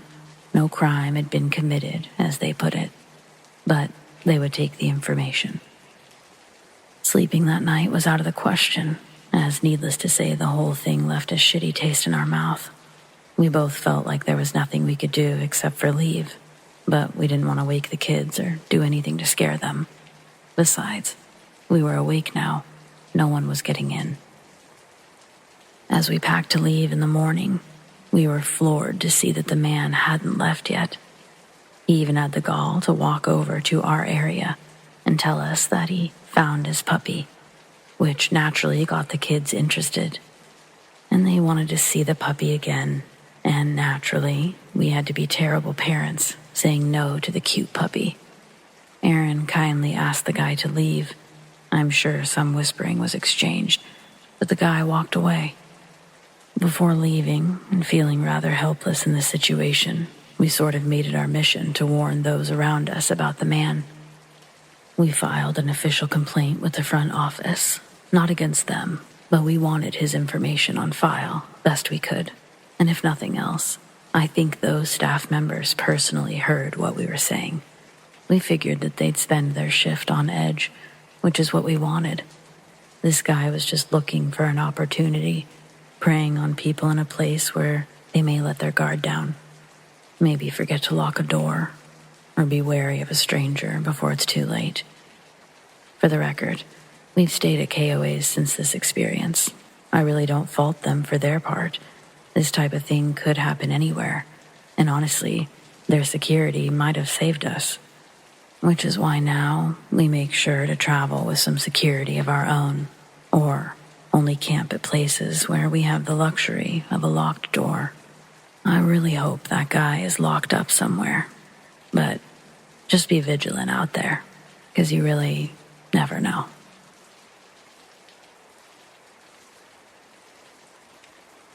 Last night I left to go home from a camping trip in Arizona, and let me tell y'all, something scared the shit out of me. I was driving back home to Cali from the forest in Forest Lakes, Arizona with my boyfriend. Suddenly, we see a huge dog-looking creature with white and brown fur on it.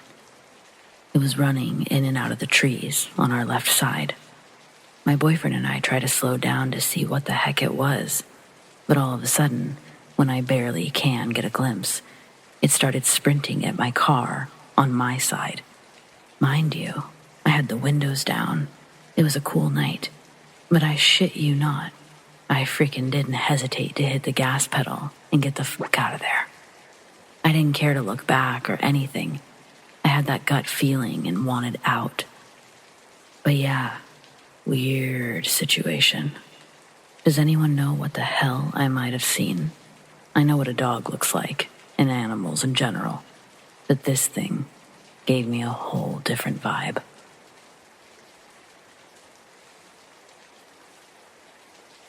There's a skate park 3 blocks away from my apartment, but there's always a bunch of kids hanging around during the day, so I prefer going at night.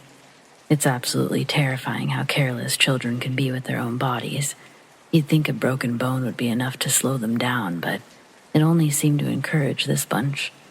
Well, maybe what happened to that Andreas kid will finally scare some sense into them. But I won't be around to find out, one way or another.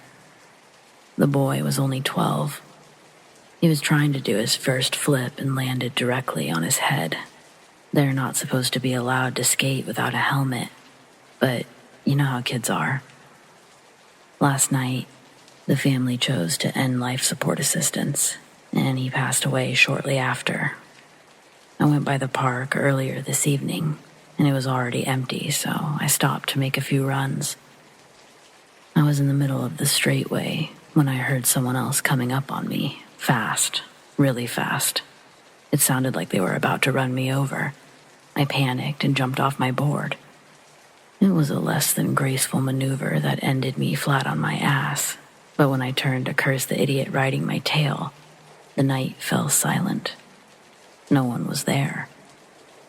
I stayed down for several minutes, scanning the area, but there wasn't a soul in sight.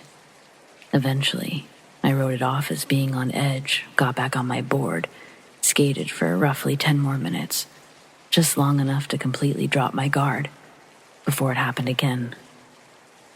I was in the middle of turning around when I heard someone barreling towards me, and this time, I caught a glimpse of a small form as I lost balance and fell over. It looked like a young boy. Luckily, I was wearing a helmet, so the impact only left me a little shaken, but once again, no one was there, and all was silent. I don't know what to make of all this, but I wasn't sticking around to see what happened next. I only looked back when I was halfway to the next block. A lone shadow figure stood, unmoving, just outside the light of the street lamp, and the item held at their side was clearly a skateboard. I guess that could have been any kid standing there, but it couldn't have been just any kid that almost ran me down twice. There was absolutely nowhere for them to go.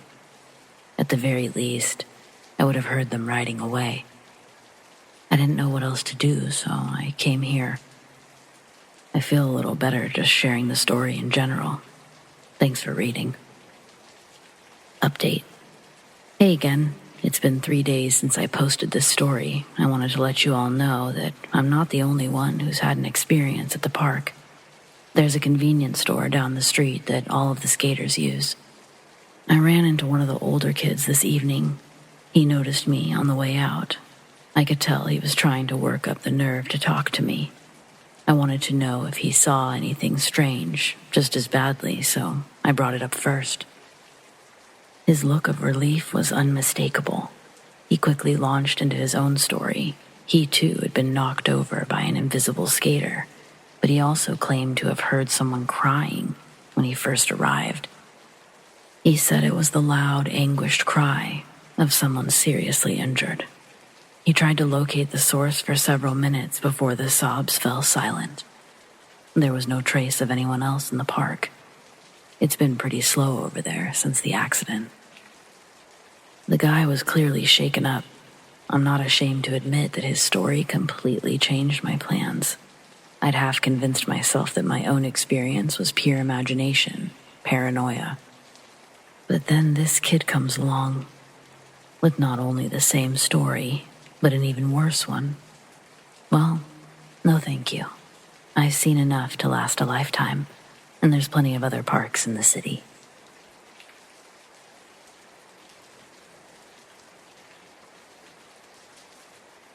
I've been on the road for what seems like a lifetime.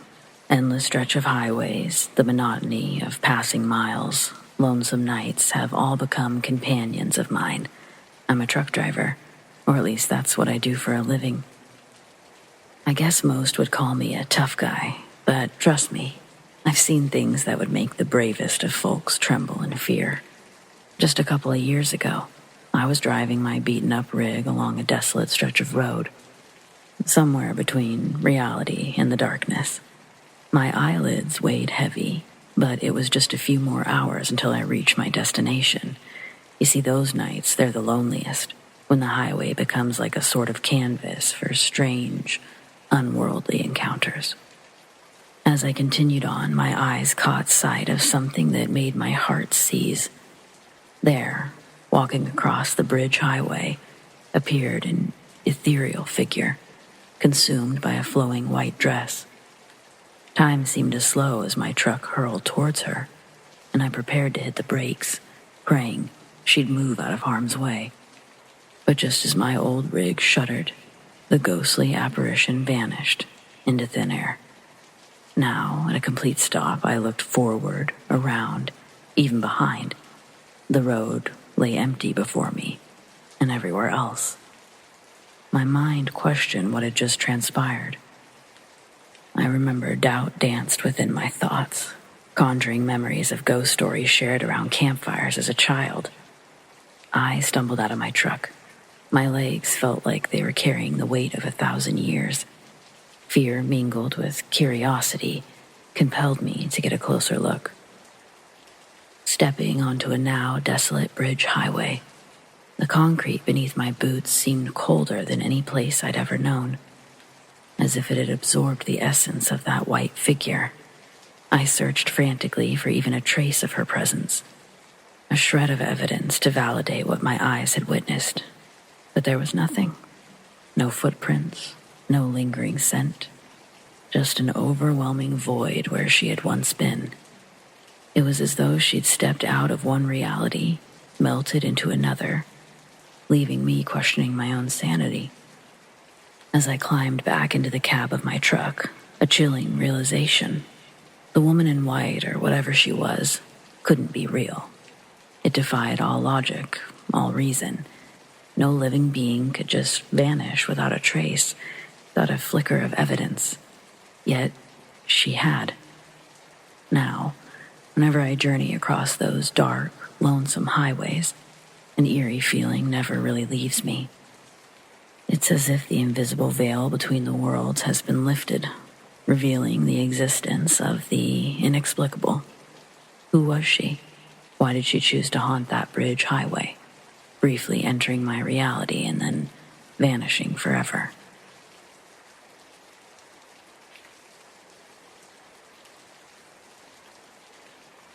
So in the past, I've only ever encountered ghostly experiences that have been frightening, even if I didn't really feel like the entity meant harm.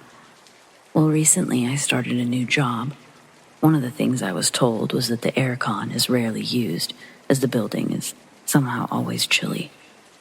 Just a note, I live in a hot climate, so it's not really a normal thing. Nothing seemed off except sometimes people would get locked out of rooms even though they hadn't turned the knob to lock the door.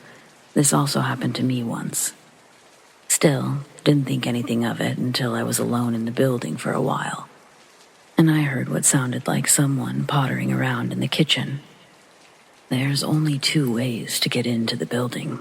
One entry was solidly locked, and the other I would have heard. Plus, if anyone came in that way, they'd have walked right past me. I checked the kitchen. No one. A little odd. Today my boss was in the office chatting to me. There were some strange noises from the front room. Like someone knocking, but with an object, and inside the building. My boss investigated, but didn't find anything or anyone. Later, the aircon had been switched on, yet no one had done it. There are only 3 of us working today, and no one put it on. It's only been in the past 24 hours that I realized which old building I'm in. I'm just going to call it Albert's building. In the past, I'd heard shopkeepers in that building complain about a ghost. Last night I dreamed I was getting phone calls from a little boy ghost. I should also point out that the room I work out of has a super thick and oppressive atmosphere, almost like the air has weight to it.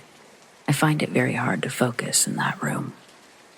The thing is, however, I don't feel scared in the building. If anything, I feel sort of like it's a friendly spirit. Mostly because even though it's chilly in the office, I still like the aircon to be on.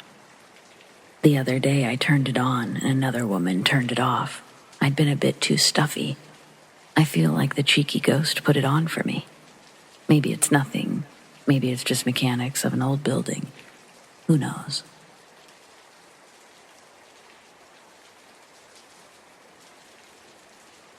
For reasons that I'm sure will become obvious, the names in this story have been changed. My dad was a chef for a very wealthy family from 1972 through the summer of '81.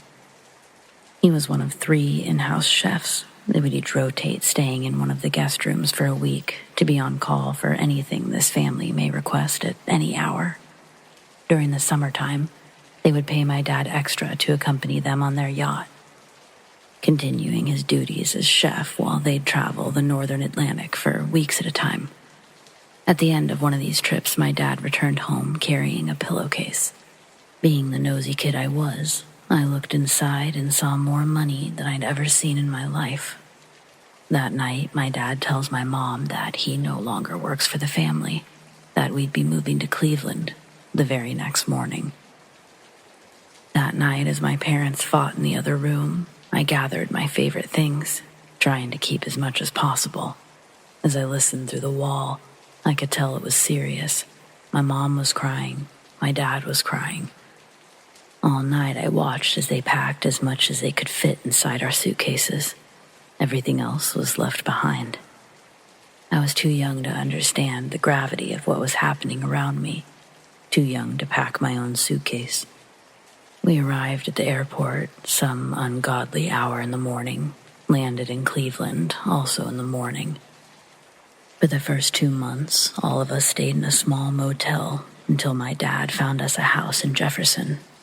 The pillowcase stash of money was more than enough to support us while my dad found a new job. Though I was young, I knew this was a dark time. My parents asked me not to tell any of the kids where I'd come from. They didn't even want me to use my real last name. I was of the ask no questions age, went along with this for a good percentage of my life. Years later, I was looking through an old photo album when I saw a Polaroid of me and my dad standing on that family's yacht.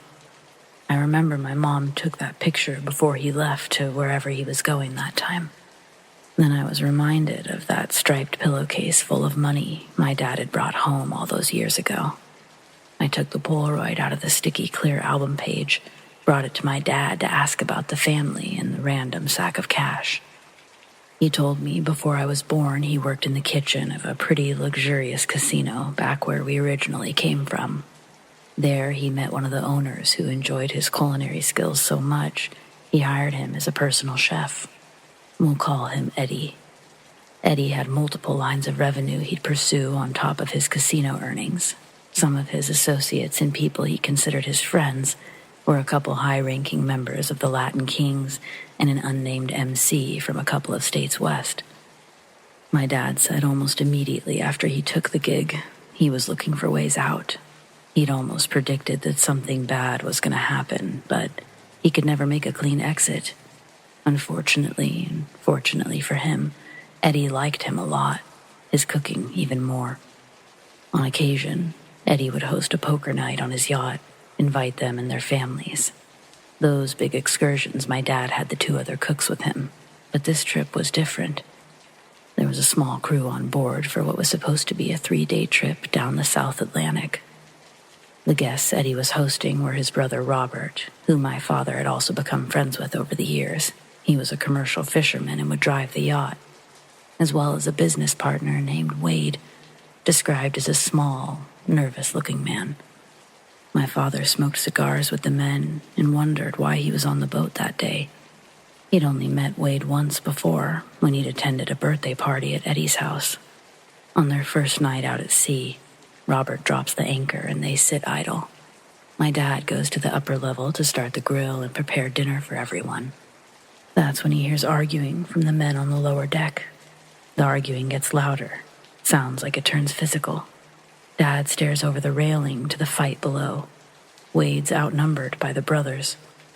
He sees Robert restraining Wade's arms from behind. As Eddie punches the wind out of him, a left hook to the stomach sends Wade to the ground. My dad silently winces for Wade, only briefly closing his eyes. He opens them and he sees Robert pick Wade back up. Just enough time for him to scream, "Please don't," before Eddie shoots him at point-blank range. Immediately, my father closed his eyes, but couldn't bring himself to move. He could hear Robert and Eddie pull up the anchor, tie Wade's body directly to the metal slab, before they dragged it off the back of the boat. My father was sure he was going to be killed next. Instead, when they saw my father standing frozen on the upper deck, they insisted that he continue dinner as they cleaned up this mess. Their literal words. The 3 men shared a steak dinner that night in the yacht, idled by an anchor with Wade's body fastened tightly against it. Eddie remorsefully explains to my father that he and Robert had to do this. Wade had been trying to give tribal police some information on the casino, and it was rumored that Wade had made some less than favorable advances towards Eddie's teenage daughter. Unfortunately for Wade, Eddie had most of the tribal police department under his payroll, and he really loved his daughter. The officer called Eddie the moment Wade left his office. Robert thought that Wade would be too suspicious to get on the yacht if he didn't see my dad on board. They were both very apologetic for involving my dad, using him as a pawn of sorts. Without changing his sympathetic tone, Eddie says that he and Robert need to leave the country for a while, and that my dad and his family will have to leave the state. Eddie wasn't worried about my dad snitching. After all, he made it clear that he knew my family very well, where we lived, went to school, my parents' names. He assured my dad he could and would find us if necessary. On the boat before they docked, Eddie filled the pillowcase full of money from 2 safes inside the yacht. With an overly firm handshake, he wished my dad safe travels. My father looked for weeks. Nothing ever popped up about Wade. No missing persons. Nothing. It was sort of surreal listening to this story firsthand. With both my parents deceased now, it's definitely worth a retelling.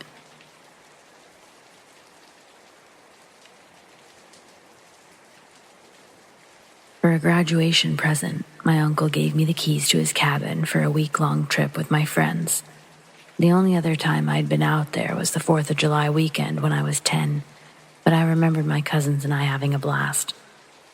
Mostly, I was just excited to be away from adult supervision for the first time. My friends, Carla and Madison, came with me. I think we were all hoping to stay longer than a week, but we never dreamed we'd want to leave early. There were other cabins in the area, but people didn't live there year-round. It should have been another few weeks before the summer crowd came out. The first day we focused on getting settled, and the weather kept us indoors for the second, but nothing unusual happened until the third. That morning, we walked down to the lake, but the water was too cold to swim, so we explored a little instead. The trail we were on circled halfway around the lake with several diverging paths to other cabins, most of which looked roughly the same as ours. I guess the first weird thing was actually when Madison saw the blinds move in one of the cabin windows, like someone had been peeking out. But we thought she was mistaken. There were no cars or lights, nothing. So we walked for another hour until we got hungry. Then we headed back for lunch and a movie. We wanted to try the lake again that evening, but the weather had different plans. Instead, we watched other movies while we drank and made dinner. But while we were eating, my car alarm started blaring. By then it was pretty dark and still storming. So I assumed the thunder set it off, thought no more of it. Likewise, when we heard a trash can fall over, we assumed it was raccoons. The next day is when we started getting scared. There are 2 metal trash cans that sit beneath the kitchen window, and we used them enough times by then to be familiar with the specific sound that they made. All 3 of us are positive we heard at least one fall over, yet when we went to check in the morning, both were right side up again. That was strange, but we didn't truly begin to worry until we noticed my car had 2 flat tires. I only had 1 spare, so that meant we were stuck until my dad could bring a second one. We hadn't driven anywhere since our arrival, and we knew the tires hadn't been low the day before. I called my dad in a panic, but he thought that we were being paranoid. He said it was common to get low leaks on that kind of terrain. Carla and Madison called their families too, but no one could bring us a tire until the following day. Carla's mom had the same response as my dad, and Madison's parents just advised calling the police if we actually saw anyone. Words that they would all soon come to regret. We kept ourselves locked inside all day, but that night was the worst of it. We covered all the windows, but obsessively checking outside only to see nothing. Then, sometime after midnight, Carla peeked out the kitchen window and screamed when she saw a bobbing light cutting through one of the forest trails. We pulled the curtain back just far enough to watch the light grow closer and closer, until the man carrying it became visible after stepping out of the tree line. He was tall and skinny, but I couldn't tell if he was tan or just dirty. His clothes were ragged and looked to be a few sizes too big, but I was more concerned with the bat-like object he seemed to be holding in his free hand. Maybe the 3 of us could have taken the guy on his own, but if he had a weapon, at least one of us was likely to get hurt. Madison dialed 911 right away, but we knew it would be a while before anyone showed up. The dispatcher wanted us to hide, but I couldn't handle not knowing where that man was. We kept all of the lights off and quietly tracked this guy around the cabin's perimeter. He circled it twice before trying both doors and all the windows. Even though we knew they were locked, we still held our breath with each attempt. If he realized we saw him, there would be no incentive for him to remain stealthy. Every second felt like an eternity, but by the time he crawled through all the bushes to check the windows, he'd eaten up almost 15 minutes. After the last one, he circled back to the front door, and we could hear the wood bend and crack as he tried to force his way inside. All the while, 911 was still on the line, urging us to hide, insisting the police would arrive any moment. We ran to the back bedroom, barricaded the door, and then crammed ourselves into a tiny closet. We had to stifle our screams when the front door caved in, and again, a few minutes later, when the man found our room. He tried to keep the noise down at first, but upon realizing the door was blocked, he started ramming it. With each attempt, our makeshift barricade gave way a little bit more, until a loud bang confirmed that the dresser hadn't been heavy enough to do the job. We held onto the closet handle for dear life as slow footsteps paced around the room and stopped right next to the paper-thin door, serving as our last line of defense. The man's breathing was loud and congested, and he carried a strong odor of liquor. He let out a low, sinister chuckle as he jiggled the handle. But before he could try in earnest, his creepy laughter turned to angry curses at the sudden sound of approaching sirens. We couldn't understand much of what he said, but we heard his footsteps as he ran away. We didn't move until an officer gave us the all clear after they caught the guy in the woods. At first, the police thought that he was just a homeless man bouncing around between empty houses, and for years, that's what we thought too. But a few years later, we learned that the same man confessed to murdering 2 young women. It turned out he'd been a businessman who'd started using his vacation time for extended hunting trips.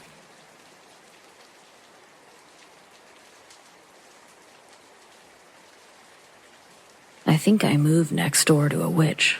I recently bought a house in the country, and my only neighbor is a woman in her 50s. She lives about 2 miles up the road, and though we've never officially met, I see her outside all the time. She's usually in her garden when I drive by. And she always seemed like a harmless old lady. I didn't think anything was off about her at all until the last full moon. It was a weekend, so I was up late, smoking and stargazing on my back porch, when I noticed roughly a dozen bobbing lights down the road. I didn't know who it could be, so I quietly ducked inside and watched a group of people pass by. They were chanting something that I couldn't understand. It may have been another language, and all of the voices sounded distinctly female. On top of that, each person was carrying a gas lantern, and they were all wearing black hooded robes. Despite anything else, it's too hot for that during this time of year. It was too dark to make out their faces, but the one in the lead had the same hunched-over stride as my neighbor. There's no mistaking that waddle. I watched the group until they were out of sight and made a pot of coffee. I didn't feel like sleeping now that I knew those people were out there. Whatever they were doing, it didn't feel innocent. And that was soon proven by a distant scream. I couldn't even tell if it was human or animal, but thankfully, it was the only one. An hour later, I saw the bobbing lights return, and I watched as the robed figures passed by once more, in silence this time.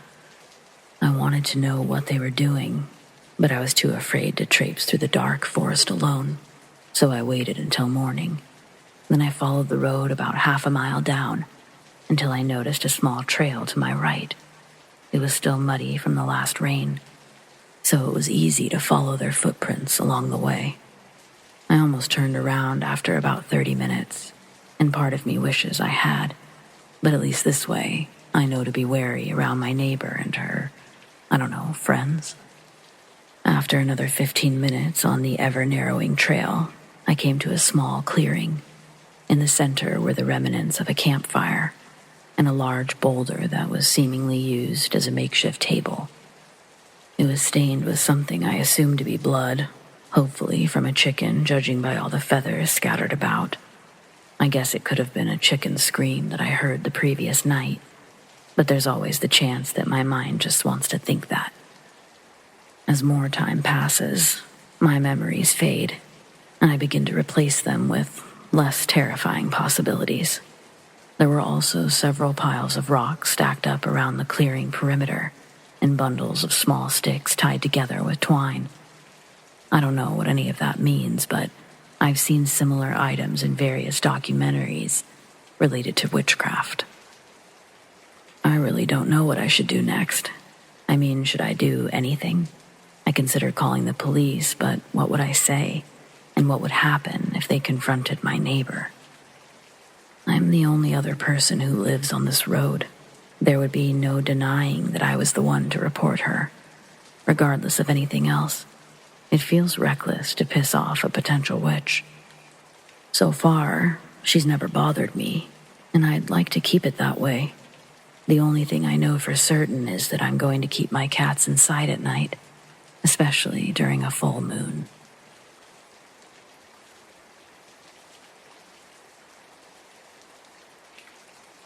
This happened to me in the early 2010s, and admittedly did not happen on the Navajo reservation, but it did take place on another reservation nearby. One night, me and a friend were chilling at his house, playing games, and decided to go out for some late-night food. Being that it was past midnight, the only option was the 24-hour McDonald's. After getting our food, we decided to just cruise around the back roads for fun. The area that we were driving wasn't well known to us since we were driving on another tribe's land, but my friend had a general sense of where we were going. The road we were on led us out into the middle of nowhere. We finally stopped and pulled over on top of this big mesa, where the road went down like in a snake pattern. As I said, it was nighttime, but you could still see a long way off in the distance from our little vantage point, including house lights in the distance where the road led. After getting out of the car, I walked closer to the edge of this overlook point, started howling and screaming to hear my echo. I did that for a few minutes before I walked to the very edge and looked down. I saw a light from a window just below me, close enough to where I could have thrown a stone and hit it. I distinctly remember the light looking like it was from a candle, with the flickering, but definitely wasn't dim like a candle would be. I also recall that the windowsill portion was made of stone. It looked like an adobe house. Since I was higher up and at an angle, I couldn't see inside the window. I couldn't make out what the house looked like in general. All I saw was a light coming from a window. At that point, I turned to my friend and said something like, "Dude, there's a house just right there." As I pointed to it, "We better get out of here before they call the cops on us for screaming." My friend looked over and saw the light from the window too. He laughed and agreed. We both got in his car and split. Nothing spooky or creepy even crossed my mind that night, just that I may have scared someone in their house with my screaming. A few weeks later, me and the same friend went cruising around again, but this time during the day. We visited the same area, pulled over to look at the view. I went back to the edge of the mesa, looked over, but to my surprise, there was nothing there. Not only was there no sign of the house, but a house couldn't have been built there in the first place. It was way too steep, rocky, just boulders, sand, and weeds. I relayed this info to my friend, and he looked over the edge too. That's when we were both like, what the fuck did we see that night then? My story ends years later when I meet and befriend a coworker who lived and grew up on the reservation where the mesa overlook was. We began trading scary stories. That guy has some crazy shit that he's experienced out there. And I told him about seeing the adobe house at night that wasn't there in the daytime. He laughed and said something like, "Dude, you saw the witch house?" I asked him to explain, and he said that the area that I was in was known for being a spot that people stay away from at night. Apparently, these witches hang out there now and then, and there's a small adobe house on that cliffside, but it's very small, like something your average person would have to crawl into. He doesn't know much more than that, but says he knew plenty of stories of people seeing it lit up at night. So that's my true story about seeing a possible witch house. Just like how skinwalkers are Navajo witches, there's other similar witches for other tribes. I don't know the name given to that one that I saw, but it's a cool little story to have in my pocket.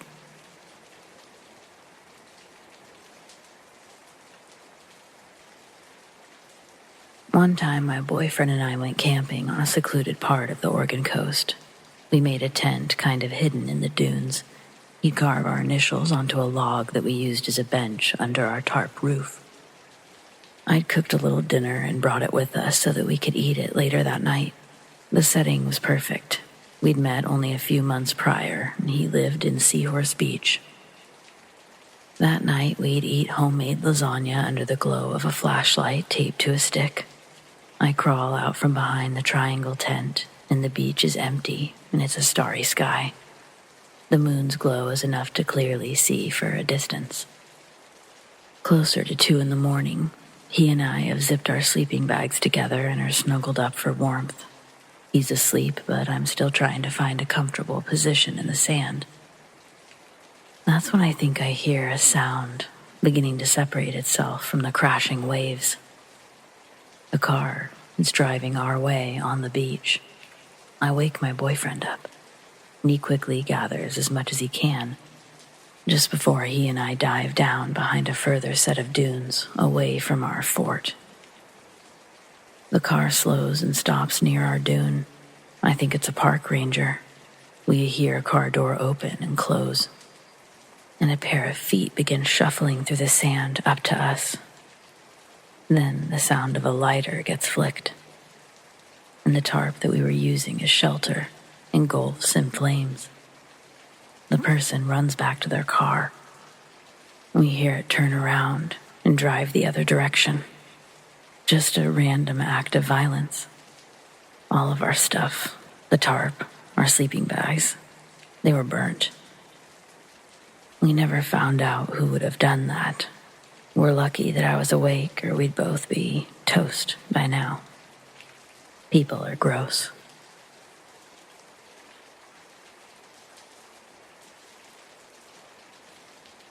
A couple of months ago, on a day when I was simply asking my cards if there were any messages they had for me, I received a calling to manifest something I desired, or I guess, thought I desired. Ever since I was a kid, I've always experienced what you'd consider otherworldly beings, spirits, angels, whatever your preferred term may be. There's been all kinds of experiences, scary ones, funny ones, good ones, great ones, etc. They're not consistent, but they've happened plenty of times over my life. I'm in my mid-20s now. So on that day, I decided to ask my guides something along the lines of this. If the power for mediumship is within me, I ask that it becomes more prevalent in my life. I did my own little routine that has been taught down the line of my Balkan family. Later that night, I was watching TV downstairs with my roommates. I had to pee, as one does, so I started up the stairs to my bathroom. One of my roomies yelled out a question. I stopped, naturally looked back down the stairs. I was frozen for a moment when I saw the scariest spirit I've ever seen. A woman in all black, drapey clothes, long hair covering most of her face, just staring at me from the bottom of the stairs. I didn't even answer my roommates. I began backing up the stairs quickly, turned around once again, and there she was, closer this time. A feeling of dread came over me. I'm not joking when I say I ran to my bathroom, slammed the door shut. I called one of my roommates downstairs to come get me. That night, as I was falling asleep, I heard my name being whispered. Let's just say I didn't sleep that night. I do all my practices during the day. It's just how it's always been and what feels right. The next morning, I reversed that asking of mine, did one of my familiar house cleansing practices. I haven't heard or seen anything since. I'm worried that I may have completely closed off this previous ability of mine.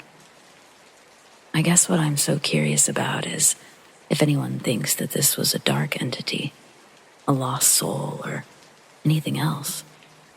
I still question it to this day. Had I accidentally lowered a veil, made myself more vulnerable? Let me know your thoughts.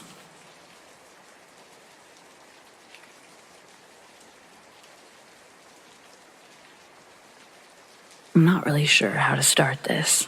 I'm not even sure why I'm sharing it, but I'm a 37-year-old female and I attract psychopaths. Truly, I am 3 for 3. I only had one boyfriend in high school, and he set my house on fire after I dumped him. Thankfully, he wasn't very smart, and we were able to put it out before too much damage was done. But he made it clear through various forums that he wanted me and my entire family dead. So, psycho. I was 17 when that happened, and I didn't date again until I was 20.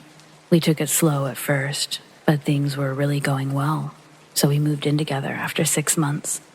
By the 10th month, he started punching holes in the walls, slamming doors. A few weeks after I'd managed to excuse that behavior, he hit me. That's when I decided, no more. I packed my bags and said I was leaving the very next day. That's when he tried to kill me. Before I could blink, he had me by the throat, and the world was going dark. I'd never seen anyone with such pure rage before. The awful way his face looked. There's no doubt he meant to kill me. He was too strong to fight, but in my desperate flailing, I kicked over a table and broke 2 vases. For the first time, I was actually grateful for our cheap apartment's thin walls. The neighbors rushed over just as I was losing consciousness. My ex fled, but the police caught up with him later that night, and I moved out before he was able to make bail. I went to therapy for a year after that, and I didn't date again until I was 28. This guy was the prime example of everything that you see in the movies. He showered me with gifts and affection. He was gentle and understanding. And most of all, he made me feel safe. He never complained about how slow I needed to take things. He seemed perfect. I guess they always do, don't they? 2 years later, things were still great, so I went back to therapy, learned to process my trauma, and we were married before my 31st birthday. About 6 months later is when things started to change. It happened gradually, but by our first wedding anniversary, he became someone I described as quick-tempered and closed off. Then he began working late and on the weekends. One day, I checked his phone while he showered, and I learned that he was having an affair. He may have angered easily, but he'd never been violent. I truly didn't think that he was that kind of man, but he was actually the worst of them all. When I confronted him, he started hitting me, and he didn't stop until I was unconscious. I thought he was going to kill me. But instead, he erased the evidence and denied that anything happened. He was completely out of his mind. I learned my lesson. I pretended to believe him. I even apologized and asked for his forgiveness. I just wanted to survive until he went back to work, so I could pack a bag and get out. All I knew is I needed to get to my parents, and I could figure out the rest later. But he saw right through me. That night, he fixed a romantic dinner, poured some wine. I dared not to turn it down, but I never suspected it was drugged. I passed out before I even finished the meal. I woke up, chained to the basement wall the next morning. He'd put the guest bedroom mattress on the floor, given me a bucket for the bathroom before leaving for work. He managed to keep me there for almost 2 weeks before my parents realized I was missing. Those 12 days that I was stuck there were by far some of the worst of my life. He was a monster. When he wasn't there, I simply laid on the mattress in agony, waiting for him to return. I kept hoping that each visit would be the one that he killed me. Even when the police finally came, I almost didn't answer them. I just thought they were another dream. It's been a few years since then. I'm happy to report that the bastard is in prison, and I'm single. I think I'm going to stay that way too. Before joining a support group, I really thought that my experience was unique. Horrifying, but unique. It's sad to say that it's really not. So many women and men have been through what I've been through. It's amazing that anyone manages to trust anyone these days. Oh, thanks for listening. Sometimes it's nice to just get that sort of thing off your chest.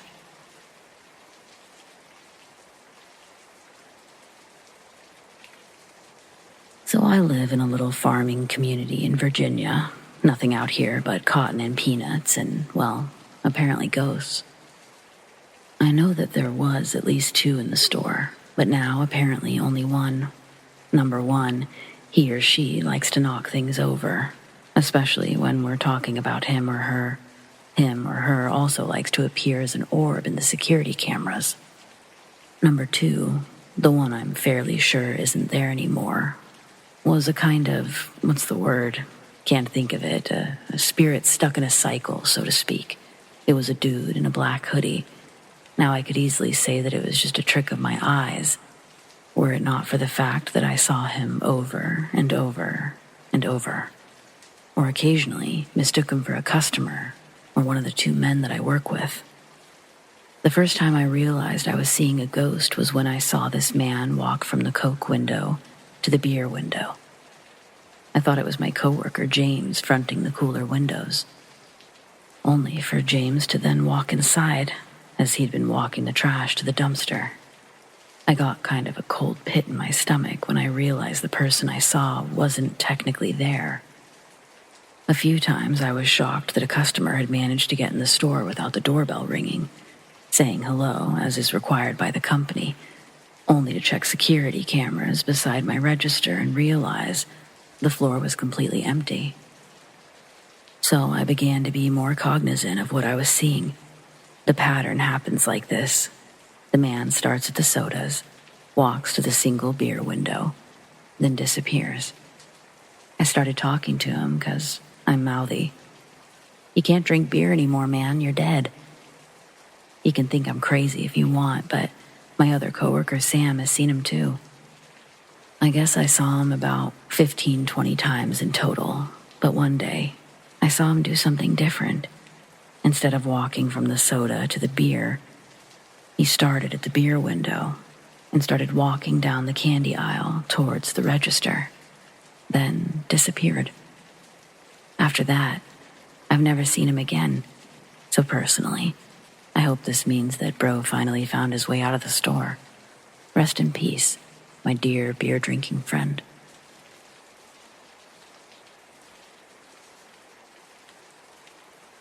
I'm a 25-year-old female, and I've always been fairly in tune with the supernatural.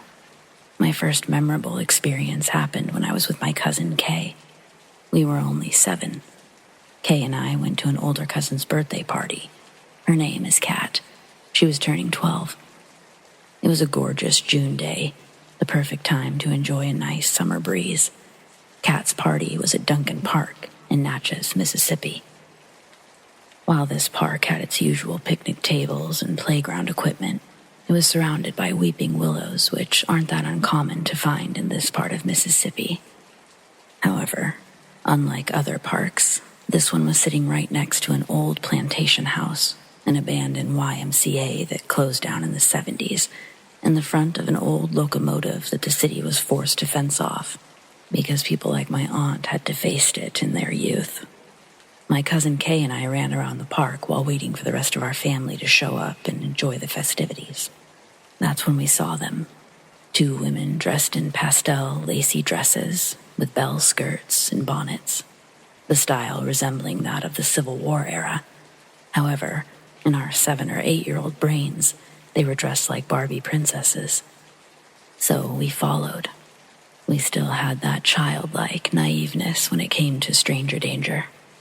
They walked up the steps to the front porch of the Greek Revival-style home, where we saw a few men in tailcoats, adorned with top hats and what looked to be afternoon tea set up on a table. My cousin and I watched at a distance, at first completely entranced by the scene in front of us. It was like something out of a fairy tale. We got a bit closer. I remember we were going to ask them something. What were we going to ask them? I don't remember.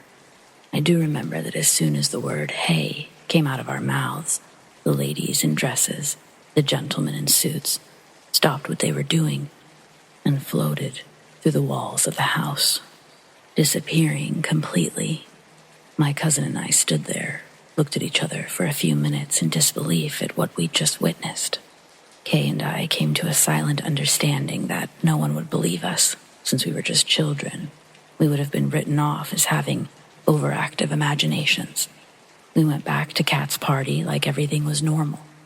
Didn't utter a word of what had just happened to anyone. Fast forward to when we were teens. We finally told my mom what we'd experienced all those years ago. My mom told us that the Auburn plantation had reenactments in the spring. So what we must have seen was former residents enjoying the summer breeze like they were still amongst the living.